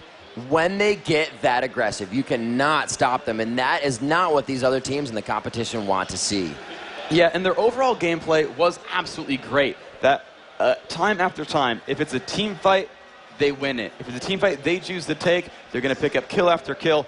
They might lose one or two, they might lose some Guardian Angels, but Moscow 5 know how to team fight. Even the Baron attempt, honestly, I wouldn't even consider it a setback so much. Yeah, they lost Baron, but they went up 2 kills. And when they went up 2 kills, they took 2 turrets, and then actually they picked up nRated at the end there. So, okay, yeah, you stole Baron from us, and you got 300 gold and some experience, but only one of you is going to keep the buff. And we just picked up more than that in global gold from turret kills, more than that in golden experience from champion kills. Yep. They might have realized that, yeah, they might steal it, but it's okay because we're going to come out ahead regardless. And you know, when you have somebody like Alex in mid on Karthus, you can say, yeah, he had like 400 CS at the end of the game, but then on Rise, you know, he can farm just as well with that spell flux. It's not going to do as much damage, but still the highest CS in the game at 303 with 10 and 2. 10 kills, 2 assists, or 10 kills, 2 deaths, and 5 assists. Yeah. Just completely going for that build once again. The Haunting Guys, the penetration build, a little bit of damage mitigation, but making sure he also has the Deathfire Grasp to shut down those heavy tanks like sOAZ. Yeah, and that was just awesome in general. He stacked a lot of magic resist ultimately, which kind of made him say, I don't really worry about Ezreal that much. Ultimately, his build, you know, he's got an Abyssal Scepter and he's got a Banshee's Veil in there. Not a lot of bonus health overall. Mercury Treads, he was saying, no, I'm going to out-duel xPeke, and that is what happened. He crushed that Ahri so many times early on. xPeke became the scariest force on the map, and somehow Moscow 5 just clawed their way up in minion kills in the bottom lane, and Genja became so much more fearsome than that Ezreal played by Lamia. The top lane was a little bit more stagnated. They kind of went equal overall in minions, 289 on Xin, 261 on Malphite. Ultimately, some pretty similar scores there, some pretty similar gold totals. Now, great team fighting overall by Xin, initiating that last one onto Ahri, dealing a lot of initial burst damage, but that mid lane and bottom lane, that carried Moscow 5 through. Yeah, it was really huge.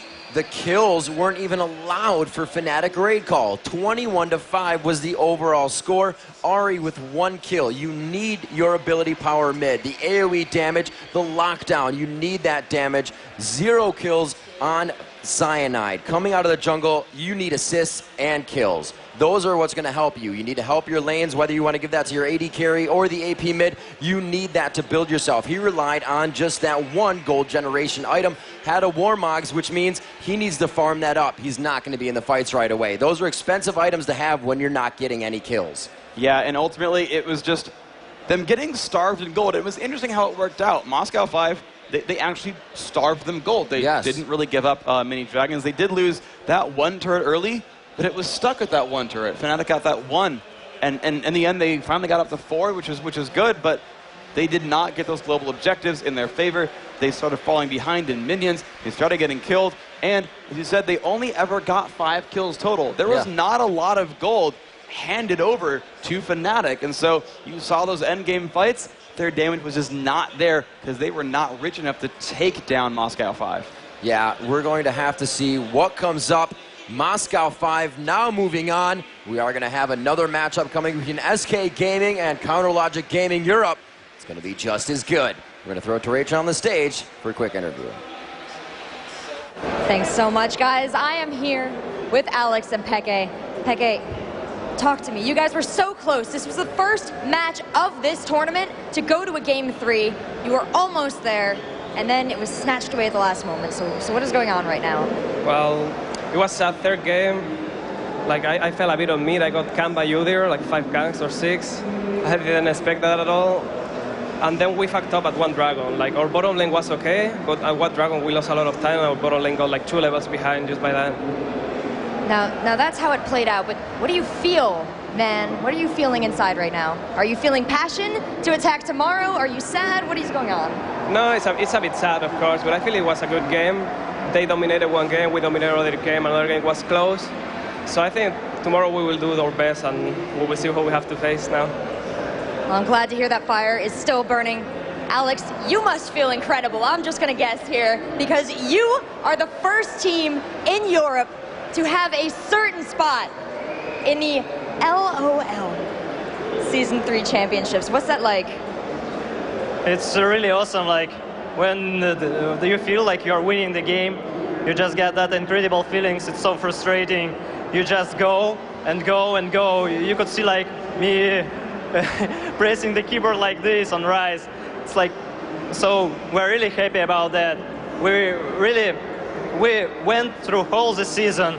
We were winning almost every LAN championship, and we really hope that we will show our best at LAN in Los Angeles. I hope so as well, and also by securing this victory, you have secured a spot in the professional circuit as a League of Legends team. What does that mean for M5 BenQ? At least that means that we got spot in Season 3 professional, we got spot in Season 2, so I think it will help a lot to our organization, because like BenQ will be happy, MSI will be happy, and still maybe we'll find some new sponsors for our team. So, and still like, I want the crowd to cry Moscow 5, to like the guys who are rooting for us. Moscow 5! Moscow 5! Moscow 5! Moscow 5! Moscow 5! Hey! Keep it up, guys! Thanks, everyone! Thank you so much, gentlemen, for an incredible game. Thank you very much, xPeke. So much for your sportsmanship. This is not the last we'll see of either of them. They'll be back tomorrow. M5 BenQ to play for 1st and 2nd. FNATIC to play for 3rd and 4th. We're going to go to a short commercial break, and when we come back, we'll have more games for you.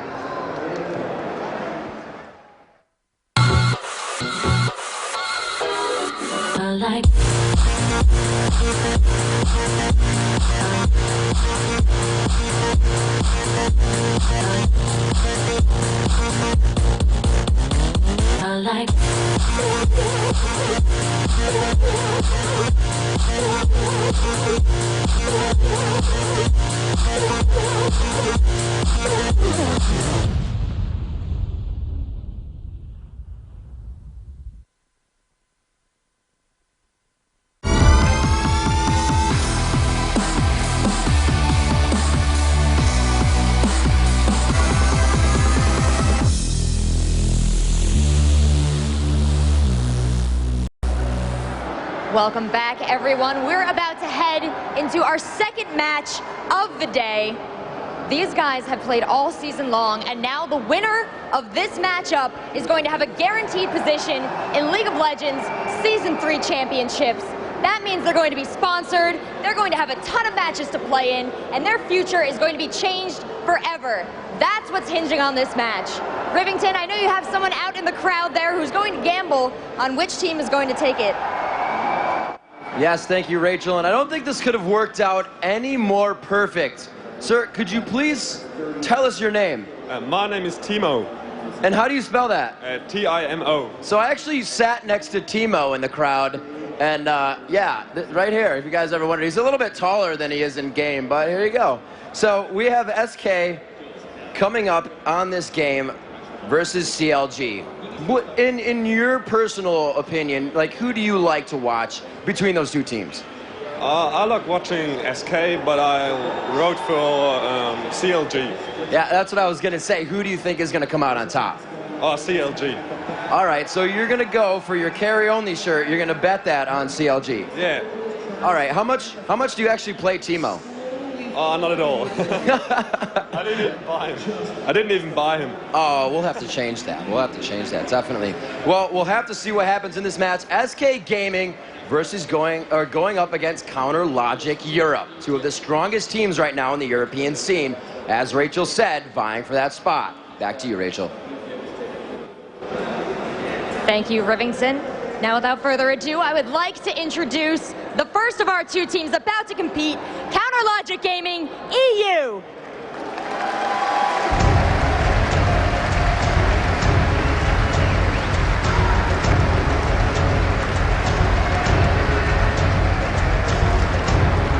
And for their opponents, vying for a chance at that first second place match, we have SK Gaming.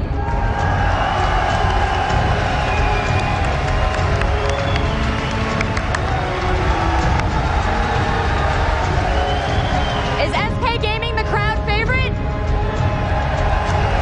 Or is it CLG.EU? I think they're just happy to see some League of Legends. Ocelote, Yellowpete, let's talk. You guys, you can take a seat. Now there is everything on the line in this match. One of you guys could have a guaranteed spot in Season 3. What would that mean for SK Gaming? Everything. Everything? What about for you? Pretty much the same. It's by far the most important match we've ever played, so it's really thrilling. Are you shaking, Pete? I am shaking. I am shaking. And you're cool as a cucumber. What does that mean? What? You're cool as a cucumber. What does that mean? You're cool as a what? That's some American slang there. You look really relaxed. Thank you very much. Yeah, I actually do, because I'm looking forward to play this match like right away. You know, I don't want to wait any single minute more. Do you have a score prediction for me? Not really. I think we will win. He thinks he'll win. You think you can do it in 2-0? Yeah, I think so. I don't know, that's starting to look like confidence to me too. Well, you gentlemen, you can take a seat. Thank you so much. Oh, brilliant. Thank you, guys. I'm gonna hand it off to our casters. Let's get this game underway. Welcome, ladies and gentlemen. It is going to be CLG versus SK. I tell you, I'm getting goosebumps, man. Dude, we're already I'm screwing just up. so excited for this game. We saw this game in ECC Poland just about 3 weeks ago, and my God, it was awesome. It was such a close match. SK managed to take a game off CLG. CLG just scraped their way through it. And SK, like, they're so confident. They are brimming right now. CLG on the back of a big flight from Korea, you know, they've only played effectively 2 maps in 5-6 days now. They're going to have rust. Well, sure, but you know, they're also, you know, one of the heavy favorites coming in here. They know how to compete. You know, you saw them get warmed up, and they actually played some pretty long games yesterday. Yeah. So you can count that maybe as 3 maps if you really want.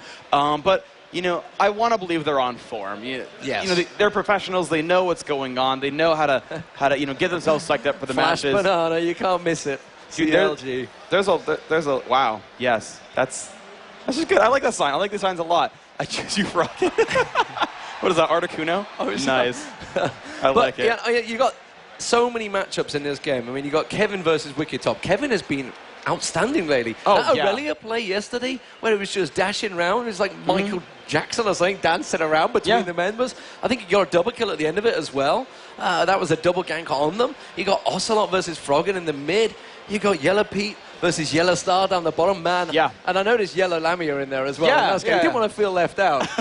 There's so many awesome matchups. And don't forget Krepo versus, get my names right, down the bottom, the two supports, damn it. Oh, wait, sorry, SK support. You're not holding me, man. Nyph. I saw it last night. I wanted to watch you just like You were just going to leave me hanging, flailing. Well, yeah. I derped so many times during the last series. I was Joe like, Miller wouldn't have done that, man. Well, I'm sorry. I needed to be. Poor Joe Miller, man. Watching at home. I miss you, man. I miss you.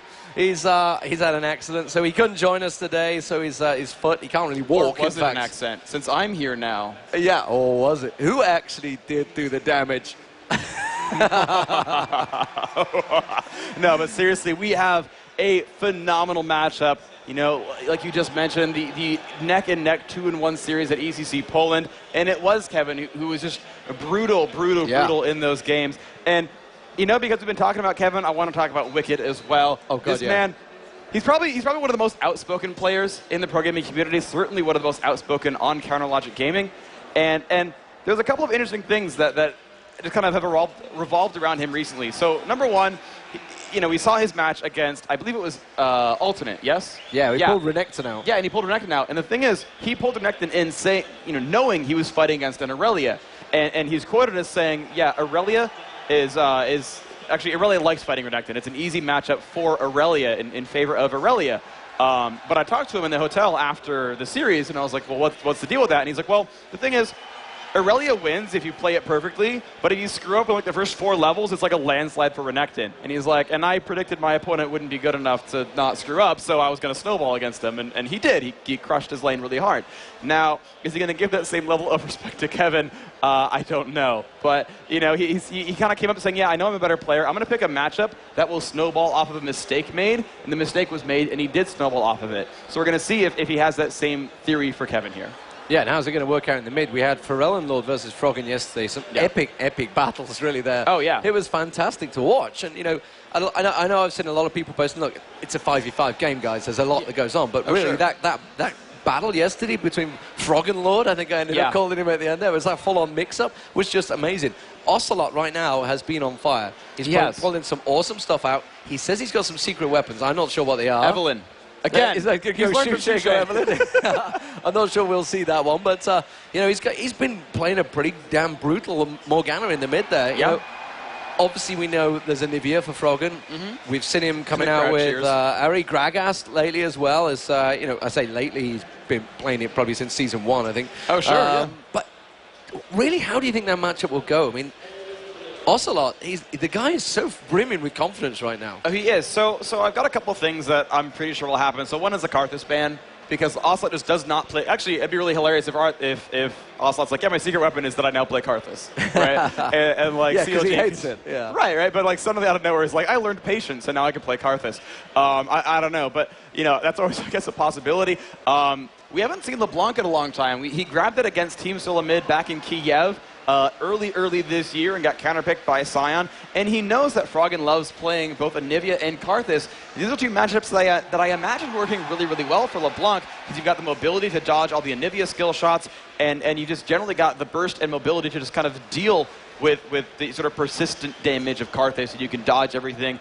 In fact, there is a similar sort of excellent clip. I think it was one of the Korean teams against CLG Europe in the Korean League, where an Ari used Spirit Rush to dodge 4 straight lay wastes and is killing him from just outside of defile range. Is that Messiah? I think, it might have been. Yeah. So there we go. I say Korean teams when he's Chinese, but still, you know, he's just with perfect positioning, is dodging every lay waste, staying outside of the defile, gets the kill, you know, at the edge of the range, and Ocelote's got the gusto to go for that, right? And he's got the mechanics to dodge everything. We saw a phenomenal Orianna come out from him in the quarterfinals.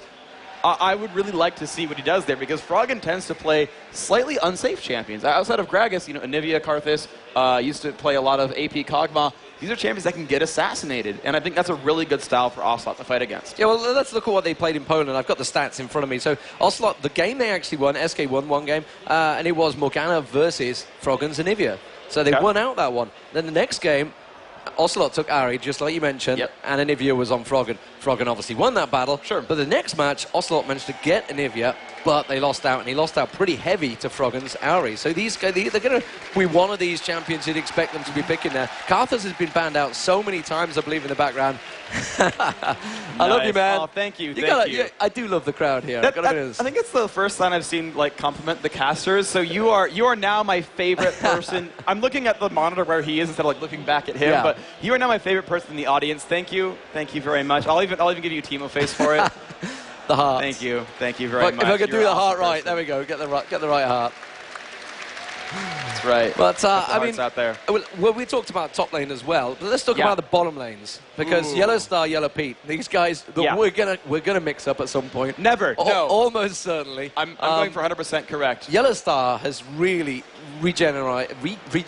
Is that even a word? I'm not sure. Regenerated SK Gaming. Since he's joined them down that bottom lane, he has been absolutely outstanding. We talk about Ocelote, we talk about Kevin, but since he has joined them, my God, has he carried hard some games. Yeah. It's been phenomenal. So I can have a look. He's played Corki and Kog'Maw. Kog'Maw we've not really seen a lot of this tournament. No, I can't even... There's not been a great deal amount of it, but, you know, Kog'Maw in Poland was such a big deal.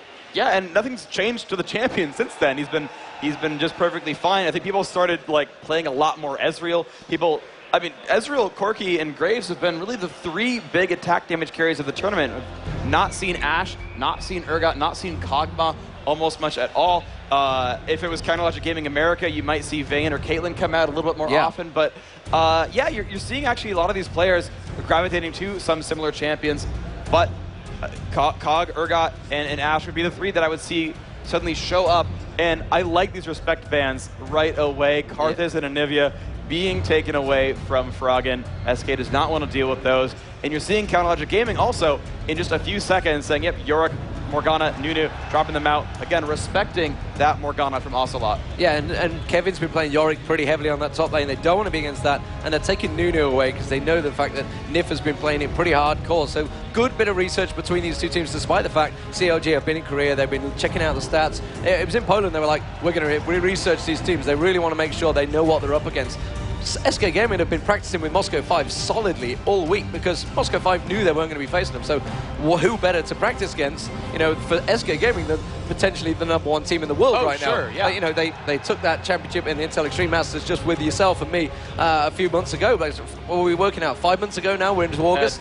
Yeah, it's March and that was and now it's August. So do the math. It's difficult for me because I have lights on me, but there's numbers involved. But what I really like about these picks and bans is the bans didn't go at the like traditional you always ban or first pick these champions, right? They went as respect bans against specific players, which means that both Shen and Alistar, it's rare to see both those guys actually be able, let alone, I mean, you don't even see one of them normally. Now you actually see both of them. Counterlogic Gaming was like, Shen, yep, that's our guy. But now SK, they're going to have jungle Alistar. I know Snoopeh's famous for that, but that's going to be in the SK lineup. We'll see how that pans out. Well, it's going to be Maokai straight away for Snoopeh, I can tell it now. Unless they manage to pick it and they go for support Alistar, which I'd be surprised at. I know Snoopeh is a massive fan, so Alistar, when it's available, has normally been the #1 pick for CLG lately.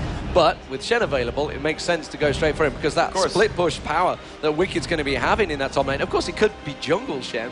Sure, it is possible. Let's not go wrong there. But Ezreal has been really quite a popular pick lately in that bottom lane, along with Corki. So it's either been Ezreal, Corki, or Graves. So just go with them. Obviously, the Urgot nerfs came in, so suddenly he's fell right out of favor. Probably will come back in again in a month's time. Of course. No doubt. And Sona down that bottom lane. GoSu Pepper on Sona lately has been phenomenal. So aggressive. So it's not surprising that we're seeing Nyph's going to be Nyph. It's going to be Krepo down the bottom lane. Actually, Krepo is a big fan of Leona, so I was surprised he didn't go for that one. You know, they're a big fan of the level 1 ganks down that bottom lane.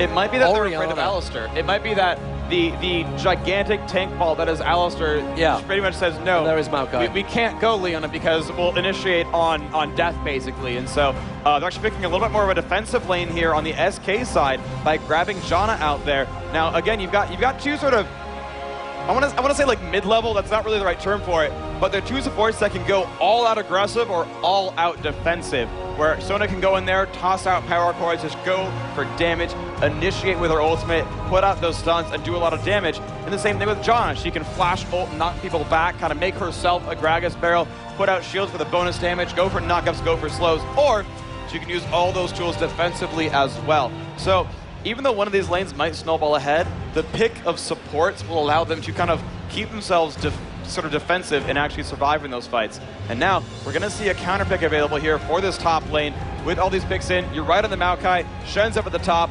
What is Ocelote going to grab for Kevin? What's going to face against Shen here? We saw sOAZ twice try Jace, not as a counter pick, but assuming his opponents wouldn't know how to fight against it. Now it's going to be Kevin. What do you know to run? What do you think beats Shen here? You've got almost everything available. Right now he's contemplating a gangplank, which might mean a lane swap. We've seen that happen before. We'll see what they go for. Of course, they've already grabbed the Orianna. They've got a giant crowd control team already. It's a tricky team to go lane swapping against. A team that's been practicing it for months already in Korea. But, you know, we've got the Gragas versus Orianna mid. It's what we had Froggen Pharrell Lord yesterday. And it was some absolute outstanding matches. Obviously, you know, we see Froggen, he's been building the Abyssal Scepter, so obviously lately, and the Deathfire Grasp, he's really been popping people. And I think he picked up some triple kill yesterday. It was pretty awesome play between those guys. They're getting some crazy stats, 14, 1, 13 or something like that. Absolutely blitzing it. Question is, you know, SK on Ocelote, he had some absolutely brilliant Orianna yesterday as well. So we're seeing two guys at the top of their game in that mid. Two guys at the top of the game at the top and the bottom lane. This game is going to be fantastic. Yeah, and there's so much up for grabs though. The Season 2, you know, just the Season 2 finals, obviously, it's going to be huge because you got $2 million. Yeah. But you're going to get salaried for effectively a year of your life. Yeah. And that is massive. I mean, you look at this, I guess you could say, you know, Wickd, Ocelote, Froggen, Snoopeh, these guys, they earn quite good money, they stream a lot, they get good numbers, but for those support guys, nobody watches those support guys. I always feel so sorry for them. You know, the support guys never get watched, and for them, this is a huge deal. Yeah, well, of course, they're all equally important on the teams themselves. Yeah. So them them pulling in salaries and them being, you know, part of tournament prize winnings, of course. That's where the real money comes from for a lot of these guys, and that is what they're going to go for, right? They're going to go for the victories in these tournaments. They're going to go. I think there's a $40,000 first prize here. There's again a $2 million total tournament in October. There's a lot of money coming for these guys if they can make these wins happen. Gonna throw it over to Rachel, who's got a couple more words to say. It's Phreak and Deman. Now, it's time to start the match. If you're cheering for Counter Logic Gaming, let them hear you. And if you're cheering for SK Gaming, let them know. Let's get this started.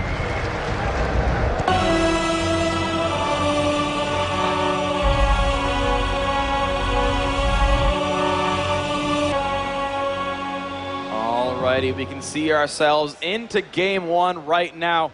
Counter Logic Gaming in the blue trunks, spawning out of that bottom left corner. This is game one of the second semi-final here at the Season 2 European Regionals. And what a game. I mean, if you've just joined us, like you say, the blue team is going to be CLG, the red team will be SK Gaming, and who will make it into the finals? Moscow 5 sit laying in wait, FNATIC Gaming. You know, if it was to be FNATIC SK, that's like the biggest tournament. It used to be in like the Counter-Strike days. All those days, they are the old behemoths, but CLG Moscow 5, they are the new daddies of Europe, certainly in terms of League of Legends. It would be the classic fight-off that we've had so many times. So many tournaments running as well lately. But SK Gaming are coming into this one very strong and seemingly a crowd favorite as well. I'm pretty sure it was a little bit louder for them guys. I think so, but either way, these are two heavily appreciated teams by this crowd. And guys, I want to let you know in the audience, every time you guys cheer, it's a magical moment. We love when you guys get behind your favorite players and your favorite teams. When you see those gangs happen, when you see those kills, go freaking nuts. It's the right thing to do here. This is what makes esports so awesome. And also, just embed that little bit of jealousy of everyone who's home. Who's like, yeah, Yeah, I should have made it out. Yeah, here. I should have got there. I know, you know, I was talking to Ocelote last night. He's finally managed to get food. He's like, man, it's taken me 5 hours to go from one hall to the other to so many site signatures. But he said that Orianna moment when he got that kill, the SC against Graves, he said that moment, man. He says, man, I'm still getting goosebumps right now. He says the crowd went crazy. These guys hear it. They love it. They absolutely go wild for it. So you know what? Oh my gosh, Ara, he's trying to go for a... He gets it! He stole away the golem! Oh my gosh! Beautiful, beautiful stuff. And now he's going to come around on towards Froggen. Goes for the headbutt. The pulverize comes through the ball, just about missing, but Froggen's stunned up there. And he's going to walk away. But again, like you said, a great blue steal straight away, just 2 minutes into this game. Oh, that is such an amazing idea. And of course, SK now with all the golem buffs. Yeah, and Kevin taking the blue buff, yeah, because of that. So now he's going to do exactly like a Moscow 5 type thing, and he's going to go back and then teleport back to the top. No problem, got this covered. YellowStar up the top lane, so it's going to be a complete lane switch for these two. The AD and support both on that top lane. You know, we did mention that this could be tricky because CLG are going to be used to this, but they started it themselves on towards YellowStar. YellowStar trying to get a bit of poke, but great poke from Krepo as well, keeping him forced back. And now we see Gangplank and Shen down that bottom lane. Kevin with the blue buff teleporting in. Dude, I can't get over the fact that SK has 3 of the 4 buffs by 2.5 minutes. Their play in the first minute of this game, so amazing. They warded off the golem because they know, they watch the games. Everyone in this tournament has been saving their smite on the first camp. They've been getting heavy leashes from their teammates. And then yoink, smite stolen away. Amazing predictions here by SK to think it's going to happen again. They're not going to see us. That's going to be ours for free. So where is Araneae going this time? He's going to come around. There's no raids there, but the red buff is available to him. Looks like he's going to do... This is just like Dignitas Moscow 5 right now. He could flash through, headbutt, pulverize. This is exactly what Moscow 5 did in the first place. Froggen's trying to get harassed there by Ocelote. He's not going to go for it, though. Instead, he's going to come around. Red buff is still available to him if he were to go for it. And I think he's just had the call possibly from Ocelote. Let's just go back around. Wraith spawn. He's going to stick around there. Meanwhile, in the top lane, it is going to be even, the stuff between these two. The CS is pretty much even. There's only 5 CS difference. We are very early into this game. But really, are they going to harass the bottom lane or the top lane? You can see that Tribush heavily warded. So Araneae is just causing problems for Snoopeh right now. He could honestly steal away this Lizard buff. The Maokai is so far away right now, and he might have just passed the reward, but he's going to go for the bottom lane instead. This could be a really good dive onto Wickd. The headbutt's going to push him back in. He's almost in range for the pulverize, but Wickd will flash to keep himself alive there. They did not want to dive under a turret this early on in the game. And YellowStar taking a bit of harass from Yellowpete. That Corki doing some good work right now. Ocelote trying to push out Froggen. Froggen pretty safe right now. There's a little skirmish up in the jungle. Ara feeling confident, although he's very much in the danger zone right now. That is a little bit of a scary place to be. He's going to pull that Lizard all the way up. Kevin comes by as well. They try to initiate on Snoopeh, but he misses that pulverize. But they are ready to take away this Lizard. This could be all 4 buffs taken by SK, and they're actually going to let Kevin get this. It's in the brush. Yeah, Kevin, enjoy your double buff bottom lane. And Wicked's not going to like that. He is not going to like that at all. Very good start from SK Gaming here. And again, Araneae just hanging around that middle lane, keeping those raids busy. And he's really zoning, causing Snoopeh so many problems. You know, taking away all those 4 buffs is going to really put him behind. He's only at level 2 right now compared to level 3 Araneae. And I'm not so sure how far in. You can see his raids have already been butchered. There's just one little one remaining, and Araneae continues on his way. Meanwhile, at this top lane, it is sort of very even between the two supports, keeping them real at the moment. YellowStar quite happily farming away in that bottom lane, of course, with the blue buff advantage of Gangplank. Has managed to keep very even as well, but he's got 6 health pots. He went back and fought big. And, you know, the fact that he's got that many means he can stay in this lane for so long and doesn't need to go back at all. Oh, yeah, and he's got 3 points in oranges as well, so any damage he takes, it's going to be K. He's going to go in for a little bit of harass on Wickd. This is actually good. Lizard buff plus his passive is a lot of harass right now. Wickd forced to dash away, but you can see his health bar pretty low as a result of all that. He'll have to sustain with that Vorpal Blade, but I think Kevin can keep harassing as a result. Indeed, Orianna's also coming around, causing problems. I think he just went and poked at the Wraiths again. He's got Gangplank in the middle of him, but Wickd, again, just pushing up there. And you can see Kevin just quite happily keeping the lane up against him. There's like no way you're going to even be able to get any ganks on me. Doesn't want to give any incentives to Snoopeh to try and get back into this game. He's having problems in that jungle. He has got his smite available. The buffs will be respawning shortly, just a minute away by the time he gets back there. And there is YellowStar and Nyph taking away the golems because Araneae has been doing such a good job. He just simply doesn't need them.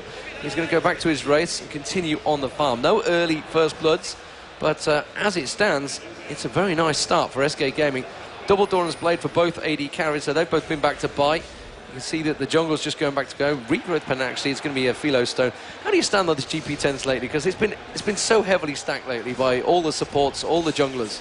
Yeah, I mean, it goes in a lot of interesting ways. So, for example, you know, Moscow 5, the way they do it is they don't rush them too quickly, actually. They actually stack a lot of defenses early on. They make sure they can fight well in lane. They're happy to just chug through wards and potions for a long time, and then rush that Heart of Gold. And Ara already coming back for the steal on the Golem once more. The team's going to get pulled down. They've sent Orianna over. They sent Janna and Ezreal over as well. This could be a pretty nice steal, but CLG also are nearby. And no, looks like they're going to give it up, actually. Smite going to make sure that Ara does not lose that one away. And now 5 of 5 buffs have all gone to SK Gaming. That is great control, and immediately they're going to move their way down. You can see him towards the middle lane. They're going to go towards Gragas. They're going to ignore him, though, and go straight for their own blue buff. They don't want to give Snoopeh anything in this jungle, so they're going to go straight towards it. Red buff also available in the SK jungle. See where the YellowStar maybe goes back for that one. It wouldn't surprise me. Keeping a little bit of poke on Krepo. The ping goes down on Araneae in that river, so they're just keeping track of him. Of course, Kevin picked up the first blue buff. This time, it's just going to keep that problem. And where is Froggen going? Just going to ward it up. And there is the red blue buff now being taken by Araneae. Orianna will just pass over to that one for Ocelote. And they'll pick that one up, and it'll be 6 for 6 there. Yep, and we're going to see if they're going to be able to keep this control up. If they can deny all these buffs, it's going to be a very, very big deal for them. Right now, Froggen does have 2 Doran's Rings on Gragas, so he's going to have pretty decent mana regeneration, in addition to, of course, drinking from that barrel and keeping his mana regeneration up as well. Froggen actually very aggressive right now, actually sitting up in the brush. I think he's waiting for Ara to come through in the jungle. And Froggen actually a little bit too impatient, would have found Ara there. That actually might have been for the worst. He would have taken a fair bit of damage as a result. Yeah, Randy just making his way around. They know still no chance of ganking. They're just quite happy to take all the resources away from CLG. You know, why not? They don't need to go for the ganks. They're just stealing all the golds. You can see Araneae is going to walk straight past that ward. CLG going to be well aware of that one. Just pops a rocket in towards his face. I don't think he's going to be able to teleport just sitting there.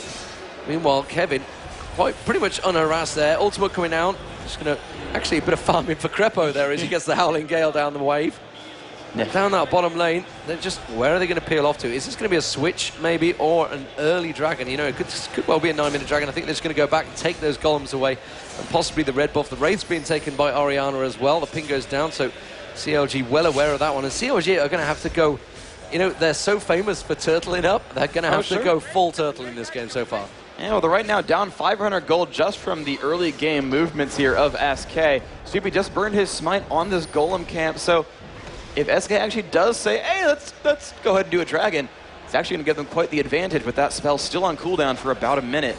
But Kevin, we saw him do a phenomenal job in his quarterfinal match as Gangplank. He's got teleport and that global ultimate. And yeah, because of that pink ward, you might in fact see that dragon attempt. Yeah, so Araneae is coming round. He's going to go pink ward it up. See the race, they're actually fighting for the race. That's what I like to see, the aggression between these two. Shen pushing the lane pretty heavily on Gangplank down the bottom. But we have a 3-4-man push in the mid lane. Are they going to go for a very early mid lane tower here? Would not surprise me. Gangplank's barrel is going to take a lot of the minions away. Araneae is going to be able to tank it up for a short while. They're not going to quite get the damage down on the turret that they wish to. They're also leaving the top turret exposed to Yellowpete. So you can see they're going for that one. Are they going to go for the dragon? They need to try and make this advantage. There's a pink ward used. A little bit surprised they used the pink ward there. Yeah, I think they just want to keep playing aggressively because they want to go for the turret instead. So they realize that dragon maybe not in the cards right now. Gangplank did pop his ultimate at the top lane to keep Corki from pushing.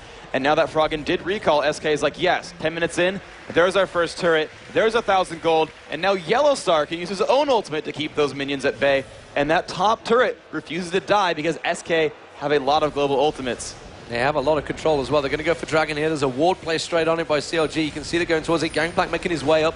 Shen also going to be there. Maokai waiting in the wings. Twisted advance straight onto someone to try and pop that smite. He does have it available. Both teams, who will get the first one? That's the question. You can see the Barrow's going to come in. Dragon down to about half health now. So it has reset, gone straight back. Yellowpete just manages to get a quick Q on it, and they reset it again. You know, we can see that Shen's gone back down to the bottom. SK quite happy to back away from this one. Eats a barrel in the face there, Ocelote, as CLG try to respond and push back that tower. But I don't think SK are going to stand for this one. Now, Froggen He's going to want to push into this mid. Of course, they've got really good wave clearing, a little bit better than SK does right now. So they could go for a bit of free damage.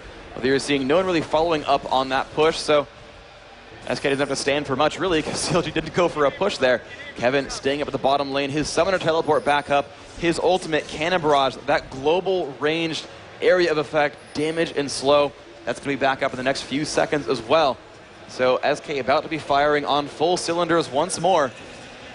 And, you know, last time they were like that, they managed to pick out a turret kill and stop all the aggression at the top lane. We're going to see if they go for another turret kill right now, or if they said, yeah, it's enough for us, we're okay for a little while.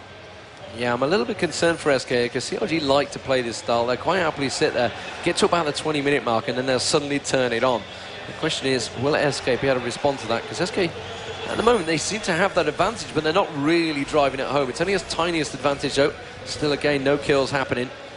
And as it is, they're just standing out, waiting. Araneae is just hanging around that middle, 4-man grouping for that mid lane. And you know what? I'm not surprised that it is a cagey start, because there's a hell of a lot on the line for these guys. They're going to try and catch in on anyone. Araneae is trying to get himself involved. Can't capture Araneae. They've got the timing on the blue buff. They know it's available. Krepo needs to be careful. He's stood on top of a wall there. Araneae is going to come around. And again, SK are going to try and steal away this buff, but I'm not too sure if CLG are going to allow this one. Explosive Cascade ready for Froggen. Froggen pretty low on mana, though, because he's just not had that blue buff at all. You can see comes around, gets a quick poke. Yellowpete gets in there. They're going to try and blow everything on it. I expect to see that Explosive Cascade come out, try and steal away this blue, but it's not going to happen. It's too late because the smite was used by Araneae, and SK happily just back away, again taking another buff away from them. Very, very good play by SK. And of course, both these teams knew that both that Wickd on Shen and Kevin on Gangplank could participate in that fight at a moment's notice. Both are ultimates a global range to allow that cannon barrage to come in and deal some damage, or for Shen to put on that shield and teleport. And of course, Kevin himself running some teleport. And actually, here's a push on the mid lane. Froggen taking so much damage. He does have some mana, and there is that Shen shield that will keep him alive. And now Ara, not going to like this. The taunt comes off, pops his ultimate to keep himself alive. Can he tank this? He's got that shield, and the teleport coming in from Kevin. Ara still alive. Snoopeh taking the damage. Summoner heal pop by Wickd, still taking more pain. First blood goes over to Ocelote. Wickd dashing away, and he will, looks like he will make that one out alive. But an amazing turn of events there. So many ultimates popped, and Ara tanking just enough damage to just drop those breadcrumbs as CLG chased, and could not quite get the kill. Yeah, it was not surprising to see some great ball control by a Spaniard there, really having to use it, defending it, getting the attack. Yeah, you that see, was a good one. You like that one. Yeah, you like that one. Soccer. Yeah, oh God. Man, you will get burned on the forums for that one, I tell you. I got a thumbs up, there it is. Yeah. These Americans, they have no idea about football. But let's get back to League of Legends, because that's where it's at. That's the real sport right now. Froggen trying to farm up in that mid lane, just not being able to get that kill, just not able to get that damage. So Alistar ultimate is so strong. Abyssal Scepter now for Ocelote, so he's going to be happy. He's going to be doing a hell of a lot of damage on that Orianna, picking up the blue buff as well. Another blue buff being passed across to SK. Every single blue buff in the game so far has gone to SK Gaming. And now we see Kevin returning to top lane and going to push on towards that tower. Remember, they both use that teleport, so it's not going to be available to either of them at the moment. So no one still going for that dragon either, which is, 15 minutes gone. Not surprising. Dragons have been a little bit more delayed in Europe than certainly Korea and America lately. But quite happily, SK seem to be looking very good in this game. Yeah, they are up. They are in the lead. They are up to 1,400 gold, which really nothing to scoff at whatsoever. And again, all that buff control means they're just in better shape. I think their experience is going to be higher as a result. Of course, you're seeing ultimately all those minion kills manifest as gold, so we can't really recap that too easily. But ultimately, Froggen is not having the easiest time in this lane, although it's still allowing him to be within 16 minions of Ocelote's Orianna. So, the 0 golem buff Gragas really keeping up. I've got to hand it to Froggen for doing really phenomenally, despite having a lot of the cards stacked against him. There's Ocelote stealing away the wraiths from Froggen. He got one. He got one. He got the main one. It's the one that counts. Yeah. So Araneae down that bottom lane. At the moment, keeping Wickd busy effectively, keeping the more turrets pretty safe.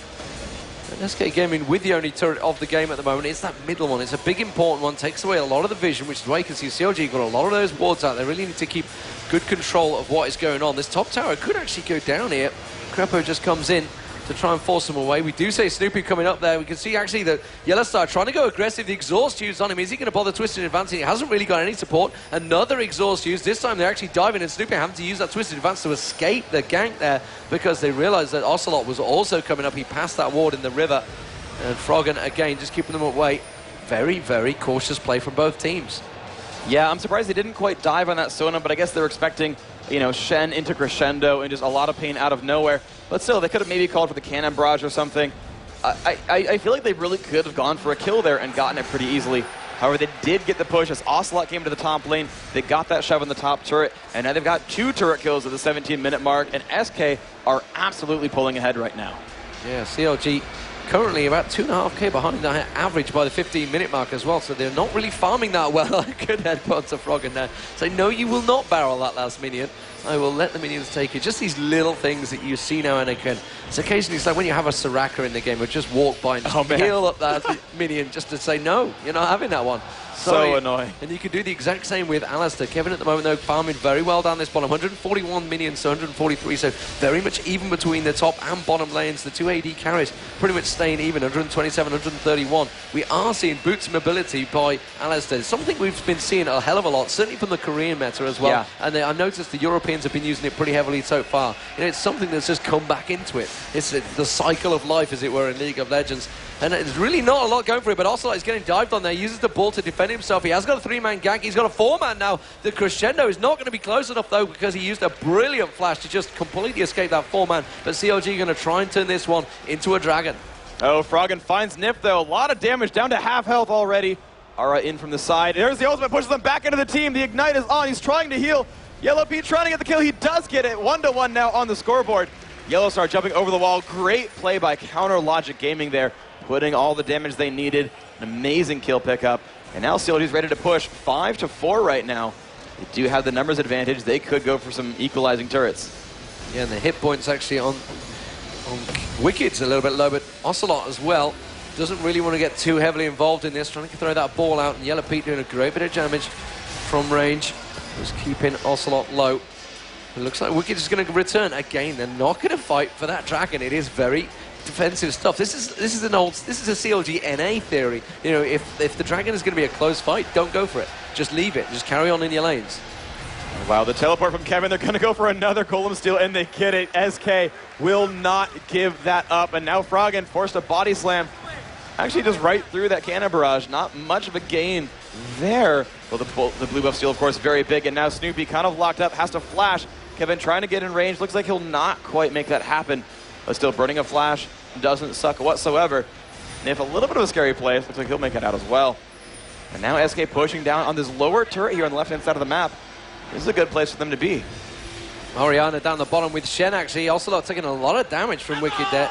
Getting a quick bit of work on him, and the Froggen's surely going to get interrupted. Actually, he went for Snoopeh. Snoopeh twisted in advance towards him, and he headbutted him back towards him. Snoopeh's surely going to go down. Yes, he will. YellowStar picks up the kill, 2-1, and they could actually push on towards the tower, but the rest of CLG collapsing in around them. Going to have to back away from this one. CLG really up against it right now by SK Gaming.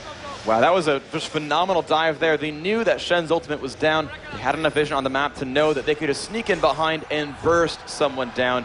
And burst is what they did. Snoopeh took so much all at once. And the guy actually, I feel like he's going to start falling behind a little bit. He's got the 2 gold pretends, but he's got 2 deaths right now. And I actually forget if he had an Oracles, but if he did, he's lost it at this point. And of course, not being able to farm his own jungle very well with his golem buff being stolen repeatedly makes it a bit difficult. Yeah, and of course, Froggen actually going towards Rabadon's death cap to start with on Gragas, which is something we haven't seen for a while, certainly in the EU meta as well. You know, obviously it's always been the Abyssal Scepter, the Deathfire Grasp, that's just getting that pop-in damage that you see from Alex Ich. We have seen a lot of, obviously, magic penetration. He went for a 14 guys, I believe we saw one Alex Ich in the last game. So whether we're going to see Froggen going towards that, they often have very, very similar ideas. You know, the discussions that have gone on between these two guys, they go agree so much. It's like they're the same person at sometimes when you see a discussion going on between them. But as it is at the moment, Ocelote seems to be winning out that 1v1 duke in that mid lane. And we are seeing Kevin quite happily just standing there watching as it lays out. currently SK Gaming, they have that gold advantage, 2k gold advantage. They have taken 2 towers, of course, which is where that's coming from. Still no dragons gone down. 21 minutes into this game, which is a pretty insane chance. But we see SK Gaming maybe going to go for the first one here. We'll see CLG closing around them. We can see CLG coming from the north. We've got Chen coming in from the south. Not the ideal place. You do not want to make a pincer move. And SK Gaming with the first dragon of the game on 21 minutes. That's a long time for a dragon. Yeah, but they finally made it happen. Of course, CounterLogic is really good at playing a measured game. So Ezreal's going to open up with some initial burst. Froggen taking some damage, but looks like CounterLogic wants to go for a push. Yeah, I think he was just aiming at the top wave and he just happened to get that bonus hit on the fat guy in the little coat. Sat in the way there. Oh, the headbutt coming in. Wasn't quite the pulverize. Didn't quite manage to land it in time. Snoopeh just getting away from that one. CLG trying to just avoid the damage at the moment. SK Gaming doing a great job of controlling CLG and really choosing where they want the fight. Yeah, you know, CLG, again, very, very good at having a very measured game. And when you don't take any major risk and you don't get caught out, you don't give your opponents the opportunity to take a dragon out. And so seeing a 21-minute dragon is not that surprising because CounterLogic Gaming does not give those openings. Normally teams take this if they can sneak it away. We did see Moscow 5 do that at one point. Or you has it, turn out from a kill, get 1 or 2, and then move in for the push there on something like Dragon. SK had been choosing to kill turrets instead. So that is part of also why you're seeing kind of a late Dragon kill. Yeah, so 22.5 minutes into this game. Very, very tense, close stuff. Just 3k gold between them really is nothing at the moment. You can see the gold advantage very much with Kevin and Ocelote at the moment. They have that big 7.3k gold. Just about 600 ahead of their opponents. So nothing major. It's about 700. Maths was never my greatest point, but it's looking like Araneae is going to come around the side there. Gets himself involved to pulverize on 3 members of CLG there. And of course, the Ocelote ulti managed to come in, but Araneae now have to walk away from this one. Does pop his ulti. He's quite happy to take the damage. Nyph getting caught out. Beautiful ulti there. Wickd managing to get onto him. Can they get a second kill? No, because Snoopeh will go down to Kevin. And that was actually the Gangplank ulti from the bottom that managed to secure that kill. Not the usual thing you finish off there with, but a 1-for-1 exchange.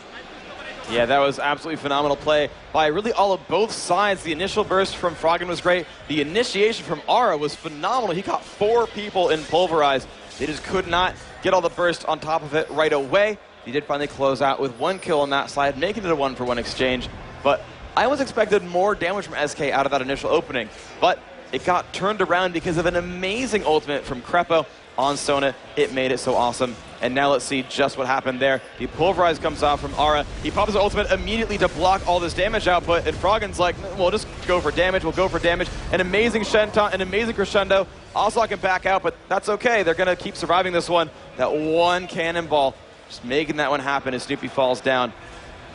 Yeah, meanwhile, down the bottom here, they're diving on towards Wickd. They should be able to get him on the turret. Yes, they will. SK turning into another kill. 3-man dive on that bottom line. Of course, Trinity Force was just picked up by YellowStar. We're also seeing Ocelote actually getting that Rabadon's death cap nearly complete. It has been completed by Froggen in the meantime. And this looks like SK Gaming will take this bottom turret out here.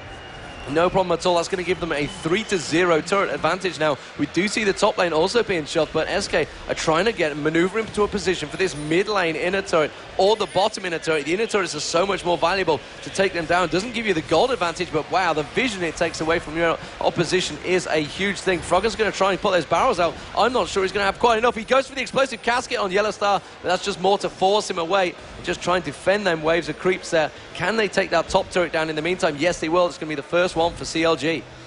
Wow, absolutely. There we go. 1 turret finally picked up here. Now that Corki is 1-0-1. He's got a good score for himself. He's participated in both kills his team has got. So Yellowpete is kind of picking up the slack. You know, the golem buff's been stolen away constantly from that mid lane, from Froggen's Gragas. But it doesn't really hurt Yellowpete so much, so he's okay to sit there and farm and keep up. And so as far as dedication to your team and being a big force goes, that's, I think he's doing the best right now on CounterLogic Gaming. But all of SK, I think, are just crushing right now. And you're seeing just so much of that. So we're going to replay that bottom kill that we almost missed. It was a lane sneak in from YellowStar, and Wickd is getting chain slowed right now. Kevin doing so much with that phage. And of course, the Trinity Force in there from Ezreal as well just means slows after slows. And you can't really run away when you're slowed by everyone on the enemy team. Meanwhile, We go back to live, you can see Araneae actually getting pushed out by Yellowpete. I don't think he's going to have too many problems with this one. He's got no one really above him. Will Froggen be able to throw that explosive casket out? He did actually go for the explosive casket, didn't blow him backwards. So that's going to be Froggen's ulti down. It is a very quick cooldown timer on that one. We've got Gangplank actually gone for the Trinity Force. Wants a lot of damage in there. He's also got the Aegis of the Legion there. So, Aegis of the Legion, did you call it that? Legion, yeah. Yeah. So, as it is, look at the damage straight away. One parlay onto Wickd, but Wickd just shields it straight up. He's quite happy to take it away, but them parlays are going to really start hurting if he can get onto Corki or Sono or Gragas. You know, a Gragas AP, it's all well and good. He puts out a lot of damage, but he's very squishy.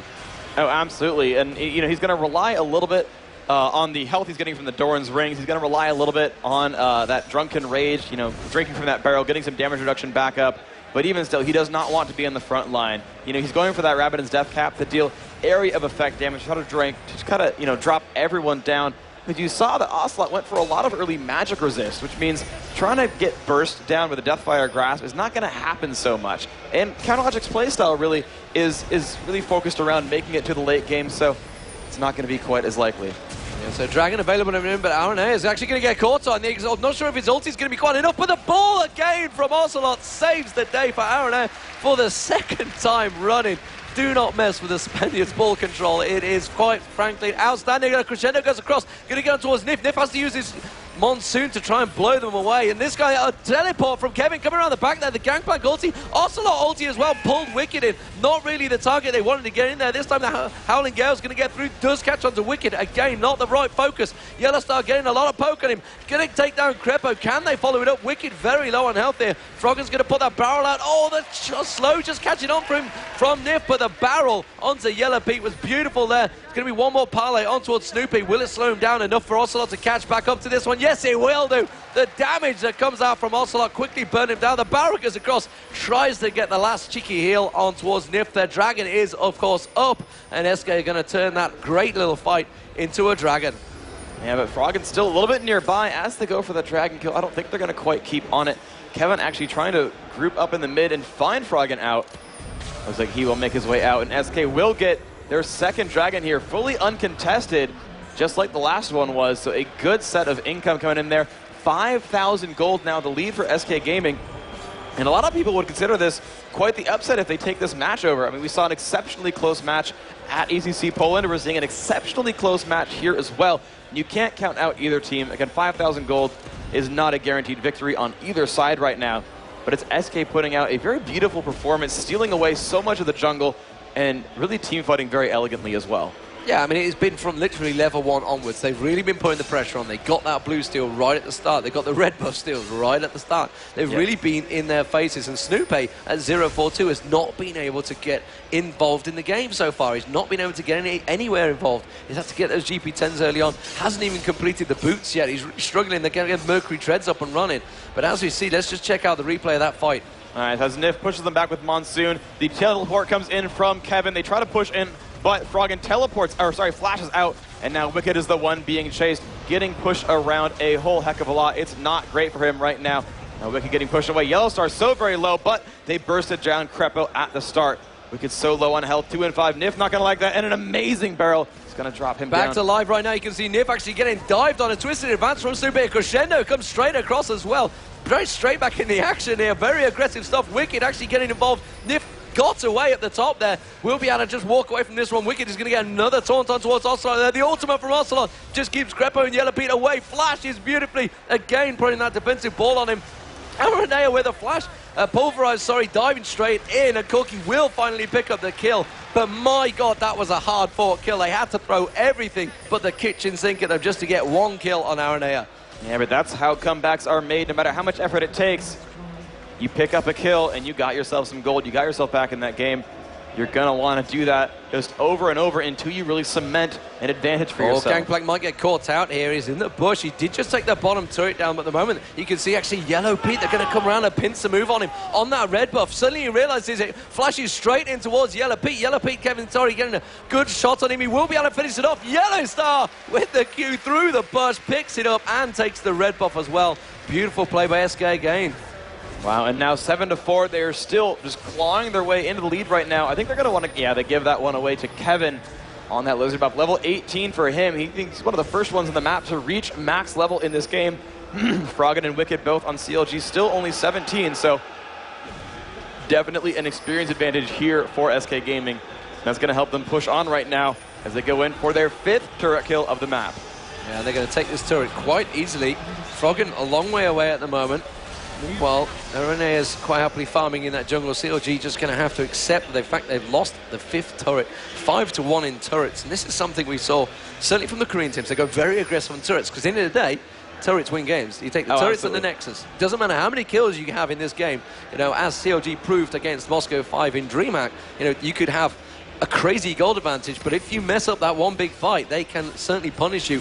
And SK Gaming at the moment being very punishing from the word go. And I am quite amazed by this. I know, I've had many conversations with Ocelote. I've been talking to him a lot this week, and he's just been brimming with confidence. You know, even Kevin is like, hey man, just cool it down, wait till we win. And wait until we win. I like that. Wait until we win, then we can be confident. Let's actually wait until we win. Yeah, so very, very confident play, and it seems to be working very well for them so far. Yeah, and YellowStar just getting more and more farmed. You can see he's up to 224 minions. He is, in fact, ahead of Corki, and you're seeing more completed builds here on SK's lineup. Athene's Unholy Grail, Abyssal Scepter, and the Rabbidan's Death Cap here on Orianna, plus the Trinity Force on top of Bloodthirster here for Ezreal. So there is a lot of pain, and actually a Warmog's also completed here for Kevin, and you're seeing just a bit of a smaller build. Oh, the burst onto Ara, so much damage thanks to the Deathfire Grasp, but oh, YellowStar is there. The ultimate from Ara is going to keep him alive. Here comes the Shen ultimate. YellowStar's not going to like this. Will he get the taunt? Yes. YellowStar's so much burst onto him. Is he going to get away? Kevin shows up on Gangplank. YellowStar is going to live. Yellowpete shows up, and so does Krepo. Ocelote and Nyph are nearby. They're going to cross paths a little bit. Sorry about that. And there we go, back into the action. Kevin up in the front, has that shield from Ocelote. Looks like everyone managed to make it out safe in that battle as they kind of walked by each other a little bit. And everyone actually ended up safe, but that was really scary for YellowStar. I don't know how he didn't take more damage there. There was a lot of ultimates and a lot of summoner spells burned out there as well. So they had to just really save themselves. I was amazed YellowStar didn't go down. Like you say, the Deathfire Grasp was thrown a trade across. Oh, Wicked walks straight in towards Kevin and Nyph. He's going to have the support of Krepo, though. He's going to come straight around. He has still got that crescendo, so there was no way they were going to escape straight into that one. Yellowpete making his way back around, but they are just going to back away from this one. And YellowStar at the moment is going to stand still in the middle. Araneae, with that Oracle, he's been pretty solid so far. He has just had one death early on, but so far it's not really been too much of a problem. Shirelia's Reverie is also being built up by both teams. They were popped by both teams during the match, and really, it is definitely very warm in this arena. It's actually packed house right now. Oh, yeah. I don't think you could get physically more people around this stage right now. I don't think we're allowed to, no, but there is an awesome crowd. Now, guys, we're 34 minutes in on Game 1. I want to recap what you guys thought in the pregame. If you guys want Counter Logic Gaming to take this one out, they're down a little bit in gold, but if you want CLG to take Game 1, let me hear you guys cheer for Counter Logic Gaming Europe.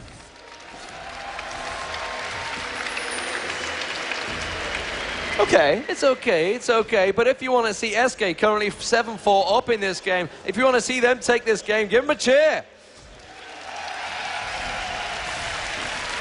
I think it's safe to say SK Gaming, you know, they're a German powerhouse, are very much popular here. 5-1 up in turrets, and as you would expect, they are doing a fantastic job against CLG here. The current, I wouldn't say the current number one. I think Moscow 5 have pretty much taken that title back. You know, I don't think they ever lost it, to be honest. And since Poland, but Dragon has been picked up by SK Gaming. I think every Dragon of the game so far, I think that's only the second one so far been gone down. But yeah, SK Gaming really in control. I'm very impressed with their play. You know, they said they're going to throw something special out there. I know for a fact that Ocelote has something else tucked up his sleeve because he's told me about it. I do not want to give it away just yet, though. All right. No, that's fine. I'll wait to see it. I would love to see something unorthodox coming out here. Of course, SK already opening up with an amazing strategy. Both the read on how he was going to kill the Golem and the opening, as you know, SK grabbed their own Lizard buff at level 1 for their top lane, which, you know, their attack damage carry plus their support. They gave their own Golem buff away to Kevin so he could lane in that 1v1 or possibly 1v2, depending on the opening.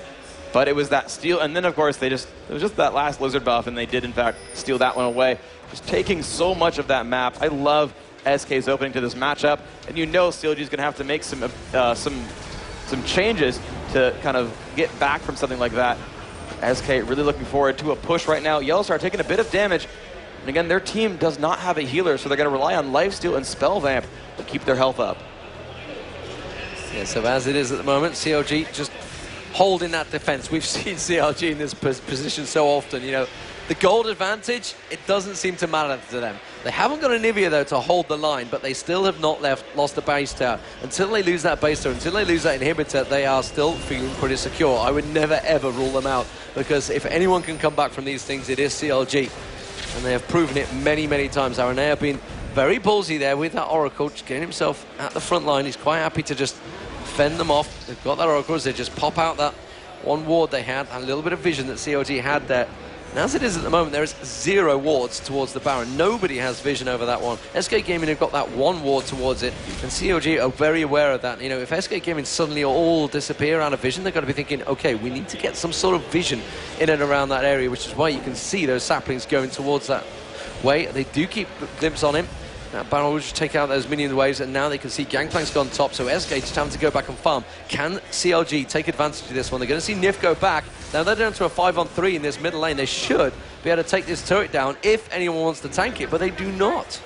Now, even though they have outnumbered the other team, again, they still have that Gangplank ultimate, and you've got Orianna plus Alistar, who are going to just lock up your team for too long. They fully cleared that minion wave out thanks to Ezreal plus Orianna. They said, you don't want to 5v4 at a turret. You really, really don't. They're going to lock you up for too long. The stuns are going to last for just too long, and you're going to drop to that extra damage output. And there we go. The wards coming out from both teams. Starting to get vision on that Baron. As it is at the moment, CLG looking like they may well be able to get a poke on this turret. They can gain, throwing them saplings out. They just need to get a few shots in it from Yellowpete, but he's more interested in putting those big bombs into the face of YellowStar.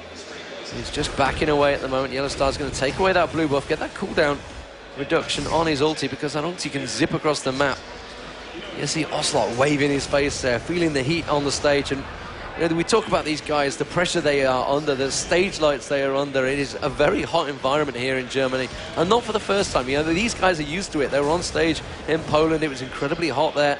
And these are the conditions you just have to prepare for. You know, you're sitting at home on your computer, and a lot of players will watch this and think, I could do that better. Well, honestly, I sometimes question that. There we go, Crescendo. You're used across onto Araneae. That was not really the wisest choice, but YellowStar is very, very deep here. I'm amazed he's going to get away from this one, but he just about shift away. The Guardian Angels is going to go off on him, which he picked up, something we've seen so often used, but the Guardian Angels being procced is a great use. Kevin's going to go across to Froggen. Oh, the YellowStar ulti, would you believe it? Clips his backside, and Gangplank finishes off the kill on Froggen. Very nice play.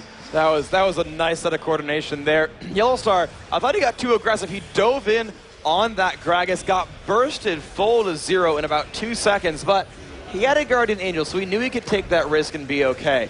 And in the end, Froggen had taken so much damage because of that dive that they were able to say, like, yeah, you know, we can toss our globals at him and pick him off at the very end, and that is Froggen's first death of the game, and SK right now uncontested at Baron. Ocelote actually already running across the map trying to find a straggler. And SK really putting themselves in the driver's seat right now. So the first Baron goes down. SK Gaming, 8-4 in the lead, now 6-1 in turrets with that Baron pushing on. Froggen still not spawned, 15 seconds on that spawn. They could take the first inhibitor of the game here. I'm not too sure whether CLG are going to be able to do anything about it. Oh, they get a catch on towards Wickd there, but the tower is dropping in seconds. The inhibitor now exposed, and SK Gaming just pouring onto it. That is going to be the first inhibitor of the game. Very nicely played by SK Gaming here, just taking the smallest advantage, catching out Froggen and just driving it into a great big advantage, a great big hole in CLG's base. Yep, and they just very, I guess, eloquently, you know, they left the base right as Froggen kind of came back in. They knew the respawn timer. They can check that off the scoreboard and say, okay, he's coming back. 5-on-5, we got Baron, but let's be safe here. You know, we can regroup. We got a ton of gold from our recent kills. They're going to want some items pretty soon, but first, they have to stop this counterattack at the mid lane. Corki forced away. YellowStar just too scary right now. The Guardian Angel's gonna, you know, come back up after a little while, but he's gonna have to look for a new item pretty soon. The armor stack's starting to get a little bit bigger there on Counter Logic Gaming. You're seeing the Chain Vest already there on Maokai. Randuin's Omen already completed for Wickd on Shen. So let's see what YellowStar's gonna go for next. Yeah, we're seeing a Zeke's on Nyph as well. This is something we've seen Moscow 5 doing quite a lot. GoSu has been stacking that up. And, of course, the Guardian's Angel we saw earlier on. We've got a Warmogs on Kevin. Kevin, with already had a lot of damage, he's got that last Whisper in there as well. So he's got damage, armor pen, hit points, and armor. Is there anything this guy can't do? He's even building the magic resistant now. He is going to be absolute beastly. And SK Gaming with that Baron, just going to take away the Dragon. No problem. Just drive that gold lead ahead there. And they will really be in the driving seat here. They're just going to push on. Will they drive straight through the middle? That's the question. Which way are they going to go? Red buff just spawned. I don't think there's going to be any worries which way. That's going to go SK will just come around there. And YellowStar being very strong. This is the first game that Yellowpete this tournament has not been able to get on Ezreal. Maybe that's a telling point. He's just not quite got into his groove on Cork. He's at 2-on-2. Has got that Infinity Edge, and Trinity Force does a hell of a lot of damage in there. But of course, YellowStar with that Guardian Angel we saw used earlier, maybe that was pure bait. He just said, you know what, I'm going to let them throw everything at me, and then you guys are going to come in. My GA is going to pop, and they're just going to have nothing left. And honestly, that actually might have been the play, because again, you know, it looked too aggressive, but I gotta say that at this point, because of how it played out, that probably was on purpose. And he dealt, you know, so much damage initially, tanked it all back, and was like, okay, sure, dude, I can, you know, Arcane Shift away, I'll revive, no big deal. And SK are going to go for that bottom lane. Yellowpete taking a bit of harass. Let's see if Ocelote can keep harassing out a little bit. Minions pouring in that top lane as well, so that Nexus going to start taking a lot of damage soon. And they might have to send someone back. You're seeing the harass come off. Snoopeh down to half health right now. You're seeing health bars get lower. The ultimate comes out. Araneae gets caught, but he pops his ultimate. Shirelius goes off. They try to initiate up. Oh, it was going to be Krepo. No. He's going to get out as well right now. Wickd down to half health. But CLG successfully stopped that push in. Although the minion kills are kind of going to waste right now at the top lane. CLG not able to leave their base right now. Yeah, but there's a minion wave pushing in towards the middle as well. That's going to get wiped out by one big barrel to the face. Oh, wow! The damage just burst on towards Yellowpete there. The Gangplank ulti is going to go back in. Snoopeh is going to get dropped. It is a double kill for Kevin. Kevin continues to follow it through. The inhibitor is also going to go down. There's a super minion wave coming in the top. But SK Gaming might drive this into victory. They're going to take a Nexus turret down. Almost certainly going to get one. Can they get the second? Yes, they will. And SK Gaming are going to take game one against CLG.EU. My God, what a start. And they are loving it.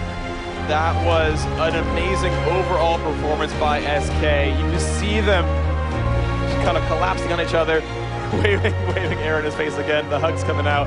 So much love between these guys.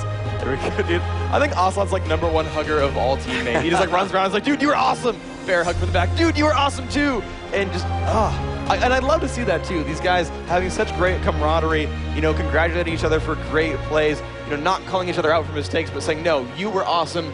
You know you're awesome. Great job. And this is our team, right? And I actually remember listening to Ocelote's stream a while back. He's like playing like a random scrim, and like they get a triple kill, and he's like, yeah, that's right. This is SK Gaming. That's right. This team, so good. And I'm just like, that was just like a triple kill in a scrim. But they are always fired up 100% of the time. They just... And I love that, right? It's a great energy to have for a team. And that's what makes him so popular, man. He really is a nice guy. Holy moly is one of his catchphrases. Holy moly.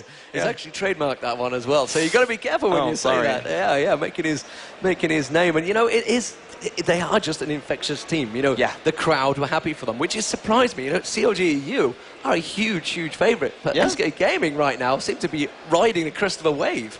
Oh, absolutely. And you know, normally, you know, just to keep on that point, you see the crowd favorites be the ones who tend to win the most often. Yeah. And, you know, Candlelogic Gaming, you know, second seed in this tournament. You just kind of saw, if you kind of just graphed crowd noise versus seed in tournament, it was generally speaking, the better seed had the more crowd favorites. But SK Gaming, no, their attitude brings them, you know, the most love from this crowd. And it's nice to see that, you know, that personalities breed such affection from the players. And I love that. I love just how they're performing as people. In addition to their gameplay, of course, they had a commanding win in that game, stealing away the entire jungle for the first 7 minutes and just putting on, you know, taking out all the stops and putting on a great show in the game overall. And it's what Season 3 is going to be all about, building them personalities. You know, we've got a great big one in Ocelote. You know, Araneae actually shouts a lot louder than Ocelote. You know, actually, when we had a shouting contest pretty much, when they were down the front in Poland, it was Araneae you could hear mostly. A lot of the people were saying, oh, you can hear Ocelote. It's like, no, that's actually Araneae who stood next to him. He's shouting even louder, popping his lungs out. But yeah, absolutely fantastic stuff. So, SK Gaming 1-0 up. There is a huge amount of pressure on CLG. Oh, absolutely. Now, of course, they have It's almost double elimination at this point because the third place team is also qualifying. Now the prize money, right, gets dropped down and down as you don't perform as well. SK are 1 game away. They are 1 game away from securing themselves into the grand finals here, into the grand finals for the Season 2 championships in October in Los Angeles, and securing themselves as a guaranteed spot as one of the European teams in Season 3. Counterlogic Gaming, one of the favorites coming into this tournament. Most players would have predicted them to win over SK Gaming. But SK confident, SK pulling out the Game 1 win. That's not happening right now. No, but we saw this in Poland because, you know, SK picked up Game 1 in Poland and it suddenly CLG turned it back around. But man, is the pressure on. We've already had 1 best of 3. Will we get another best of 3? That's the question. We're going to go over to Rachel and see who she's with. Thank you so much, guys. I don't know about you, Xenon. I was just waiting that whole game for CLG to have that comeback, and you know, I think there were a couple of thousand people at home waiting for that very same. I think there were a couple of thousand people at home waiting for that very same thing. But SK are strong. Indeed, they are. Can't wait for Game 2. I need to relax my heart rate a little bit. We're gonna have something special for you guys. We have the top finishers from the League of Legends cosplay contest joining us here on stage. Gentlemen and ladies, would you please? We have Gangplank eating his orange. Misfortune, Leopard Nidalee, you gotta love that one. Lee Sin, not bad, he even has the posture right. Sona, absolutely beautiful, you appear to be floating.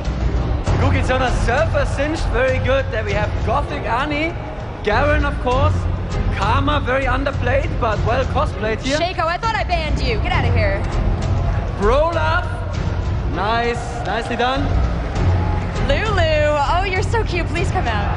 I think we may want to take some of them off stage as soon as the camera has had a look at them, because I think we're running out of space stage. There are too many amazing cosplays, and I know for a fact that Gookie and Sona cosplay was sued last night. She finished that last night after a beer or 2. So I have to say respect for actually getting that finished. Looking very nice. And I think we can ask them to probably go back backstage. Thank you. Right. Thank you so much, guys. I was a cosplayer myself. I know what kind of work goes into these costumes. You all look gorgeous. Oh, Gangplank, of course, has an orange or 2.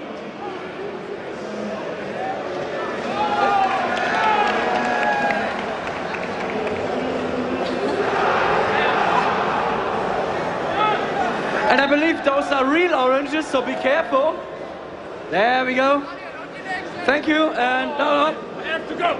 Oh, Gangplank. And the rest of them, please. But we have some more for you. Lulu. There she is with a cupcake. Great.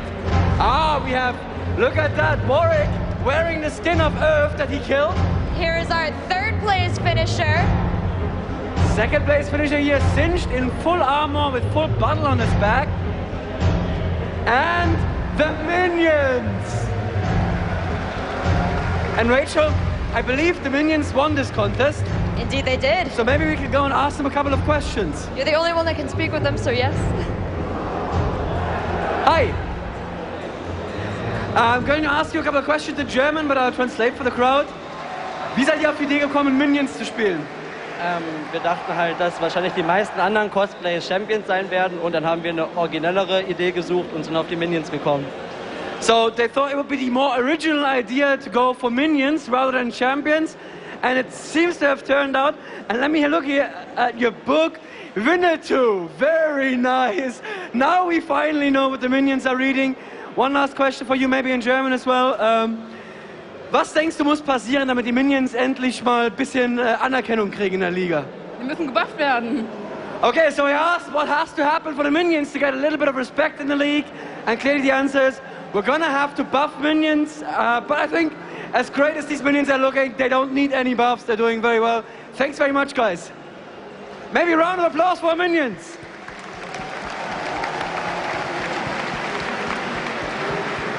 Thanks very much, guys. Thank you so much, guys. We're going to go to a short commercial break, and when we get back, we have more League of Legends for you. Thanks, guys. Stay in your seats.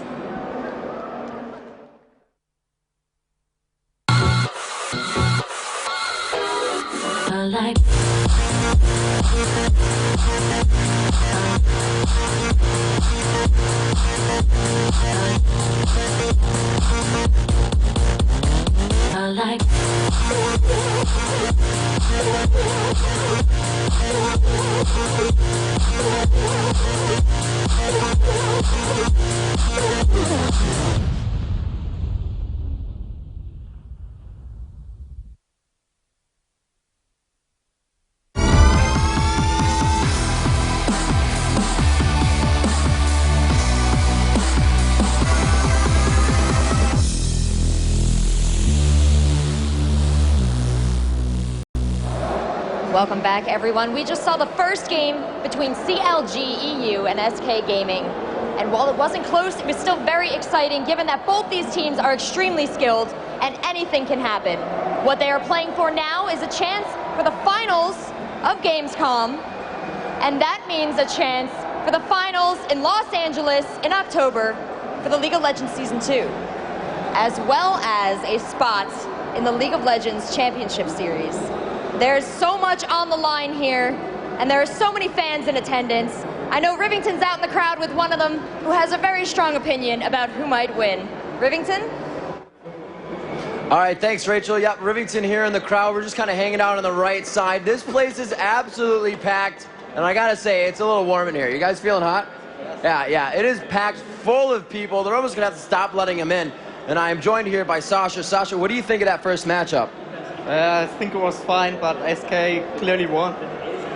So what are you looking for this second match? We do have this beautiful shirt you could be taking home. If you are correct, who do you think is going to win the second match? I would have no problems with SK doing the same thing again. And who do you want to win the second match? SK.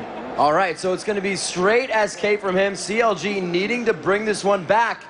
Rachel, let's see if they can do it. Thanks so much, guys. Let's see if they can do it indeed. They're all set up and ready to go. I'm going to hand it off to our casters in the booth. Deman, Phreak, tell us what's up. What is up indeed? I mean, SK Gaming 1-0 up against CLG. CLG coming into this one effectively one of the favorites. You know, everybody's just writes off Europe these days. Says, oh, it's going to be Moscow 5 CLG.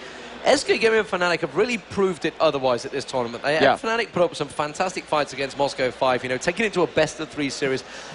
Only the third team in history on a LAN to take a game off Moscow 5. Still, CLG the only team to actually beat them on a LAN. You know, T-Solo mid, the other one's in there. That's not a bad bunch of names to have in there.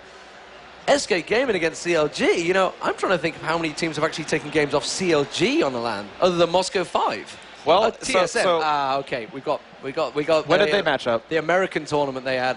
MLG, oh yeah. It didn't go they dropped so the well Counterlogic Gaming NA, and they dropped the Teams Limit. Yeah, I don't know about maps. I know as far as series go, only Moscow 5 has ever Moscow 5 and those two American teams. So Moscow 5 is the only team in Europe to have taken a series off of Counterlogic Gaming Europe, and I think they're the only team in Europe to take a game off of them on LAN as well. Indeed. So SK Gaming in very good company. Yeah, a lot of great semifinal matches. So 1-0 up. You know. Season 2 championships, the pressure is going to be on you. Now, I obviously talked about it with Jason yesterday, it was his first event, but, you know, these guys are very experienced. Yeah. We saw all the team going off. Ocelote was there on his own, just focused. He was like just channeling into his monitor. I'm going to beat you all. Yes. But how is CLG going to react to this one? They've been in these pressure situations before against Moscow 5. They are going to be in such intense pressure right now to take this, because they, of all people, are expected to be at the Season 2 regionals.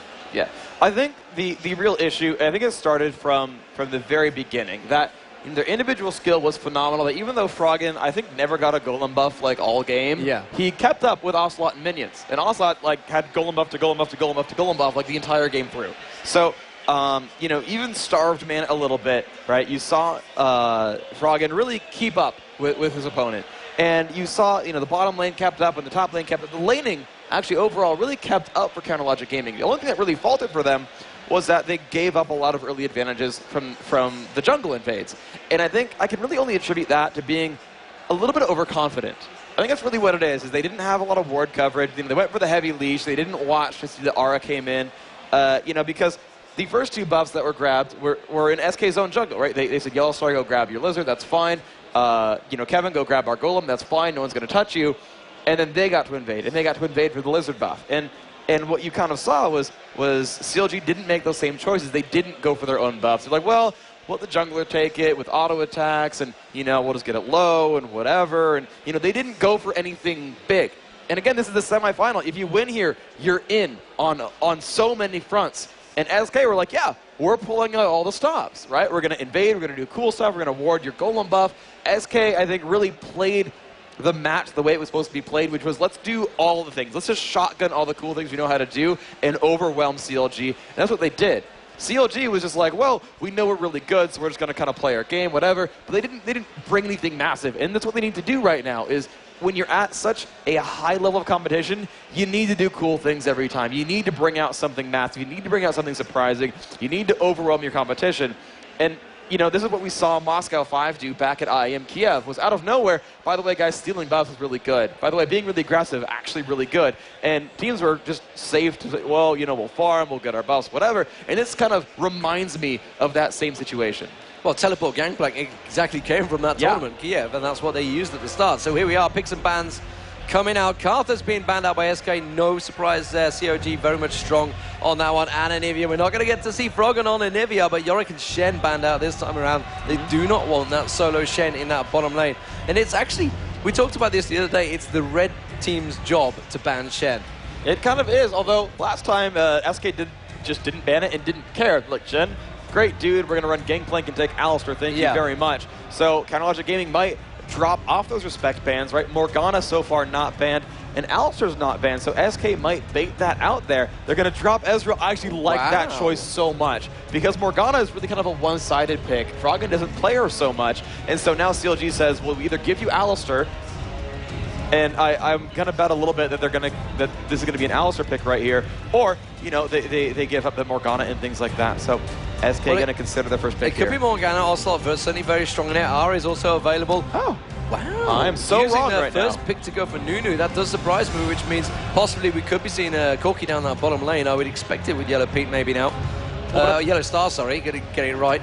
Yeah. Too many yellows in this game. Krepo and Snoopeh with the first two picks. Okay, so they know that there's quite a lot available. Do you go for an AP champion so early on? Do you go for that Morgana pick? Do you go for the Alistar in there? That's what we kind of expect. We'd expect Snoopeh to go for Alistar right now. Well, what I think CounterLogic Gaming wants to do is actually hold on to a counter pick, because they're the red team and they can pick the very last champion in the game, which means they'll see all of SK's roster and say, the key to the puzzle is this. Now, I have to believe they pick up Alistar here. I was wrong the last time, maybe I'm wrong again. I was honestly a little bit surprised to see Nunu, but the one cool thing here is Nunu can run 3 lanes here, and so there's no cemented roster here at all for SK Gaming. Could be support, jungler, or top. We've seen it put almost everywhere, and they're going to say, with Ezreal gone, Corki's our man, Alistar's going to be our bull, let's do this. Will we see a Graves come out? That's the question from SK Gaming, or will it be an Ashe? We could have an Ashe possibly in there. Something we've seen a few times that Moscow 5 generally fall back on is the Ashe, the arrow, the initiate, the great slow that she has. Doesn't have the escape though, which is one of the big things. SK Gaming were pretty much renowned for it. YellowStar definitely was a strong Ashe player, but I wouldn't be surprised to see something. It's going to be the AD carry. I don't think they're going to show their hand with the AP just yet. Possibly the jungler as well. Will it be a Malphite? Malphite was taken by CLG last time and was pretty well shut down by that early initial invades. Like you say, the blue buff stolen away, the Gangplank in there. What are they going to lock in? Definitely keeping things open. Will we see Ocelote throwing out his wild card? Oh, I like this choice. They put out another confusing pick. I was thinking about that. Is they grabbed Udyr, another champion who can play in the jungle or in the top lane. And so CounterLogic Gaming, so they can counterpick the mid lane, but they still can't counterpick anything else. They're going to have to flesh out the rest of their roster if they don't want to get counterpicked here. We almost know for sure that Alistar is going to be in the jungle here for CounterLogic Gaming. I'd be very surprised to see it played as a support on Krepo and gives Snoopeh something else here. So I wouldn't be surprised to see a counterpick for the mid lane, or at least something that they know is safe against Orianna. And actually, I was wrong. Morgana is something that Froggen is happy to play here. They're considering that pick right now. We saw her picked so very much by Curse in the very first series of the tournament. I'm not entirely sure there's any champion Froggen can't play. That's fair. I've got to be honest. Okay, this is actually very sneaky. So this could be a support Alistair, which everybody wasn't expecting, and Jungle Skarner. But of course, Jungle Skarner has been a fantastic thing. It's one of those champions that Diamondprox has always said has been overpowered. He always just falls back to him. He's the fallback hero. The Poland qualifiers, he used him twice. Absolutely destroyed CLG with it. It's just said, you know what? If you're going to keep banning my Lee Sin, I'm just going to beat you with an overpowered champion instead.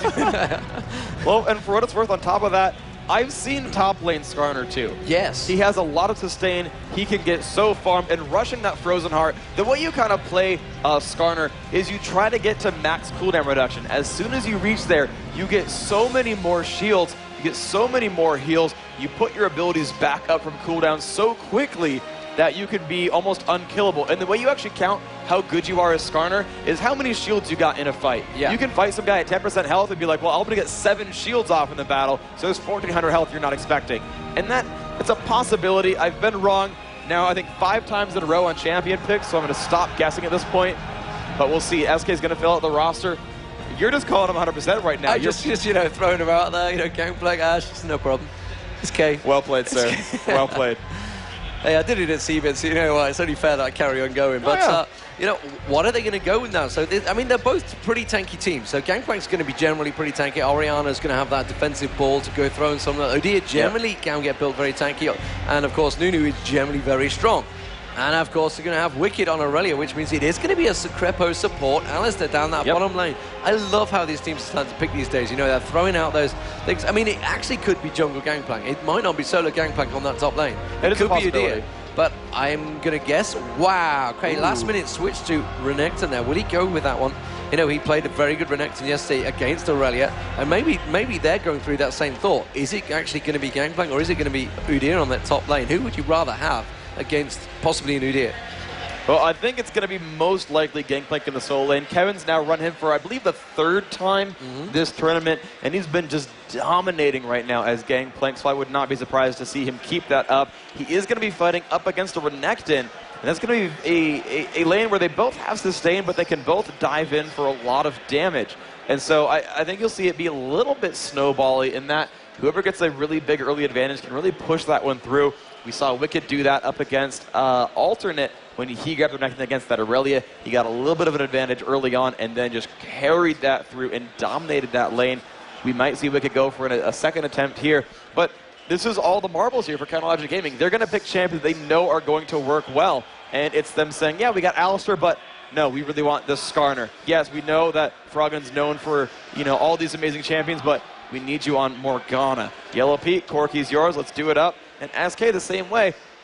They've actually got 2 cleanses on their team as well, both YellowStar and Ocelote playing very, very defensive. Actually, 0 ignites at all on that roster. They're saying, no, we're going to be defensive and not get caught out by these. Across the board, They don't want to get caught out by that crowd control, which, we've seen some fantastic crowd control usage by, I'm thinking to Zubu Blaze, actually, that Captain Jack, with them, well, he used everything. Quicksilver Sash cleansed the lot. But anyway, let's get on to the main stage. Rachel is going to G you guys up. Oh, I'm not here to do much, just get you guys excited. If you're looking for CLG.EU to take this home, let them know.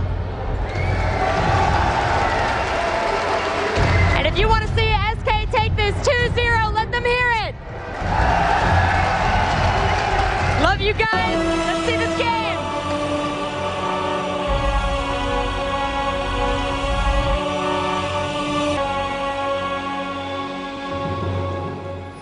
All right, everybody, welcome to the game. We are seeing the players spawn out of from their base, spawning out from their base. And we're going to see if there's going to be some early aggression. You see SK already splitting off into the jungle, whereas Counterlogic actually piling through the middle. And I think they're going to go for a more safety and numbers approach here. The level 1 team fight from Counterlogic Gaming is phenomenally strong. Yellowpete on Corky can check brushes. Snoopeh can perma-slow with that Crystal Slash there. Krepo with a giant stun. Morgana, the long-range binding on Froggen. There's a lot of options here. And CLG, yes, they're going to push in right away. And actually, they do get spotted. Ocelote knows that they are all there and invading in. The early ward, great choice there by CLG, saying, okay, well, if you go for your Lizard, we'll see you. If you go for your Wraiths, we'll see you. CLG definitely playing a much smarter early game compared to last time. Yeah, no early aggression from these teams, so as it is. We have seen some 1 minute 50 invades lately, and CLG have really not disguising what they're trying to do here. The volley shot goes across CLG from Ash. He's going to have that 100% crit, but I don't think he's going to hang around and wait for that hit to come through. Dean needs to be careful. CLG want that blue buff. Remember, SK invaded last time, took away that blue buff right at the start and the red buff. This time, CLG do not want to stand for it. They put that ward down. Oh, they're going to go catch on towards Araneae there. The dark bindings will come through. Araneae is just going to be able to escape, but no, first blood will come out for Yellowpete. Very nice invade, and now SK need to be careful. They pinged it down, but they are stood right on top of a ward. And we could see that dark binding has gone towards YellowStar. He's had to use the cleanse and flashes away. The volley shot's going to keep them at bay there. Ocelote trying his best to keep them back with that ball control. And the rest of SK Gaming do come around, and CLG are like, right, fine. We'll take the one advantage. Snoopeh is going to hang around. We saw Araneae last time just come around and get that smite, but they might catch on towards Ocelote. They are going to spot him. Will they manage to catch him down? No, he dodges the dark binding. Snoopeh tried to catch on, get that control, and they've had to back off from the blue buff. And this is a very good start by CLG. Yeah, they're going to wait now for Ara to come back in and join that team. They know at this point that it has to be warded, so they're going to let him come in and make sure it doesn't get stolen away as he joins in with Smite. Actually, Kevin's still just putting out the damage. Ara might just take Wolves and say, yeah, go for it, Kevin. We're actually seeing both teams again, like last time, put out lane swaps, attack damage carry and support, both here at the top lane. We're going to see how that pans out. Yeah, only just taking it down. Kevin's going to obviously go back to Bakes and then teleport back down to Renekton. So again, the lanes have swapped. We can see them at the top lane. And this time, actually, Snoopeh is going to be picking that up. Yes, he did use Smite. I'll tell a lie. And as it stands, Corky's trying his best to keep that top lane on his own. Now he's been joined by Alistair, and we just saw that Froggen was trying to steal away all those wraiths there, but Ocelote quite happily farming in mid. So lanes return to normal, or as normal as you can get in today's meta, with the two AD supports up the top and the two top lanes at the bottom, just to confuse things. I guess we could just call them bruisers for today. Yeah, the fighters, whatever you want to call them. But Gang actually someone getting low on health. Ara dangerous in his own jungle, of course. Without his golem buff, those lower cooldowns would help him put some more shields on and survive. But right now, YellowStar trying to last hit as many minions as possible. And now YellowStar is the man who got the Ash Arrow heard around the world of the Season 1 Championship from his fountain all the way across the map by that second turret, giving against all authority back a year ago that Game 2 win against FNATIC. But here, you're seeing him now in SK Gaming fighting as CounterLogic, and CounterLogic already going in for an invade at the bottom turret. Kevin taking a lot of damage. We're going to see what happens here as Snoopeh jumps in with Ocelote as well. Kevin looks like he's going to be safe here. The 3v2 not quite coming out in CLG's favor. Yeah, that one single ward by the Wraiths really, I think, pretty much what saved that bottom lane. Ocelote spotted it early on, knew he had to go down and help out in that bottom, but now SK making that switch up. Are they going to see YellowStar coming down the bottom lane, or are they just going to head back to that top? They're keeping things definitely fluid here, SK Gaming, and they're actually going to take away the Wolves. I can see the path that YellowStar is going. He's not. He's just going to go straight back to that top lane. Ignore the Wolves. Gangplank, meanwhile, down that bottom lane. Araneae is just picking up that red buff. And how will things go out between these two? So no buffs being stolen away.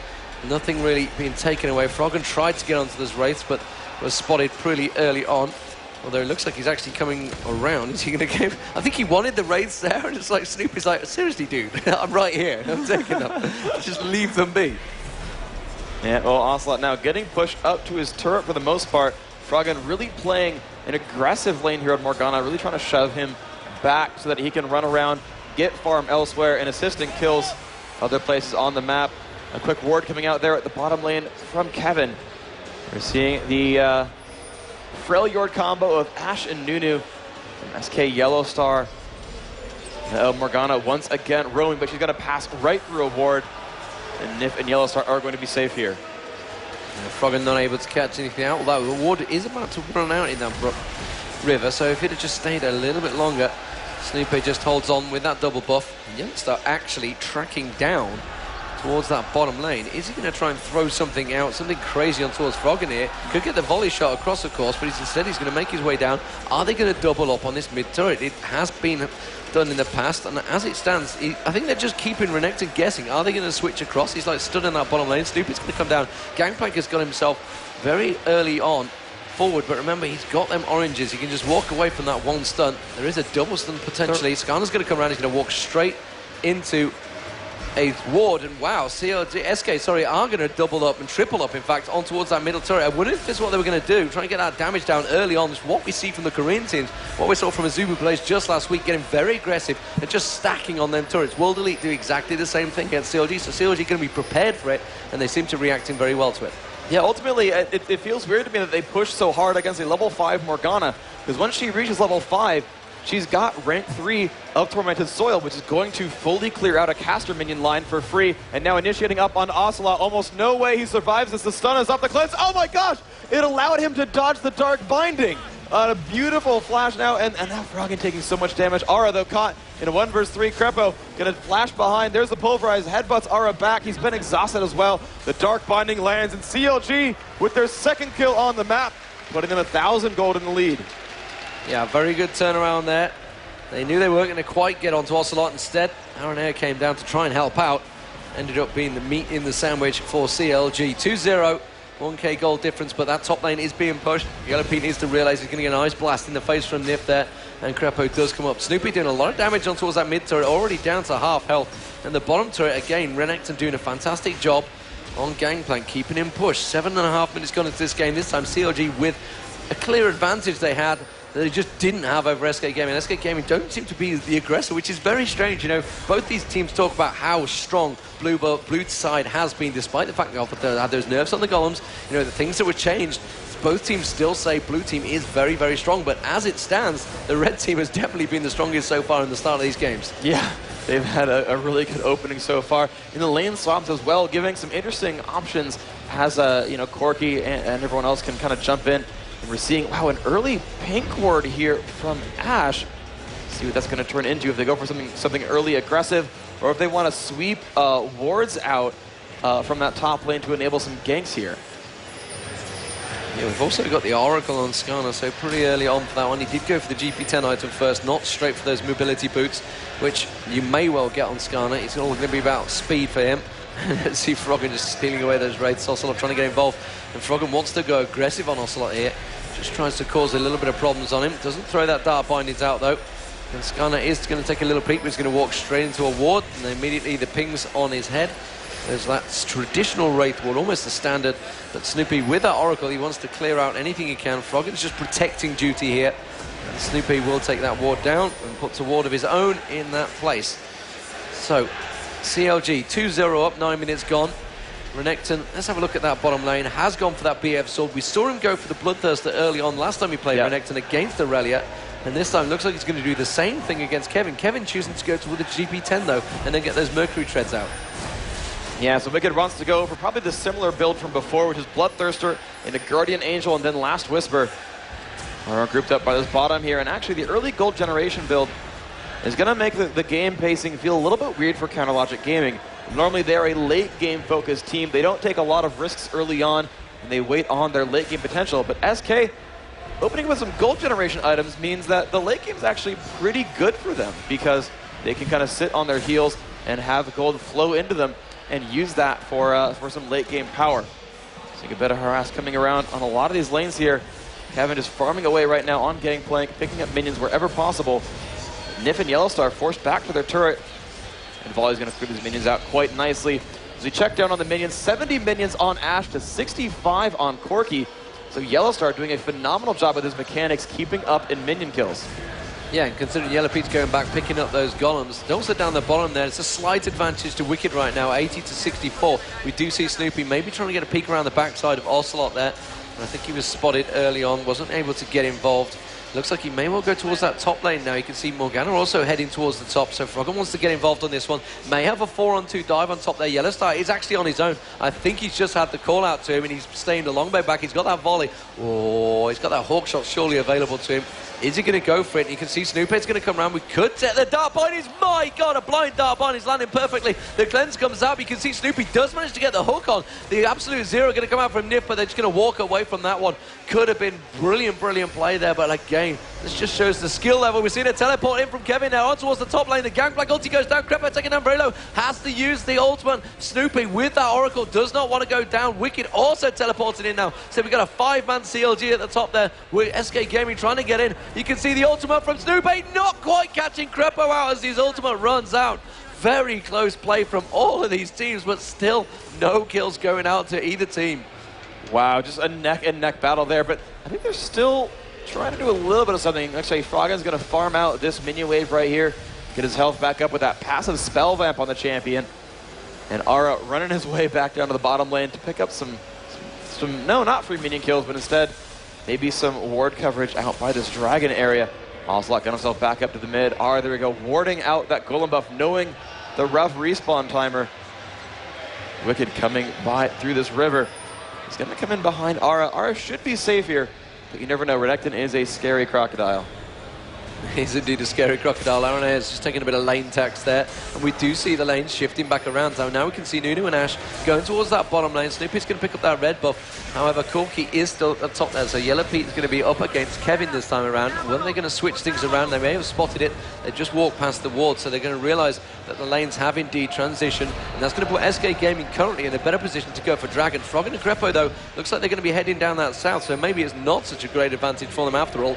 But immediately they get picked. The ping goes out. Kevin actually getting aggressive there from Yellowpete. They're both using the flash up. The Ignite's going to run down. Has he got the big bomb to come? Yellowpete needs to try and land it. The big bomb hits.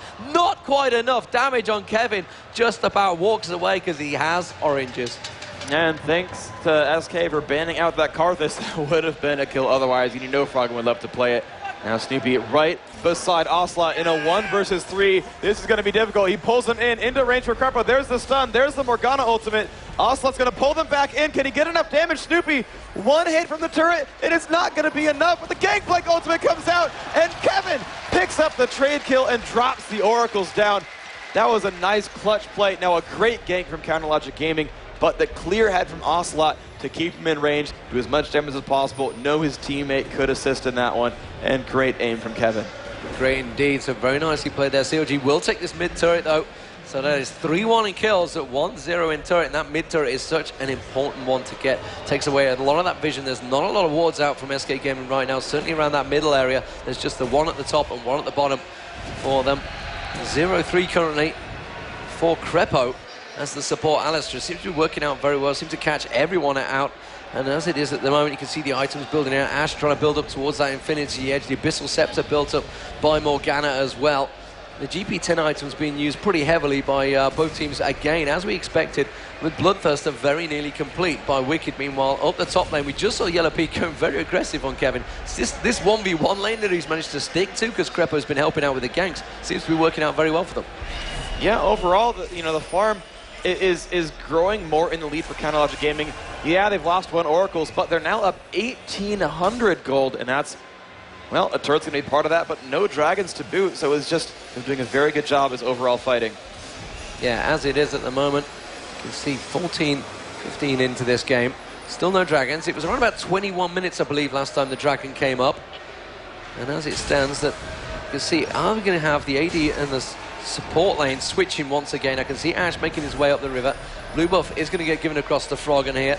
And it looks like SK Gaming are going to try and stack up on that middle lane again, try and push that turret down. It will be the first turret of the game for SK Gaming. They've got that 4-man push on it, and they will take it down. You can see the YellowStar just coming around there. Yellowpete's going to try and get in the headbutt. Pulverize comes out from Krepo, but it was only onto Nyph, not really the right target they wanted to go for. Renekton now coming up the river as well. He's going to try and get in. It's going to be a full-on 5v5 fight here. Let's see which one can get involved. You can see the pings go down. They know that Wickd is there.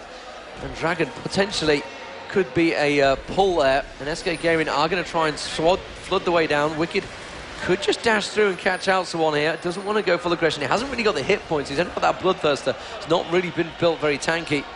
And it's just going to stand their ground, be very much cautious between these two. And I think they're just going to both back off. You can see the Dragon still there. Araneae needs to be careful. He doesn't get caught out. And there's a lot of pings from both teams just warning of positions here, Phreak. No, absolutely. But Counterlogic Gaming grouped up in the mid. SK moving back around. They're letting Udyr get some farm at the bottom lane, and he's going to be one of the he's got to be tanky, honestly. He needs some levels, he needs some gold in order to perform his role well. He's waiting on a Philosopher's Stone right now, and CLG, understanding that SK is spread out, are going to have a nice attempt here at this Dragon. And I don't want to say it's rare for Counterlogic to go for a neutral objective like this, but they did know that everyone from SK Gaming was split up, and they said, yeah, we're going to take this. Thanks for the 1,000 gold, putting themselves even farther in the lead. And CLG looking very, very strong now in this game too. Yeah, and SK Gaming are going to try and push back up towards that top lane. They're doing a good job of trying to push these turrets, but they just can't seem to get one at the moment. CLG definitely in a stronger position. However, Nyph and YellowStar, with that Blood Boil, is going to work out very strongly for YellowStar late game. Just going to keep pushing on. Both games really are pretty even in terms of late game team. Renekton's just going to get strong. He's going to build that damage up, which he's already got, and then he's going to build tank afterwards. He tries to get that slice and dice dashed in there. No problem, in and out. And only a little bit of damage done to the turret by YellowStar.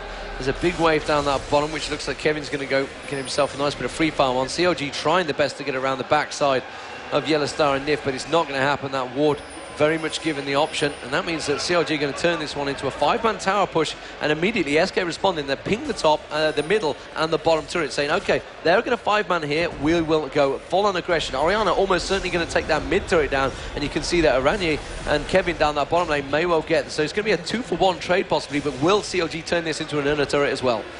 Well, they are pushing in. There's going to be a 5-on-2, and the thing is, if their flashes are up, they can initiate and take Ashe or Nunu from almost nowhere. Oh, the Dark Binding. So close to hitting Ashe. It hits a minion instead. SK is going to have a hard time defending this. Now, the teleport is not up right now for Wickd. It was up for Kevin. He used that to get back into this bottom lane. And they actually only took the middle turret out. They did not finish that push at the bottom. So they went 1-for-1 on turrets, and they regrouped, burning a 7 teleport in the process. But SK making a decent outcome from that situation. Yeah, so we're seeing the Abyssal Scepter on Morgana. Will he go Deathfire Grasp? Will he go the standard route of a Zhonya's Hourglass, which you tend to see on Morgana? Instead, it's just going to stack out. A lot of ward purchasing from all members of the team here as well. It's not just the one single person. We saw that also with FNATIC earlier on. They were stacking it all the way down the board. Another Abyssal Scepter on the Ocelote, of course. Almost become the norm as the first item these days. Yeah, there's a lot of it going on there. It's just great for a mage overall because it gives you ability power and magic resist, which are really the two currencies of fighting mages against mages. It also shreds the magic resist of enemies around you, and so it actually increases your damage against the other enemies on the map. And when you stack that with Sorcerer's Shoes, you're going to do almost true damage at that point to all of your opponents. So while CLG is stacking up nicely as a team, SK Gaming are continuing to farm quite well. They're actually pulling the gold back here. There's one turret down, they're a dragon down. They're going to try and catch on towards Wickd there. I think he's just going to slice and dice away from that one. Kevin has continued to farm pretty much throughout this one. You know, he just told him to teleport back, but he's continuing his farm. He's managed to keep things going. He has fell a level behind Wickd though, so Wicked's really doing a fantastic job at keeping things on top. Meanwhile, Yellowpete has had that solo farm for himself as well. So he's definitely doing a great job. 124 to 143 though, so we can see that YellowStar has that farm advantage. So as it stands, SK Gaming have good farm, but they're just not able to turn into kills just yet. 2-to-1 advantage. Snoopeh though will become a big part of them team fights later on. He's going to just basically latch onto someone and hook them down, take them out of the fight early on. It's going to be YellowStar or Ocelote. That's going to be the focuses here, and Cleanse is not going to react well to that. Cleanse does not remove suppressions such as Skarner's ultimate. They would need to buy a Quicksilver Sash, which is going to cost them upwards of 1,500 gold. Actually, I think the cost went higher, so it's closer to 1640, I think might be the value there. And all you're going to get is some magic resist and then the ability to remove that one spell. But that's kind of all it's providing you. If you delay your offensive item purchases by 1,600 gold in order to do that, you're not going to team fight nearly as well as your opponents do. So, you know, you're going to see, as soon as they switch their focuses to those items, you're going to see the team fights actually work pretty well for Counterlogic Gaming, because Skarner can always choose to impale someone else, and that's going to be just fine for him. Yeah, so as it is at the moment, Trinity Force trying to be built up by Yellowpete. Oh, actually, Yellowpete going very aggressive on towards Araneae. They're forcing them back away from that turret, and they immediately ping back, go turn around straight for the turret, take that turret down. It's going to be the third objective taken down by CLG. Meanwhile, that top turret will go down to Kevin. So they're quite happy to just trade turrets there. Nobody getting any kills. 20 and a half minutes gone into this one. No major items really completed by the ADs. Getting very close to that point. You can just see the BF sword's just been picked up by Ashe, so he's nearly got that Infinity Edge closed out. Meanwhile, the armor starts to come out on Renekton, so expect him to start building a lot more tanky there. We've got an Aegis the Legion already on Skarner, which is what Renekton built last time. Wickd. And there's actually a lot of Aegis Legion. They're quite happily stacking them. Kevin's gone for this route this time. Hasn't gone so much for the damage. I expect the Trinity Force to probably come out on him next.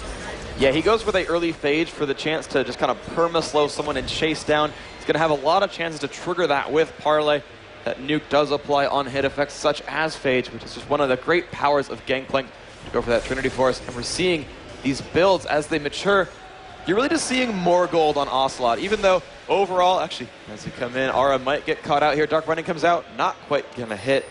But even though Chronologic Gaming is doing a great job with kills and minions overall, you actually see more items on Ocelote's Orianna.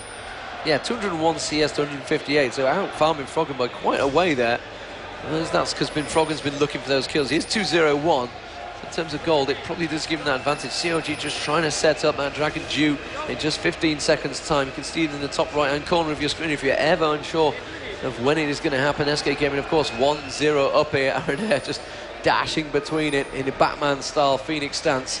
One scene you cannot unsee, as Zen on the Stoke reminded me, is very much the point. As it is, SK Gaming, they want to push that minion wave on towards that middle turret, and now they're going to try and turn it. They know there's going to be pressure on towards CLG's turret. Just get that little bit of hit points chunked down off it. And CLG now are looking to have this fight. They feel strong. They feel they have the confidence to take on SK Gaming. They have the positional advantage, although SK Gaming trying to dodge in and out. That Dark Bindings does land onto Nyph. They're not going to follow through. They want to land it on an important target like Ocelote or YellowStar. And as it is at the moment, once that Dark Bindings does hit in there, I expect to see Snoopeh and Wickd just diving, launching them on there. They have got a hell of a lot of crowd control. You've only got one cleanse, but you've got a lot of stuns in there. But YellowStar, of course, has that arrow if he wants to try and initiate with something in there. That would certainly lead into a bear stance by Araneae. Now, the Dragon is going to get leashed out by CLG here. We've still got Yellowpete down the bottom. He's getting a lot of CS. He just pushed a huge creep wave on towards that bottom turret, and he stood right in that tri-bush. So SK Gaming know exactly where he stood. And now, actually, Gangplank is heading up towards that top. That's probably going to trigger CLG because he has got that teleport if he wants to join this fight. Yeah, but the difficulty here is there's not a lot of vision, and there comes the initiation. Ocelote's going to get himself out. A nice stun's going to lock up Wickd. Nyph taking a lot of bursts. There's the ult from Orianna as well. Everyone from CLG dropped down to half health. Aura's going to stun up Krepo. Krepo should still have his ultimate available on that Alistar. The burst coming off on both sides. And Kevin, I think he actually canceled his teleport because it's on cooldown now, but it didn't show up. So he farmed a little bit, popped his ultimate, but ultimately now CLG has a free 5-on-4. Yeah, Kevin actually going back and forth between that jungle. Wasn't quite sure if he wants to come down and join it. Obviously he had the call. No, he's going back again. He's obviously had the call. Go, go, go. Back, back, back. I believe is with the calls that Ocelote keeps making. And they have managed to back up from that one. So Snoopeh does pick up that one. And that is another Dragon for CLG. It's going to give them the slightest advantage. And this is what we talked about. The farm advantage that SK Gaming have had has still managed to keep them. Only 2k gold difference really at 25 minutes. It is absolutely nothing. Oh, yeah, at this point, my rule of thumb is anything less than 10% more is pretty much irrelevant right now. When you're at about 30,000 gold, unless you're losing by 3,000 or more, you might as well erase that value and not care whatsoever. You can see individual gold right now. 7,000 gold for Ashe, 7,300 for Orianna. Those are the top two. You're seeing 7,300 as well for Morgana.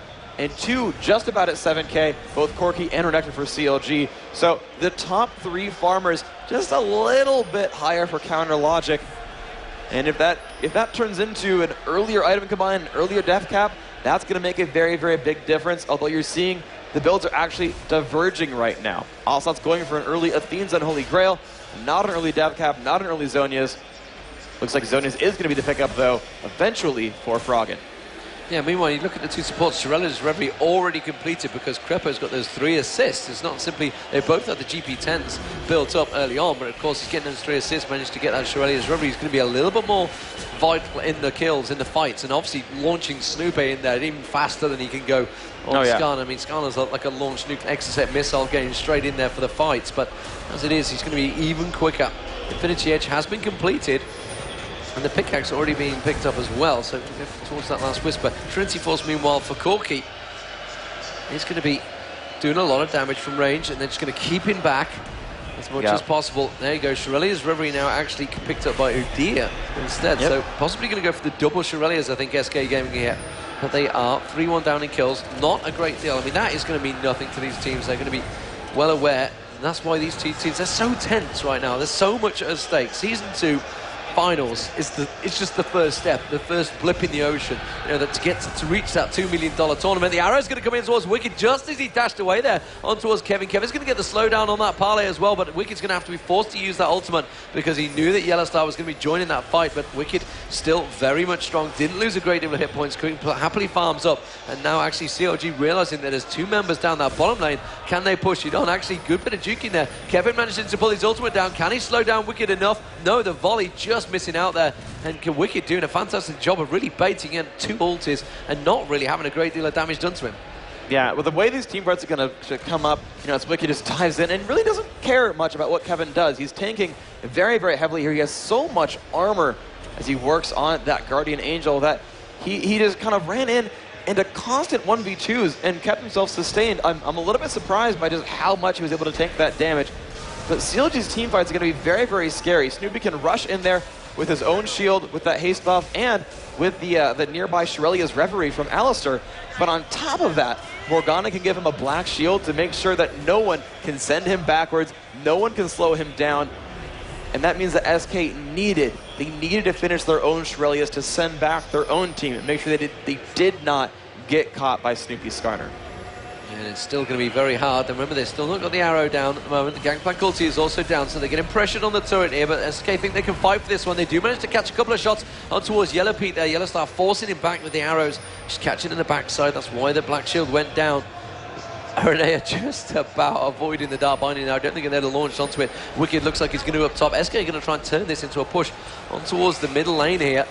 Not too sure if they've got the 5-man push to go for it, and they have. They've realised that Froggen, because he walked past that ward down that bottom line, now Froggen's suddenly turning around. He's a long way from this fight. SK Gaming could turn this into a great push on the middle turret here. The inhibitor turret will be the next one, but I think that's going to be a great inner turret taken by SK. Really good reactionary play, purely from that single ward in the river. They saw Froggen pass by. And right now, SK wishes they had an Oracle's Elixir because they would love to sweep out Baron. You're actually seeing the pings at Baron right now.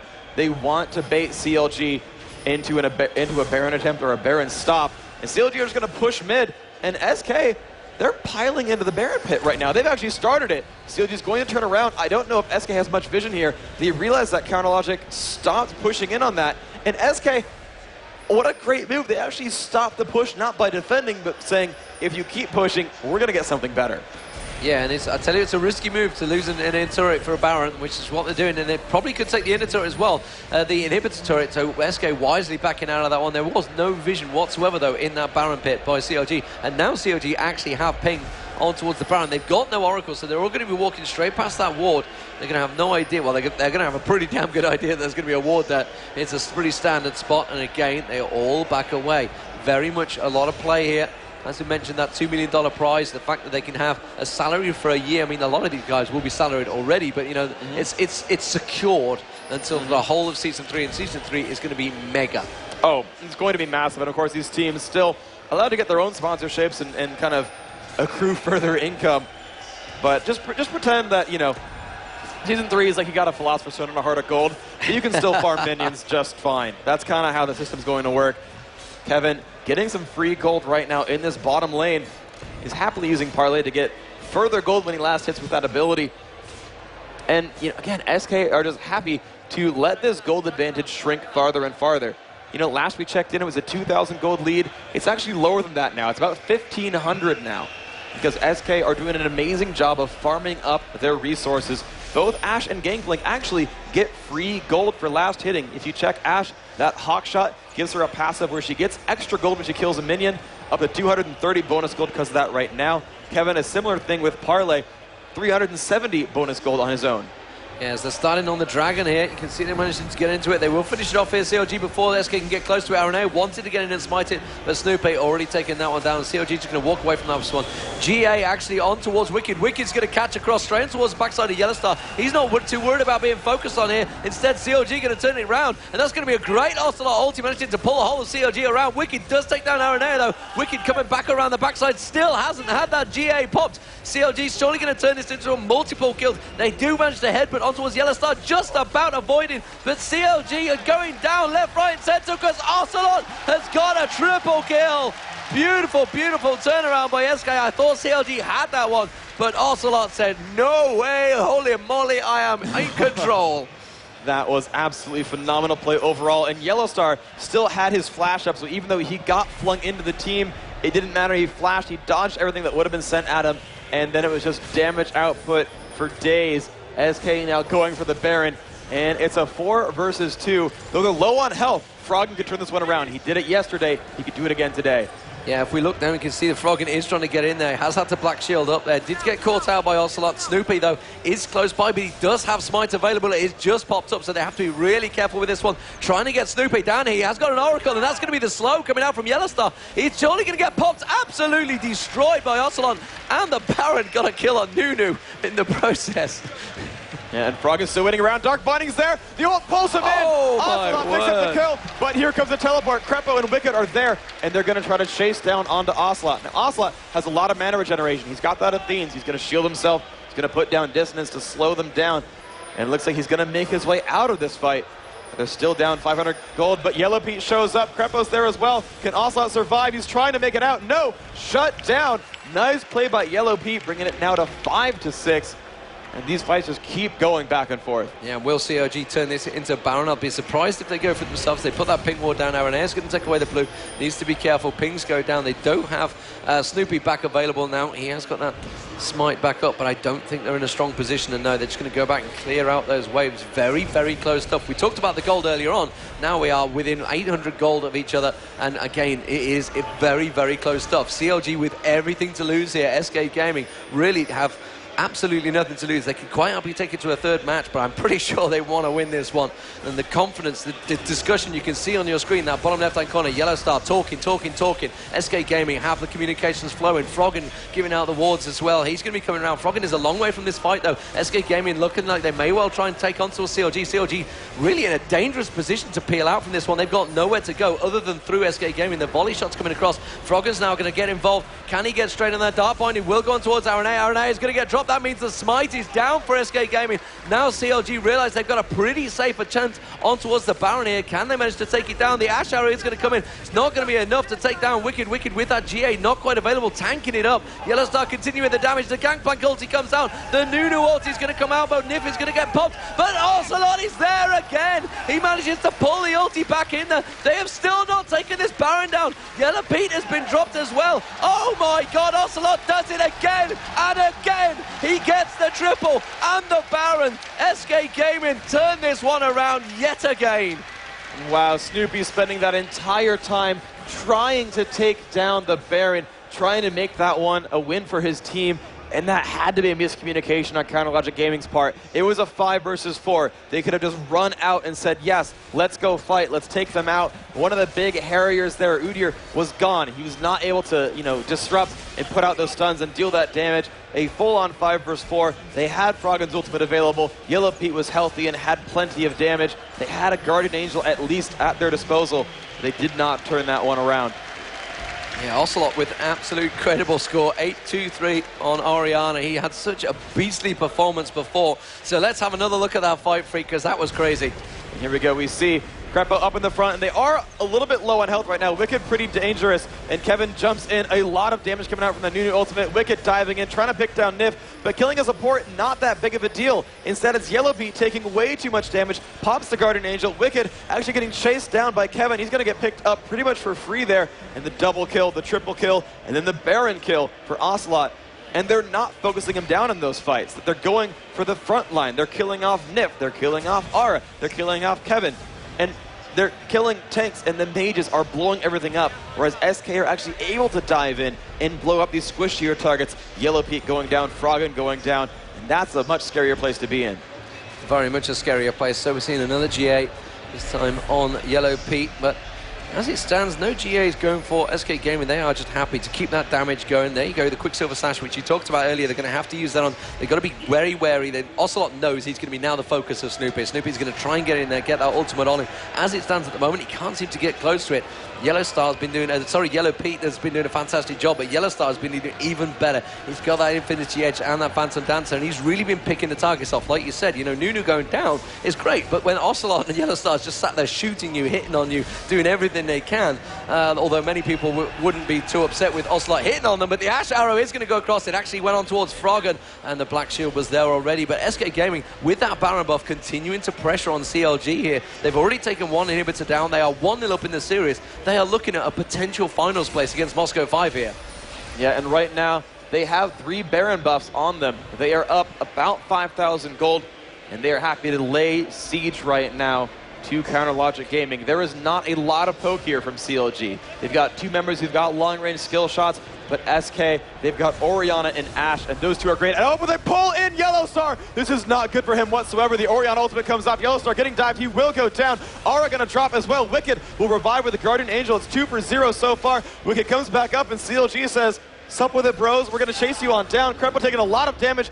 Pops his ultimate and will just barely survive against Kevin. And SK's still happy to keep pushing. They've got minions in the mid lane, and they're like, 3v5, bring it. They're going to move on in. Kevin flashes over the wall, picks up Krepo. He's going to walk safely back on out. SK, so confident right now. They're just going to wait for minions to continue this siege.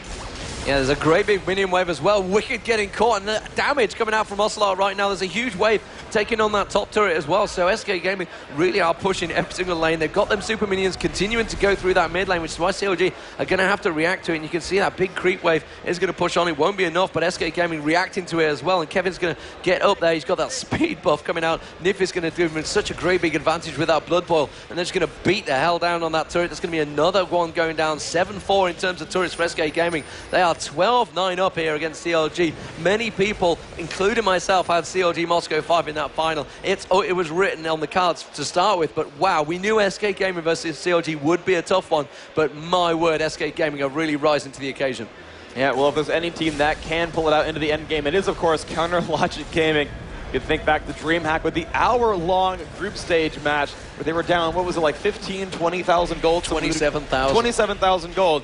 And they stalled it out and came back for the endgame victory, just with all the endgame power and damage.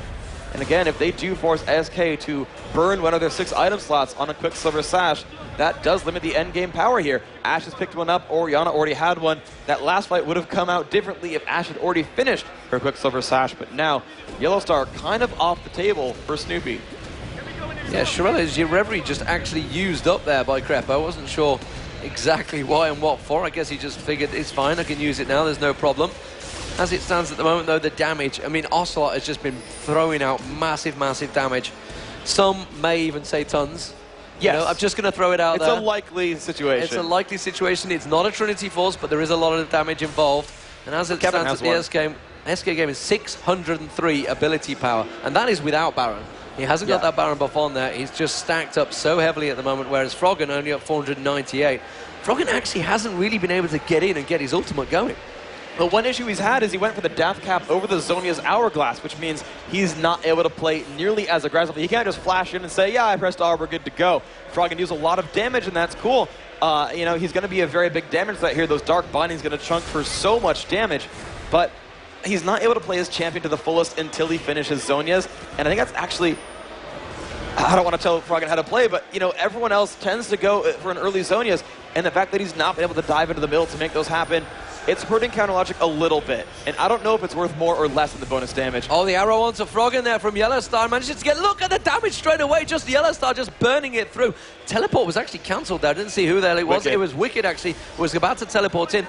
Kevin had actually just gone back, but he can teleport in if need be. But surely they could burn the inhibitor down very quickly. YellowStar unstoppable with that Blood Boil on him and the agility pot as well in his bag. And then you can see that is one inhibitor down yet again. They're going to turn their attention towards that bottom lane. And now it's just a hit and run from SK Gaming.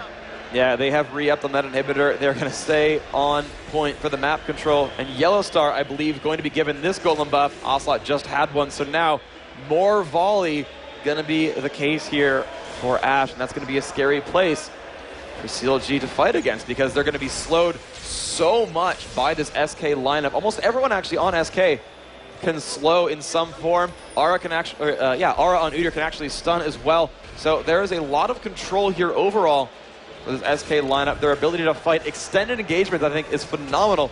They have the mobility advantage overall. They've got the Gangplank with the raised morale. They've got the Nunu Blood Boil, and just Ashe in general screams mobility. Orianna does the same. CLG needs a hard commit, and they need to make it work for them, and this is going to be their time to shine. Baron has been started by SK.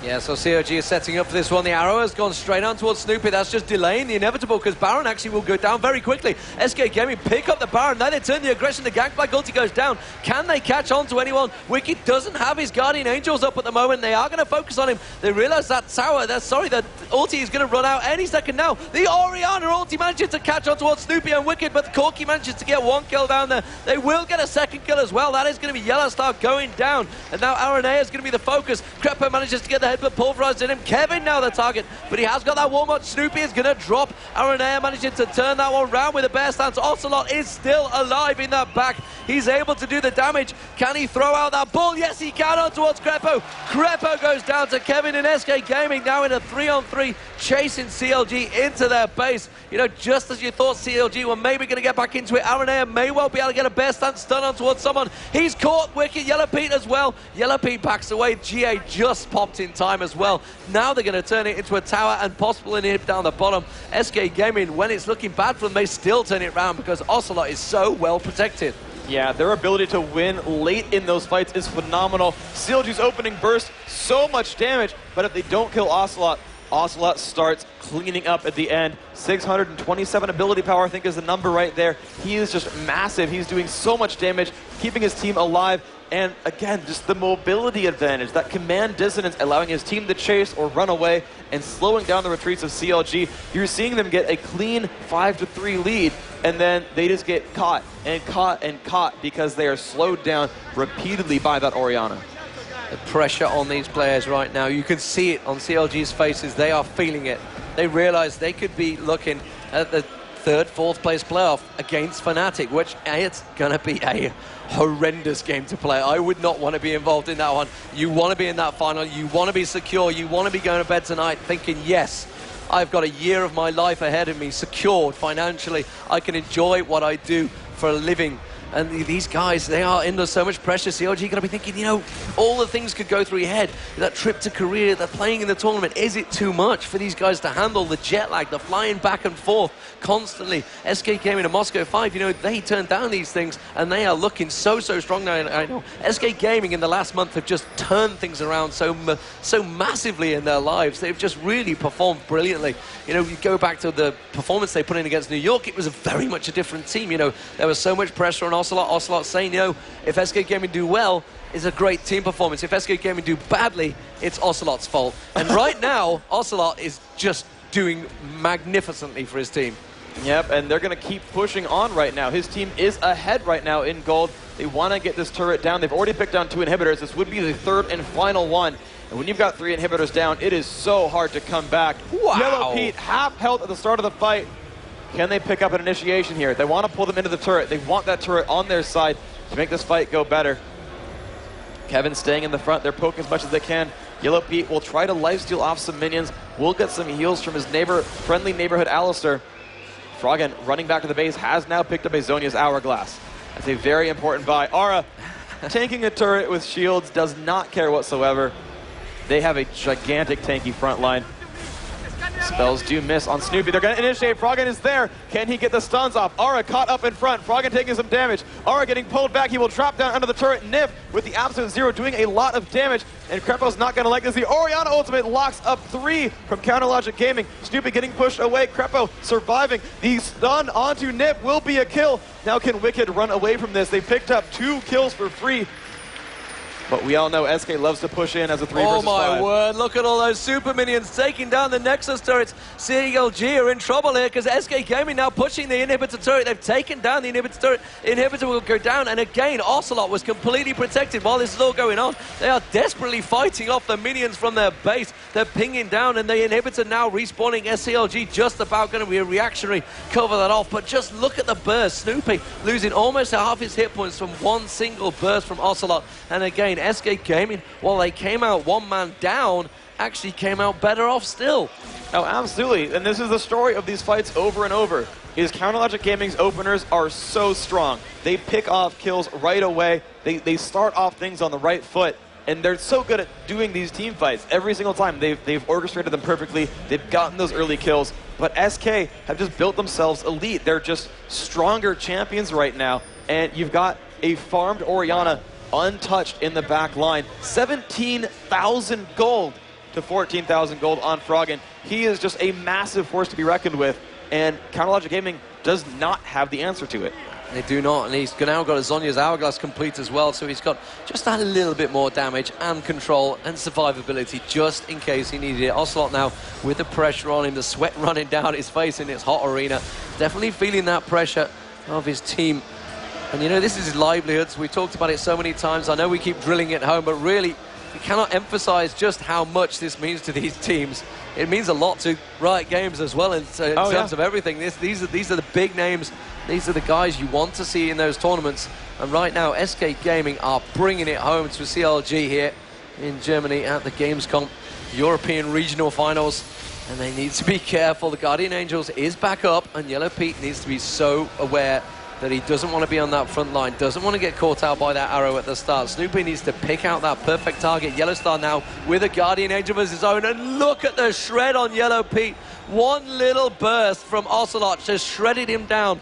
3/4 of his health gone in an instant. 643 ability power. They're going to turn it. They're going to take the inhibitor down. SK Gaming are going to try and drive this one home. They've got another open exposed inhibitor down the bottom here. CLG are going to try and push for it. They want to go for the fight. The Ash Arrow has landed. It went on to Krepo. It's not the target they wanted. Snoopeh instead. He's going to back away. But SK Gaming have it in themselves. There goes Shirelli's Reverie. They're going to dive in. Snoopeh seems to be the target. Yellowpete is completely exposed. That's going to be one kill down. That's going to be Krepo dropping. Another inhibitor down. Super minions are all over CLG right now. The turrets are going to drop. The Nexus is exposed. Ocelote pulls the ulti off. The Morgana ulti has hit no one. They are going to use the absolute zero. Everything is going to go down. This is insane because SK Gaming are just ripping the Nexus apart. YellowStar is just shooting it. Super minions are shooting it. Double kill for Ocelote. SK Gaming 2-0. CLG here in the semi-finals. They are into Season 2 finals. They have made it to Season 3. And do the crowd love it? Oh my gosh, on their feet, slamming thundersticks together, all of them applauding, and you just see how happy these guys are. I think Ocelote might be crying right now. I think these they guys are, and they deserve so it. Happy. That's beautiful to see. Oh That's my how gosh. much it means to these guys. You know, this is just everything. This is their lives for the next year transmuted right there on the screen, and that just means everything to them. I'm getting there now. Oh, I love that's so that, man. sweet of you. Ocelote's such a nice guy. He deserves it, man. And Nyph, you know, this team has come together in the last month. You know, a week before Poland. A week. Yeah. That's all it was, this team. They got third place there. They absolutely deserved it. And you know what?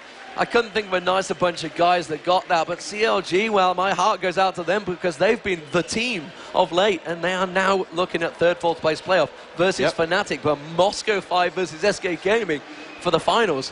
I don't know which game's going to be better. I want to be doing both. Damn you, Rivington. They are so phenomenal. I'm so happy I got to do both these semifinal games. Thank you, Joe, for hurting yourself because oh man, these games, wow. Such great games by all the teams that played today. SK and Moscow 5, yes, they're guaranteed into the World Finals in October. They're guaranteed into Season 3. There's an extra $10,000 on the line, $40,000 for first, $30,000 for second. They're going to play a best of 3 tomorrow for the $10,000 difference. And don't forget the third place final, probably the most important third place final in the history of esports because it actually means something this time. It does. It means something this time. It means everything this time. That's the thing. I mean, it is. I keep talking about it. It's the $2 million match. It gives them a chance. But of course, you know, the first and second place seeding is going to be huge because you do not want to face the #1 seed. To be fair, North America, you don't want to face any of the seeds there. In Korea, you don't really want to face any of the seeds there either. They are all fantastic teams. And let's just have a look at that last final fight because, well, I mean, it was just an amazing fight.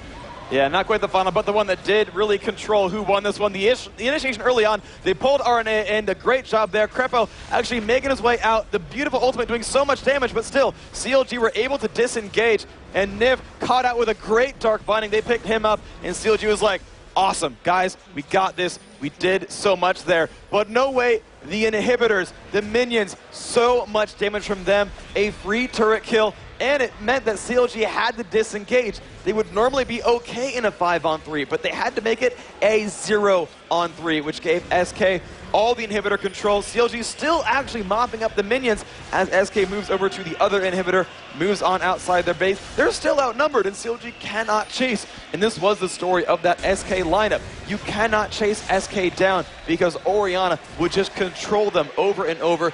The cooldowns from the Athenes, the cooldowns from the Golem buff, she was tossing out spells constantly. Nothing could chase them down. Could that have gone any better? I don't know. SK Gaming, though, are going to be with Rachel, and I think we're going to hear some emotional words. All right, we're doing things a little bit differently this time. We've got the entire SK Gaming team up here. Their happiness is infectious. Their sweat is everywhere. These guys are thrilled to be part of the LA Finals for Season 2, as well as I can't even talk, I'm so excited. The Season 3 Championship Series. So what does this mean to you guys? Obviously it means a lot. It means everything for us. We trained so hard for this, to stay here, and we got this, and I'm so happy. And I have to say, there are not only 2 top teams anymore, SK is there as well.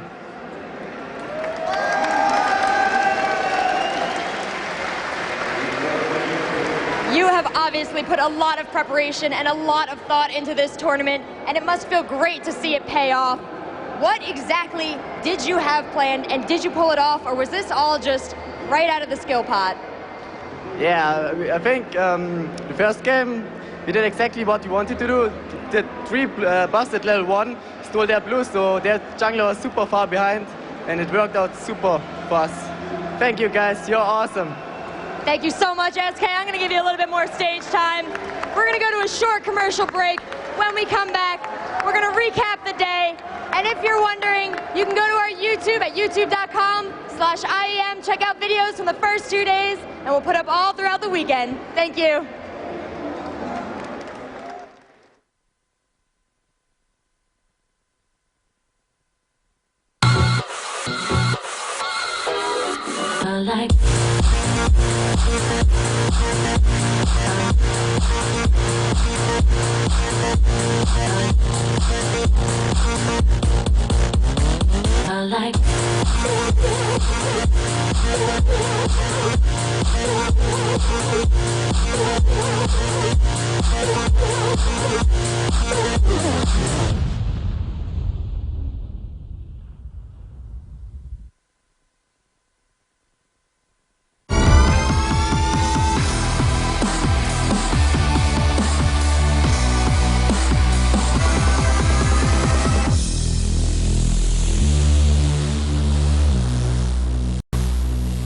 Welcome back, everybody. That was another thrilling day of League of Legends here at the EU Regional Finals. We have 2 teams now who are definitely going to be in the Season 3 Championships. That's absolutely huge. That means sponsorship from Riot. That means promotion. That means a career. This is incredible. How do you think that has affected these teams playing today? I mean, they put on a phenomenal show. These were 5 of the best games of League of Legends I've honestly ever seen. These guys just put everything out on the line. SK opening up that game 1 with such a phenomenal jungle invade. FNATIC putting up such a great effort against just the Leviathan of Moscow 5. Just phenomenal games everywhere. And of course, even still, they're not all the way out. FNATIC and Counter Logic, they're gonna fight tomorrow for that 3rd and final slot. But SK and Moscow 5, I mean, they completely deserve that entrance into the finals.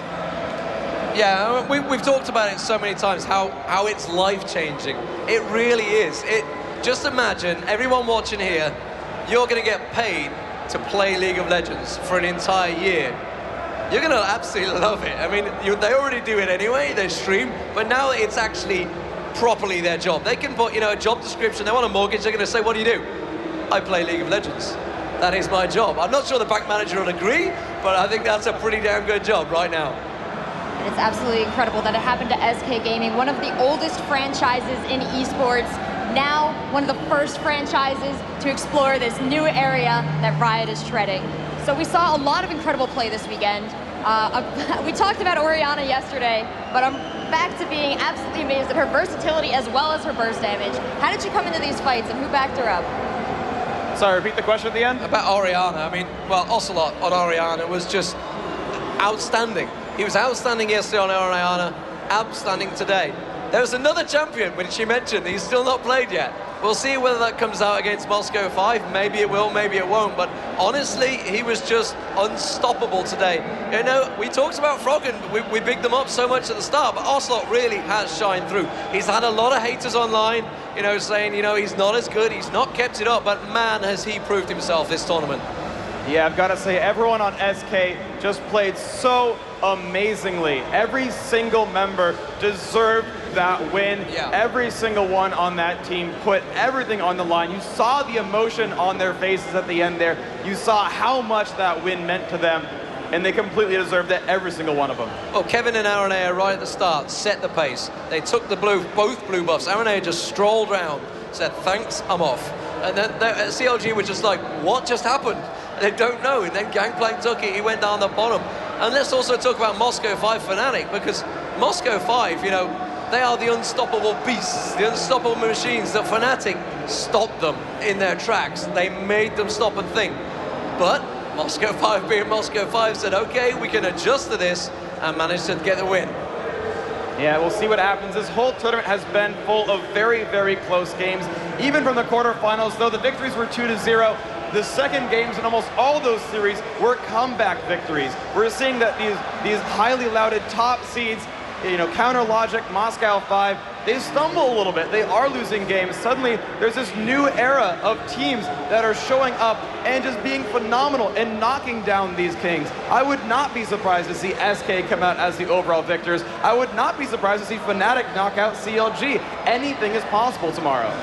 Exactly. Phenomenal, Phreak. Phenomenal games this weekend, I totally agree.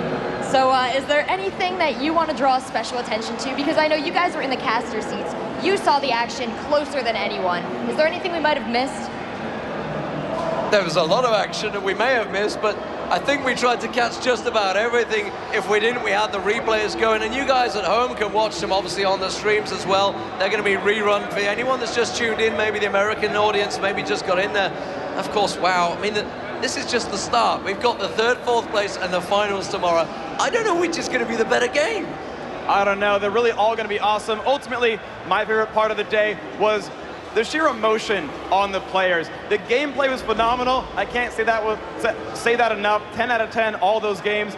But I mean, I can still see SK crowding together, the tears in their eyes, all the camaraderie there. You can just see how much these games mean to these players. That, to me, really makes League of Legends the esport that it is. Yeah, and I just want to shout out to Joe Miller because, you know, I know he wanted to be here. He's going to be really bummed sitting at home, just thinking, oh man, that was such a good game and I didn't get to see it. I'm going to hopefully drag him here, screaming and kicking on crutches or something tomorrow. Maybe we can get him here for tomorrow, but hopefully he'll get well soon overnight. Something will sort himself out. Otherwise, Phreak, it's going to have to be you and me again, which is not so bad. That sounds great. We make great games happen. When we cast together, you get all of the picks and bans right, and the games are phenomenal. They are phenomenal indeed. Superb, superb stuff the whole day through. And you're going to have to get here so early tomorrow. It's going to be crazy. Well, I hate to break up this love fest, guys. We do have to wrap it up for today. If you've missed any of the action this weekend, please visit the YouTube for IEM. That's youtube.com/IEM. We also have a Twitter where you can get in touch with us all weekend, and a Facebook where you can leave your memories and look for photos of yourselves, because there's a lot of you in the crowd, and we've been taking a lot of pictures. So thank you, Phreak. Thank you, Deman. Thank you, everyone at home watching. Thank you, everyone here. This place is packed. It's hot. We're done for the day, but we'll be back tomorrow at 11, not 12. We look forward to seeing you then. I'm your host, Rachel, and I've enjoyed being with you all day. Thank you so much.